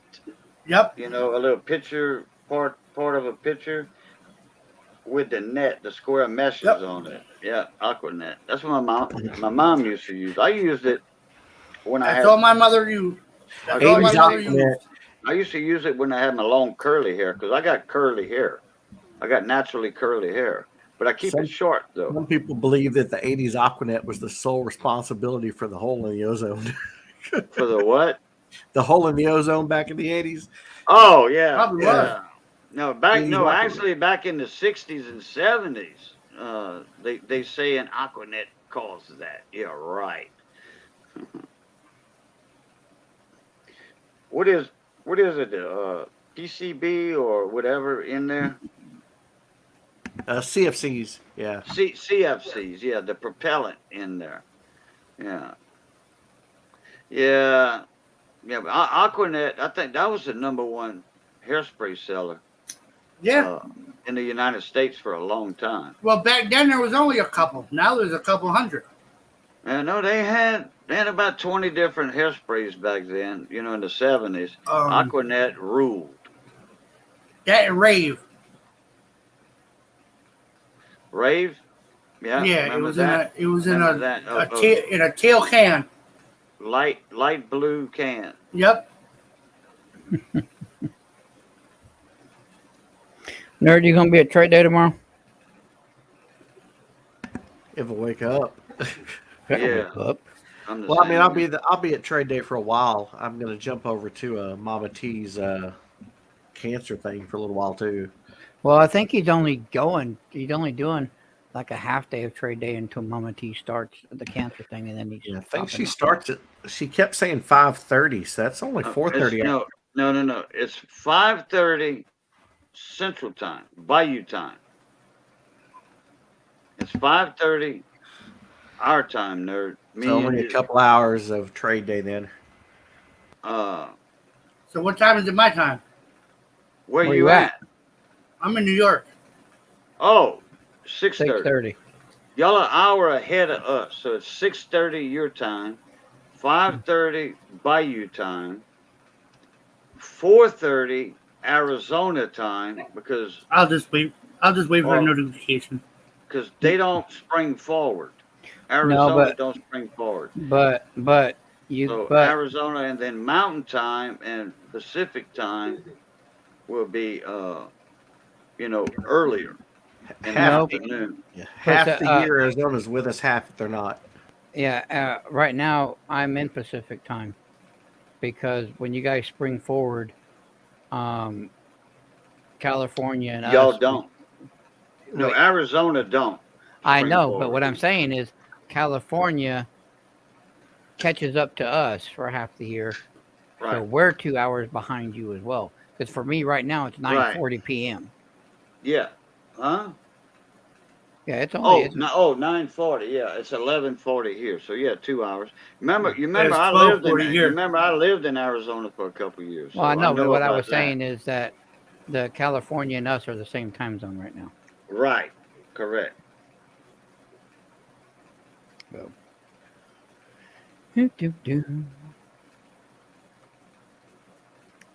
But like say what is it? Montana? Is Montana in mountain time, I think? Yeah. Yeah. Okay. All right. And then they hour difference than Pacific time over on the Montana, West Coast. Utah, Wyoming. Yeah. So it'll be 6:30 your time, Mark. 5:30 Bayou time. And I think that now have they said if they're gonna? Did they get a crap ton of stuff in? Or I mean, are they going to be going 20 It's hours? gonna be it's gonna be about a 5-hour stream.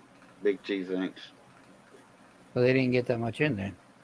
No, a lot of stuff went into the sticker box. Yeah, they didn't get near as what they got last year. Yeah, a And lot they've of got- stuff went to Ida for the sticker box, and Big T, he said he's got enough of probably about a 5-hour stream, and it might last 6 hours, but not 13, 14 hours like last year and the year before. Well, the two big ticket items, Miss Ida has them these days, she said. Yeah. Well, she's got the quilt, okay. They're expecting them two to go big price. Yeah, and then she's got the sticker box, which last year, I forget Yep. how much the sticker box went for because I wasn't there. I was in the damn hospital, and you can't get no damn rest hardly, Nope. in the hospital. They tell you get some rest, and then 2 hours later they come in sticking a needle in your arm, and they say And they now do get it- get some rest, okay? And they do it like 3 or 4 o'clock in the morning. Yeah. Well, I was in there for 2 weeks, and every friggin' night at 2 or 3 o'clock in the morning. yeah, when they bring you coming in here. meds, and when I was getting my pain meds, I was getting that in an IV. Me too. They would push it, I had the same one you had put up here. that in there, and they would push it. Then they put what they call the what's it called, the clean out, or A flush.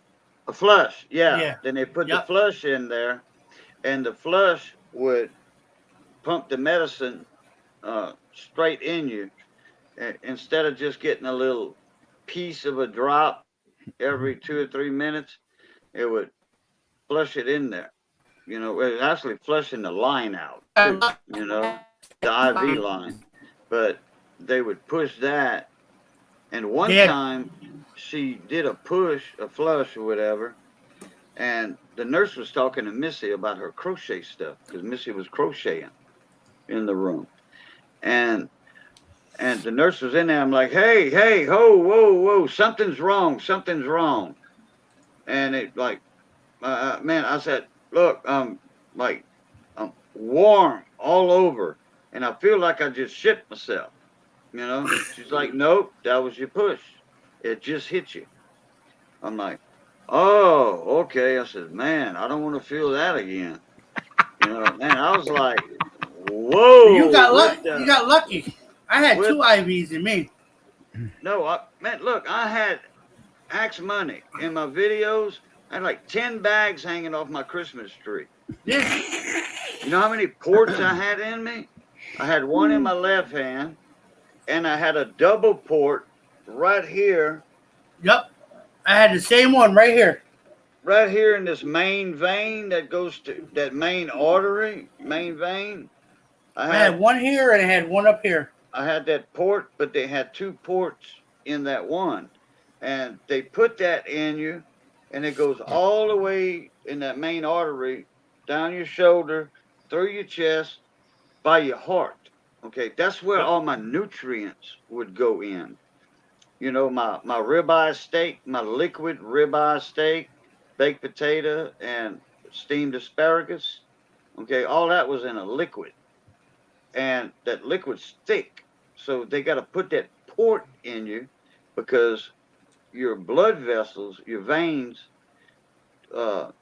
can't accept that. It's too small.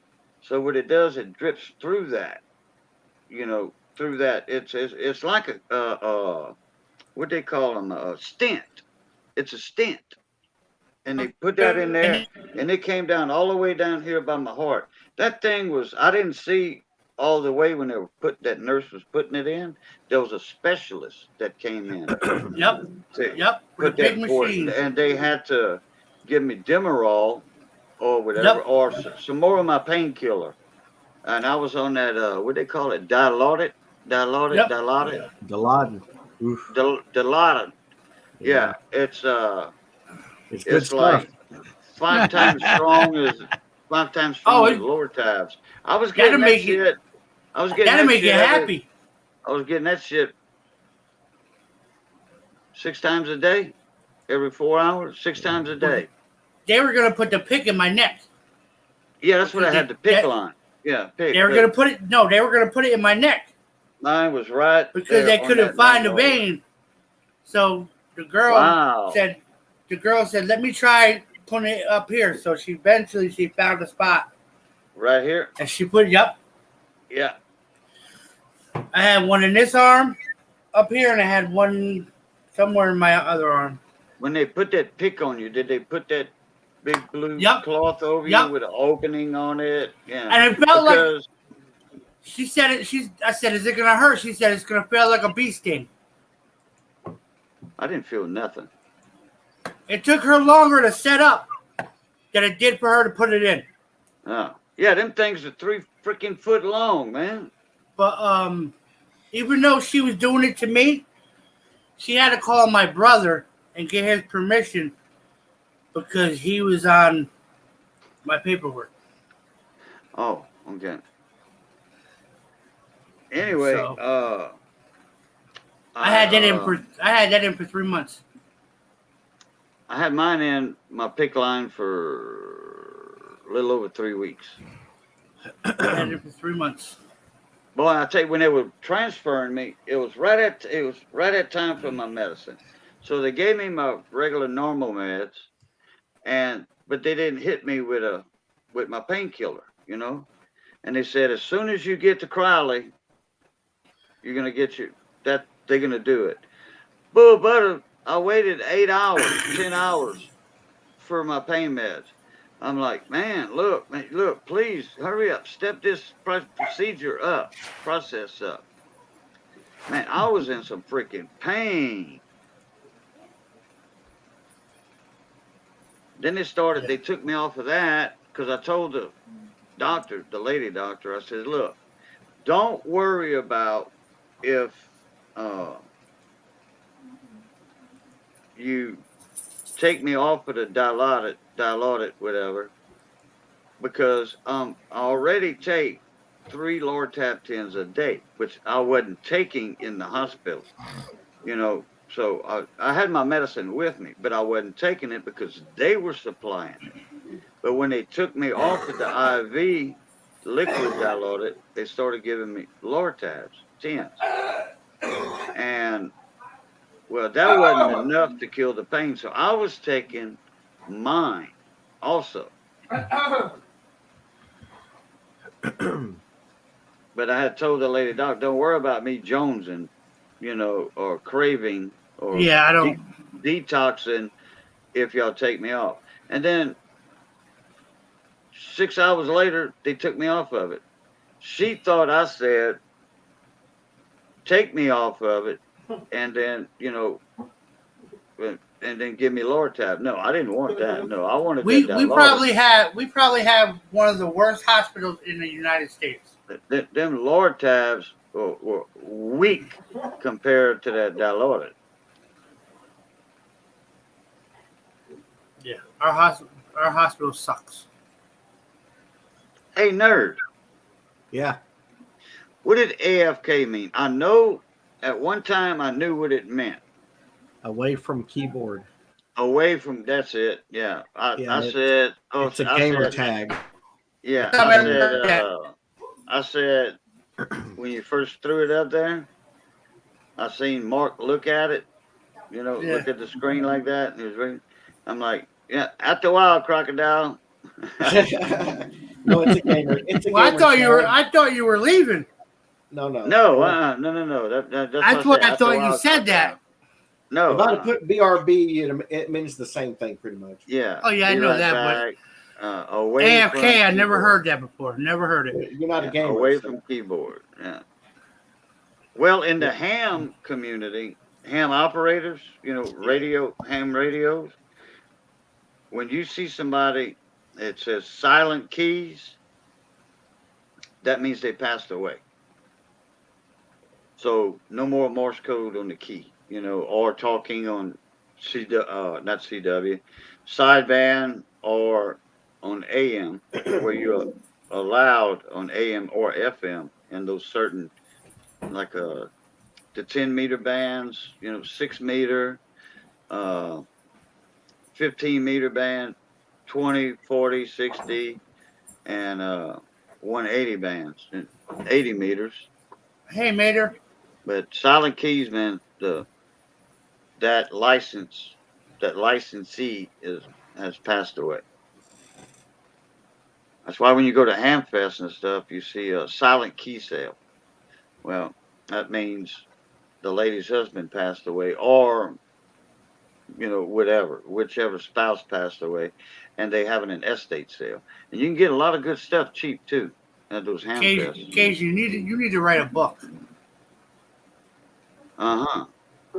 With all this stuff that I've heard you say in the past, I don't know, Yeah.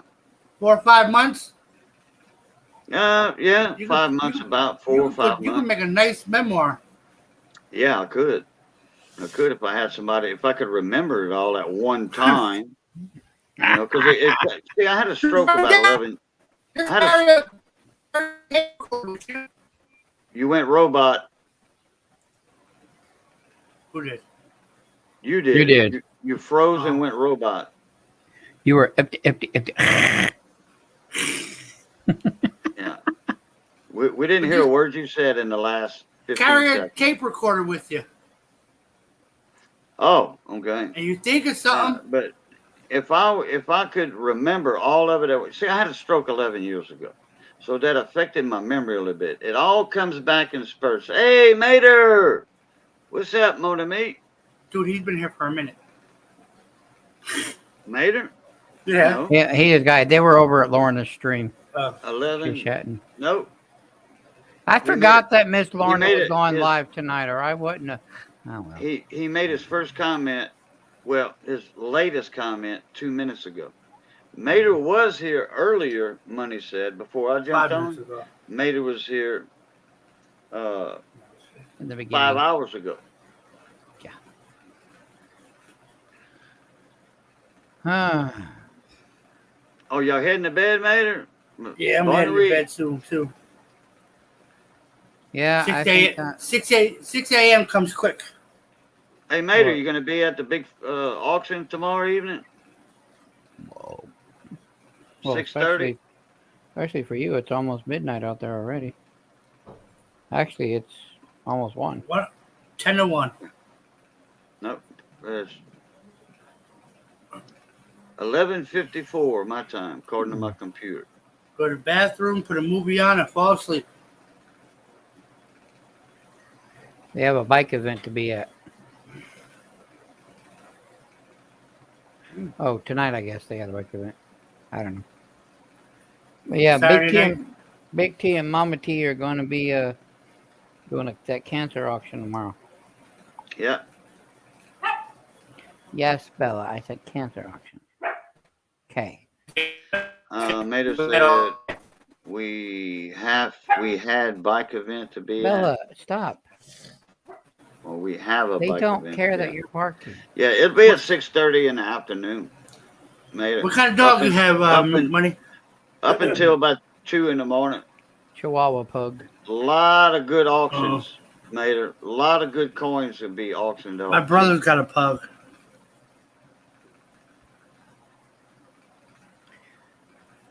Chris and I are going to the races tomorrow night. They're having monster trucks. Oh, okay. Fine. Well, jump on Big T. Look, I mean, by the time y'all get home, he'll be live, still live. Us, Yeah, he's still we'll going all be strong. live tomorrow night. He'll be going strong. He said probably past midnight. Oh, easy. That's what he's saying, but I don't. Oh yeah, it'll be. Oh yeah, Oh, yeah, it's he'll I gonna don't be think midnight. so. It's gonna be a 6 Very hour well. stream. You know, with Very all the well. giveaways and Oh all yeah, that. with Miss Ida and Oh everything. yeah. They're gonna have Oh, a lot yeah, of they giveaways. And You know, there's people that are gonna come up on the panel and give shit away too. Yeah, see, Big T. I think a lot of people. Big T didn't get a lot of coins because people are not scared to get up in the panel anymore, showing their face or showing the coins off. Yeah. You know, some people will not show their face, but they'll be No. showing the coins, and then whoever wins that coin bids the highest, the money goes to Big T, and then he's going to transfer it to the Cancer Awareness Center, Susie D. Komen Foundation, and then the person on the panel is going to ship the coin out. You see, it doesn't pay to double the shipping. You know, like my coin, my donation. Okay, why would I ship it to Big T? It's going to cost me $5 to ship it to Big T, and then Big T's going to have to ship it to them. Yep. You know, so that's double the shipping right there. So Bella, okay. Little Paws, Big Mouth. You are the Bella. Go to bed. you know, so a lot of people are going to be doing like me, and then just show up on panel, showing their coin off, and then people are going to start bidding. He's got a Or special their auctioneer, coins. right? Somebody's doing the auction. He's got What? a special auctioneer. No, A special auctioneer. No, he'll do it. He's going to be doing. He's going to be calling it out 3, 2, 1, and all that. I thought he had somebody else doing it. He said. Now there might be somebody in chat doing it, you know, helping out, you know, but usually Big T does it himself, or then I'll take his place for a little while, you know, and I'll start calling it because I'm going to be on the panel also. Miss Ida's going to be there, Big T, Mama T, and me. Yeah, I thought they said something about D. Reese doing it. D. Reese will be there too, helping out. Yeah. Yes. Yeah. Yeah. D. Reese will be helping out too. D. Reese will be one of them on the panel also. Yes. He's the other one that I pick his brain a lot too, Money. Oh. D. Reese. Yeah, Oh, yeah. D-Reese. D. Reese. Yeah. Good job. Good Yeah, job. D-Reese loves his pennies. Yeah. Oh. I asked him a lot of questions. His wife's from right down the road, Opelousas. That's where his wife's from. All right, well, guys, we've been on for over 5 hours. I think I'm gonna Yeah. I'm gonna call it. You know me, I plan on being here for like an hour or two, and then I'm the worst SpongeBob show ever. 5 years later. No, it's like me. I want to be there for 2 hours, and then I'll say, hey, all right, guys, I'm giving y'all a heads up. Got about 10, 15 more minutes left. Well, here comes another hour. Oh, here comes another A hour. couple weeks ago, Big T was on for 7 hours. Oh, That's normal. That's normal. That's me and him were on till 3:30 in the morning. That's a normal That's- Big T. I was normal. like, holy shit! I gotta be up in another 3 hours. Yeah. At that point, you just don't go to bed. Right, because you just kicked yourself in the butt for going to bed at that point. Go take a shower and Yeah, eat you're some gonna be breakfast. more tired when you wake up than you. I took a shower. I We're made a gonna pot be- of coffee, and I said, Yeah. "Fuck it! I'm just gonna stay here and mess around on a computer." And by the time I knew it, my brother was texting me, "I'm outside." Oh, that was for your birthday? No, my brother picks me up on Saturday mornings and Friday morning. Breakfast? Yeah, Yeah, okay. Yeah, but wasn't your birthday not long ago? yeah. It's, a couple weeks ago, the 3rd. Huh? The 3rd. This past third? Yep. Yeah, the 3rd. Yeah, March 3rd. yeah, that's what I thought. But yeah. April 3rd is my mother's birthday. Okay. Hey, And she passed- Raging. She passed Raising away Cajuns in the house. Oh, we got to stay up a little longer now. Raisin's here. Well, She passed away see, 3 years everybody ago, shows so- up and I'm getting ready to go to bed. Y'all breathe. Yeah, no, might as well stay on a little longer. Raisin's here. What's up, mon ami? My Switch frat. over to your channel, Cajun.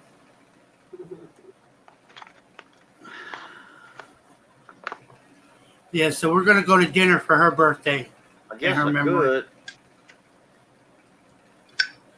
We're gonna go to her favorite restaurant.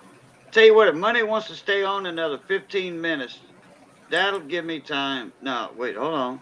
I want to see who's going to be there first in I'll come over. my live stream. I'll come over. Okay. What about you, Raising Cajun? You come Nerd. over, jump ship?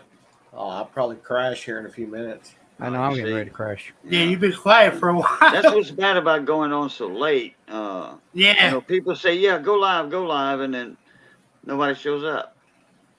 No, I mean, yeah, 3 or 4 people to show up, but Raging You says know. he'll be there. yeah. Well, it's So, up to you. If I get a notification, I'll come over.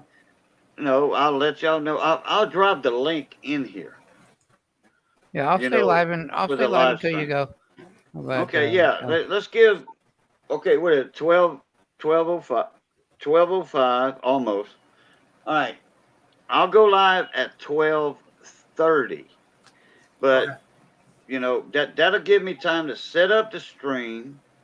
You know, and I'll set it up here in a little bit, but that'll allow time for the people to get the notifications. Yep. And then at 12:30, I'm gonna hit the live button on my channel. It'll already be all set up. Okay. Get a raid from here, and then the other people that will be waiting in there. So let me go lean off the dock for a second. Yeah, I have to too. I'll be back in a minute. I'll see Alright. you over there, Cajun. Money, thanks for having me, buddy. I'm gonna stay live for another 20 so minutes for Cajun. Yeah, I'm gonna go hit the head and get a drink and be ready for when he Alright. comes You- on. You have a good night, Mark. We'll talk to you. Thanks for later. having me. Nerd, I'll see you later. See you later, man. Yep, take it easy. Yeah, I'm gonna get out here myself, guys. So I'll catch y'all later. Fine, nerd. Bye. Bye. All right. Then there was me, and then Cajun had to go lean off the dock. That's okay. All right. I'll stay live for a little bit longer for Miss Cajun. I don't mind. And then I'm going to do this. Guess I still could. Yeah, this will be fun.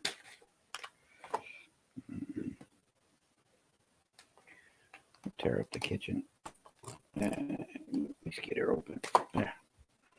Dum, dum, dum. Money's playing with dirt. Money, money, money, money, money. Why I play with the dirt?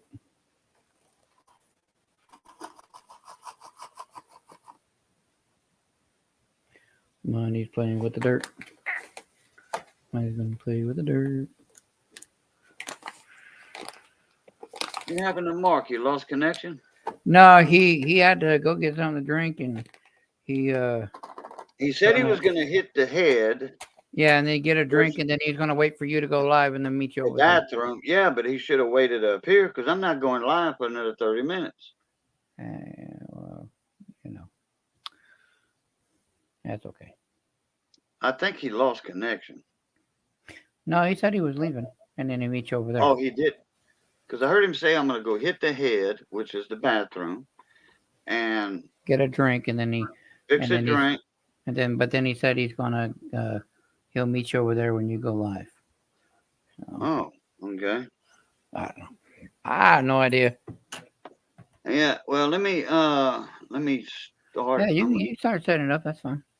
I'm gonna do it slowly. Slowly. Oh, I forgot about these.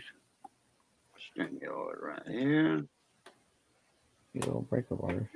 Yeah, I haven't went live in a while. People gonna say, "Wow, I ain't seen you in a while." I ain't seen you in a big minute. Where you been? Mm. Well, that's why I haven't been going live or been on anybody's panels because my internet was so bad it kicked me off.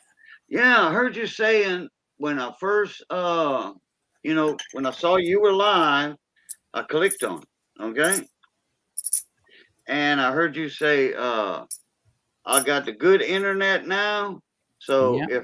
if something messes up, I'm throwing this crappy computer away and getting another one. Pretty much. If it messes Yeah. up now. And I just factory resetted this computer. And I mean factory resetted this computer about 2 weeks ago now. It's been about 2 weeks. A week or two. Yeah, 2 weeks. The platypus. Scheduled for later. Okay.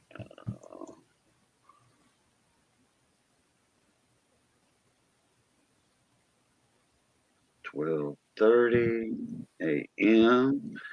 today. Plate. Yeah, a little bit, Missy.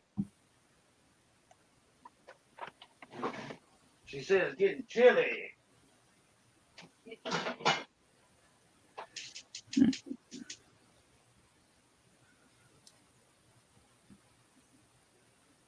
What are we sitting at? I don't even know.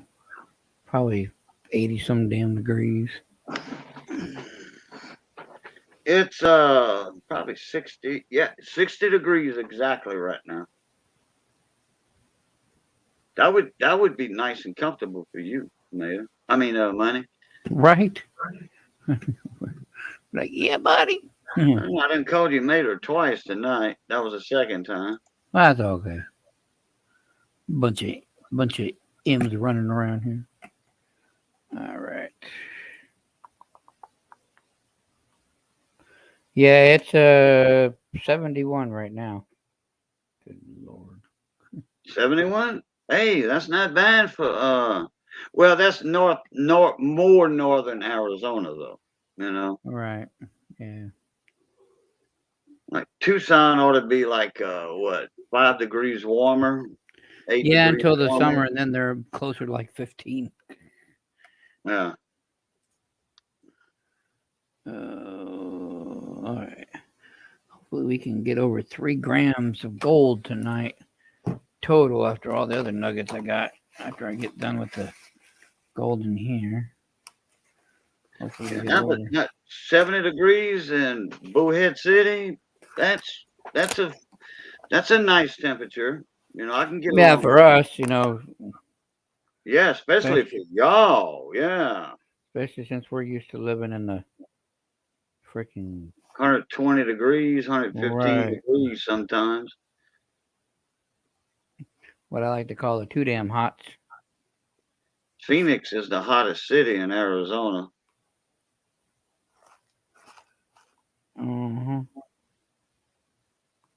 Yeah, they just got silly crime rate or silly climate over there. Their climate is Yeah, just I don't all know over what the it. place. Well, I know part of it. Okay, it's a concrete jungle. Okay, Mm-hmm. you know, and all that concrete absorbs the heat, and then at night when it cools down, it's got that greenhouse effect where the heat from all the roads, the asphalt, the concrete, you know, the rooftops, which is, you know, like asphalt shingles, all that heat stays there at night. It takes a while. It takes about 2 or 3 o'clock in the morning before the city actually cools off to normal, like in the countryside. You know. Right.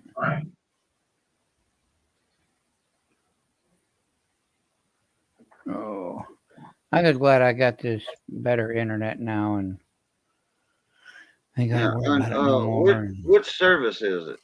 Suddenlink. Suddenlink? Which don't Spectrum own that? I'm not sure. I think Not so. I'm not sure who. I don't know if it's Sudden. I don't know if they own it or if it's Comcast or if it's CenturyLink that owns them. I don't know. Oh, y'all have a CenturyLink over there? They Cable? do in Nevada too, but yeah, and they've been having issues.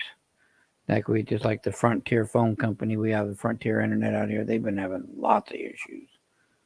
Oh, well, somebody who was it saying they just got Frontier Internet and they are very well satisfied with that. And certain parts It's of all Arizona.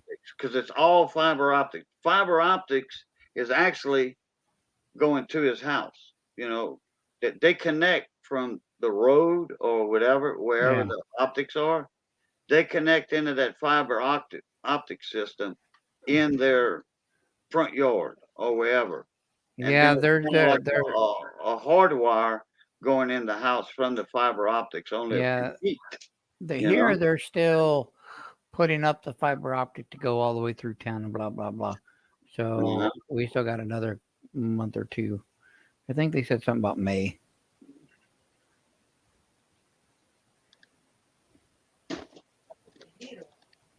Yeah, I got one of the burners. It's I didn't notice it was chilly until you said something. And I got a thin t-shirt on, a wore out cotton shirt. I don't have my K-Bone shirt on tonight or my Cajun Coin Hunter channel shirt on. I just got a regular old cotton gray t-shirt. One of the $4 things from Walmart or whatever. I wish I had a bunch of these, man. These are comfortable.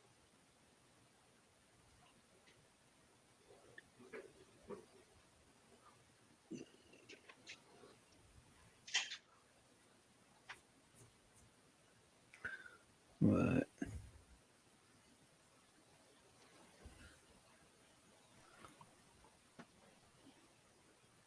Yo, yo, yo. how you doing, sir? What are y'all doing? Oh, been talking about money with money. We've been doing that. Then we started talking about politics. Then we started talking about inflation and gas prices. Then it went over to games and gambling. Then we came full circle and started talking money again. And now we're just shooting a breeze. We never talked politics. Yeah, I did. Oh, before I jumped on? No, I did it while you were on. I was talking about Russia and Ukraine and the precious metals. Oh, yeah. Oh, no. We didn't even mention that. We just said what's going on you said what's going on in the world. Yeah, but Yeah.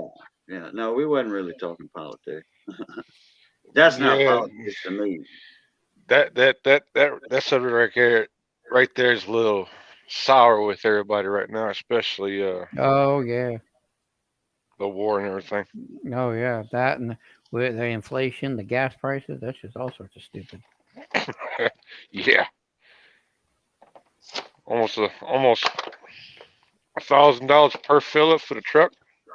Phew, Lord have mercy. Good, what? It's $1,000 for the That's a truck? lot of money. Yeah. And you wonder why the convoy's in DC right now. No, I don't wonder why. I just wish there was more of you up there. Yeah. I wish we could be out there with them. Yeah. Y'all see my new videos yet? Huh? Y'all see my new videos yet? No, not yet. Yeah, I just threw 2 more on the channel today. Oh, okay. I never could find that playlist. I mean, I didn't look in the last 4 days. Did you eventually make a playlist? You know. No, you just got to go to my video. Go to the video link on the community page or on that top thing that you scroll across. Yeah. You got to go. You go there and you'll find everything. Mm, all right. I'm still learning. I'm still more or less learning about YouTube and everything. I'm starting to change a few things up. The reason why y'all see more light is because I got one of those ring lights for the phone. Oh I yeah, sit behind it to light my face up. I yeah. can't even see you. I'm not on StreamYard. I'm setting up this live stream. He's setting up his live stream. Hmm. Let me see here. So, What are you yeah. putting together? I went to Harbor Freight today and got a few things. I got one of those tool creepers, Okay. and I got a mechanic's roller seat because their stools were on recall and they didn't have none in store to swap them out. So I just returned the ones I had and got this stuff. Oh, okay. So how long you home for? Probably till next weekend. Oh, so you're on your week's vacation right now? Oh, Oh, there you well, are. I see you. In your garage. All right. uh-huh. Don't really want to vacate. Don't really want the week off, but trucks are going to go back into the shop for a few other things that wasn't completed all the way. Yeah, the turbo, the gasket Well, or whatever. So you're that was fixed last weekend. Yeah. You said you But had brought it to the shop for $600 or something. yeah, we're going to turn that bill into them next week to see what they want to do with it. What kind of camera are you using right now? My phone. Turn it sideways. it'll make you bigger. Yeah, we'll get like me and Money are. Always start your videos off like that. Yeah, because certain phones you can't do that. Certain phones you can't do that.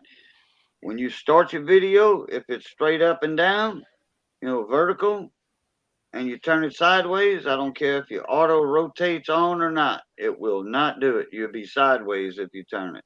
But your phone actually does that. So that's perfect.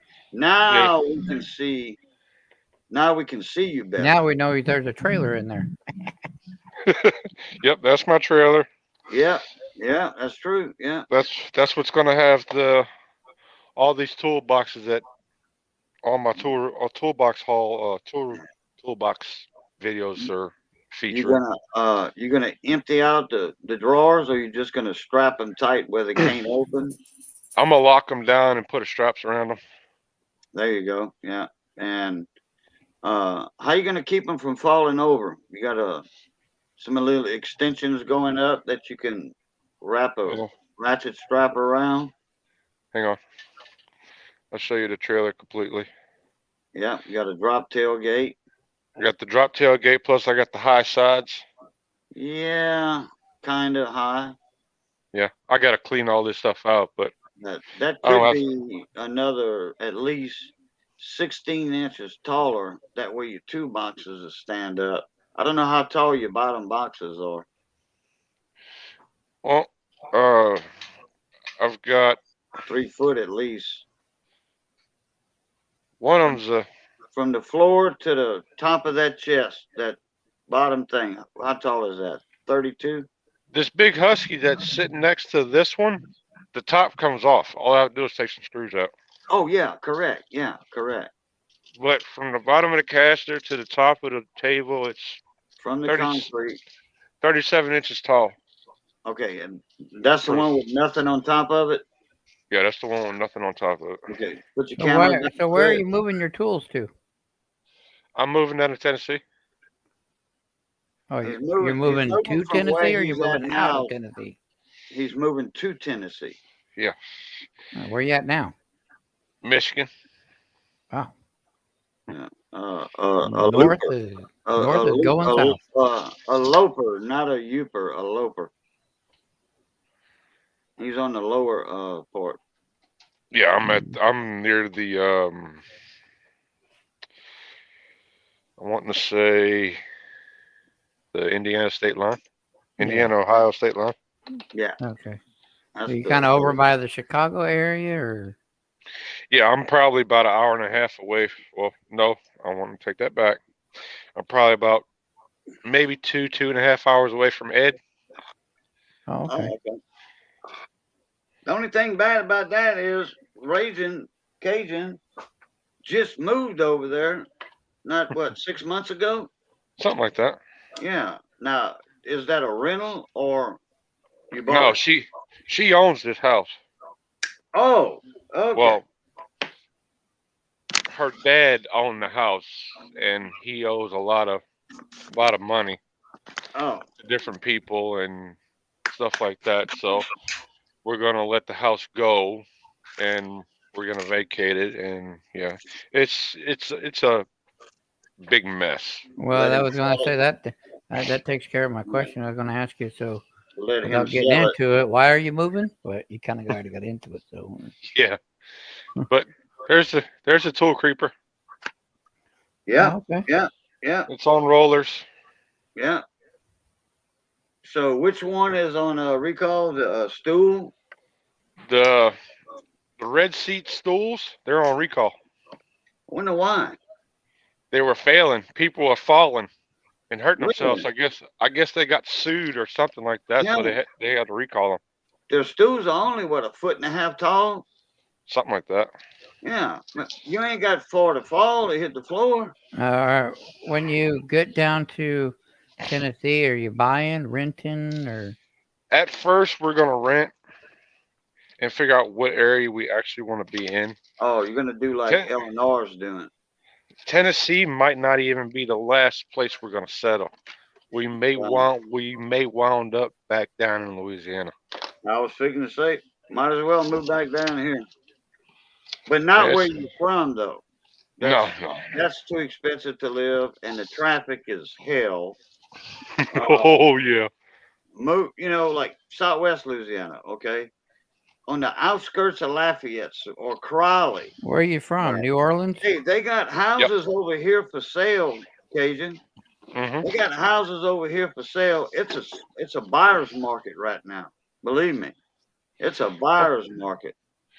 When we but bring the motor to you, we may have to look around. Yeah, they letting houses, 3-bedroom, 2-bath brick houses, go for like $65,000. Oh wow, that ain't bad at all. With the land, of course, That's not bad at all. Yeah, it sounds like you're more paying for the land and get the house for free. Yeah, just about. But everything's cheaper down here. The cost of living is cheaper.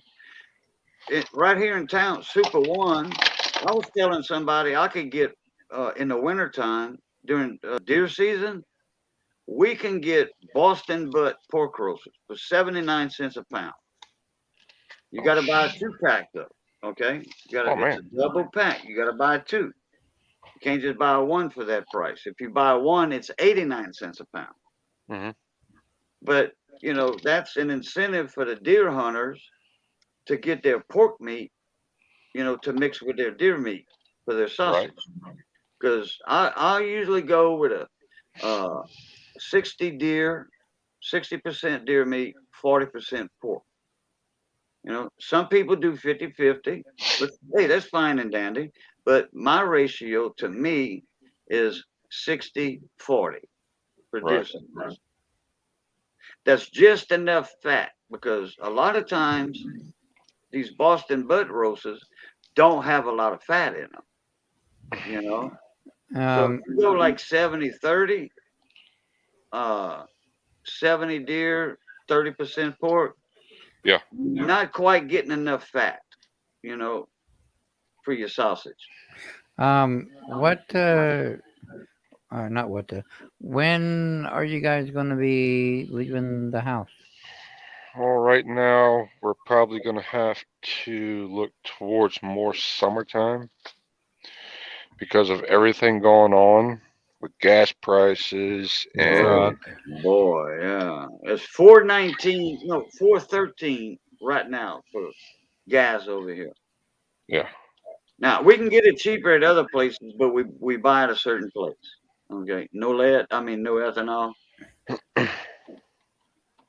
Well, So everybody else is, $3.99, I understand. 405. I understand with inflation and everything, but are you owner operator, Cajun? Yep. So how?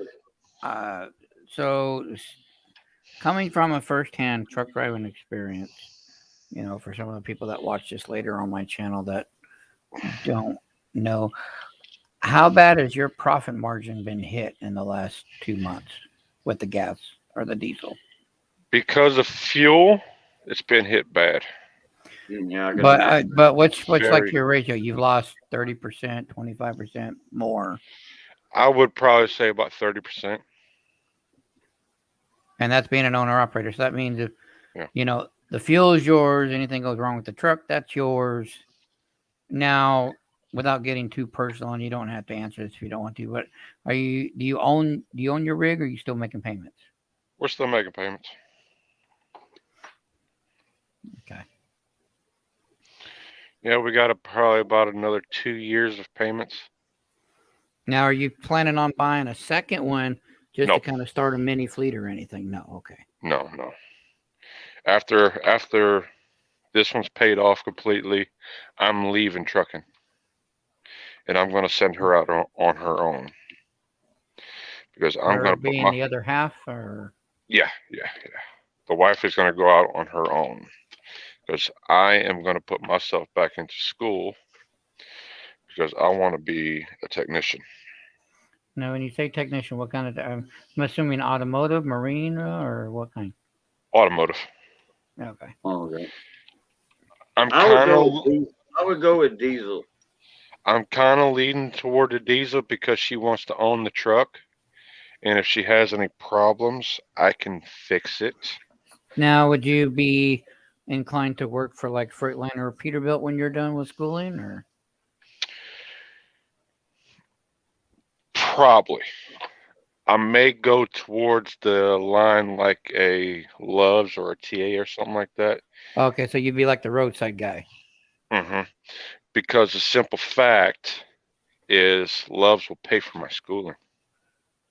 Who Oh. will? Loves truck stop. Yeah, Loves will help me go to school and give me a job while I'm in school. Wow. Man, I would be taking that too. Loves, where does that come into factor at? Loves truck. Because the Loves truck stop, Cajun, they have the roadside assistance. So if he blows a truck tire or he blows a hose or something, then he calls the number or whatever and gets the roadside assistance there and takes care of it. And that's Either what he or. would be. Either, yeah. Okay. Wow. So Oh crap. that's what I'm trying. That's what I'm kind of leaning towards. I didn't know Loves had that program going.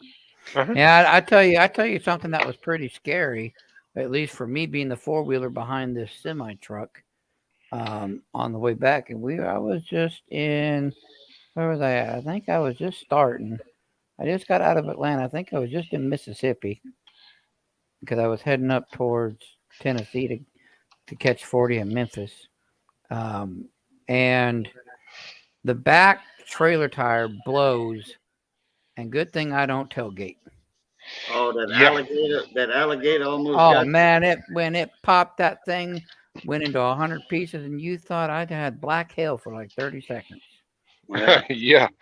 When those tires blow, they blow. I mean, Oh yeah. And I got over, and we was a 3-line highway, and he was in the middle, so I got over to the other side of the trailer that didn't blow, and try to get, and just until I wasn't trying to cut him off or anything. I know he was trying to get to the shoulder, but I wasn't trying to get none of that alligator in my car either. that's Yeah. why we tell you not to tailgate us. Oh no, I don't tailgate anyway because my mother and father were truckers. I grew up on the truck. I do. That's the one thing I do not. And for some reason, I tell you what, I am when I'm going down 40 or 80 or wherever I'm driving, and I'm passing a semi truck, and they're in the slow lane, I'm in the fast lane, and I've got a semi truck in front of me, that is my most comfort zone that I can have. Mhm. I am protected all the way around. I got a lot of people that I ride with me going, "Are you serious? Oh my God, we're gonna die!" I'm like, no, this is my comfort zone. Leave me alone. I mean, I'm comfortable. I'm comfortable around trucks. I mean, when I'm in my personal vehicle, when I get next to a truck, I like to get out of his way. Well, no, I like to get out of his way too, but when but just when I'm trying to go around him, and you got Mhm. some in front of you or something, like, well, everybody's all freaking out or whatever. I'm just like, you guys, this is normal. What are you talking about? Yeah, don't freak out. I mean, do what you need to do. Get away from him. Give him his space because these rigs, as most don't- people know, they don't stop on a dime. No, they're not as bad as a train, but they're gonna take a minute to stop. Yeah. Now, the most dangerous rig to be around, know it or not, is an empty rig. Is when Empty? that rig does not. He has a trailer on him now, but when that trailer is empty, that is the most dangerous rig to be around. Oh yeah, because that wind come up and whack it, and there it goes. Yeah, he can jackknife It's easily too. Easier empty than with a full load. And I and know, it's hard to stop it. and I really hate because my mom and dad did this a couple of times. I mean, most of they hauled was produce up to Canada. They dropped down to Rochester, picked up at Kodak, and brought chemicals back. That was kind of their dedicated thing. But every once in a while, I hated when they would get 24 pallets of nothing but toilet paper. Oh my God! Yeah. You are I've hauled it. a fully loaded truck with 12,000 pounds. Now, Shit. try picking up a load of ramen noodles out of California Oh my God! and bringing it all the way over to like the New Jersey area. That's. Oh. I mean, we've made fun of those loads. When I actually seen a wreck of ramen noodles, and A wreck of ramen noodles. yeah, trailer was split in half with the ramen noodles spread all over the road. And I said a loss of $50 because ramen noodles are so damn cheap. Yeah. Oh, he just lost $50 on that load. Pretty much. That is the cheapest food out there. Mm-hmm. All right, Cajun, it's 3 minutes past your time to get going. Yeah. Okay. What I'm gonna do right now is put the link in again. Let me get for the live stream part. Let me get my tablet here. Oh yeah, I need to send you an email, Yeah. Agent. Okay, there's a link to the live stream, the YouTube side of it for y'all. Now let me get the link for this side. Now let me send Raging email here to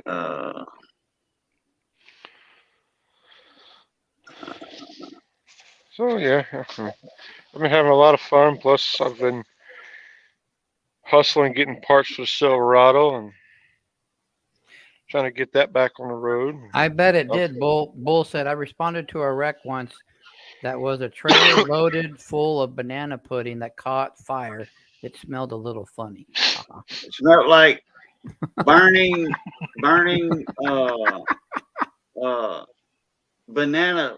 banana cake with the wafers on it. Right. Vanilla wafers. Hey, Bull, what's up, Mon ami? How you doing? And Bull, okay, tell me how to make money fast, run for political office, win the Powerball. How to make what run fast? How to make money, because I titled this "Come Talk Money with Money." Okay. So he's picking on. So repeat that. How to make what? Okay, tell me how to make money fast, run for political office. He's basically saying how to make money real fast to run for political office. He's trying to buy the presidency. Oh, You're looking at millions to spend on that one. Good luck with that. At least Get your 15 supporters. million.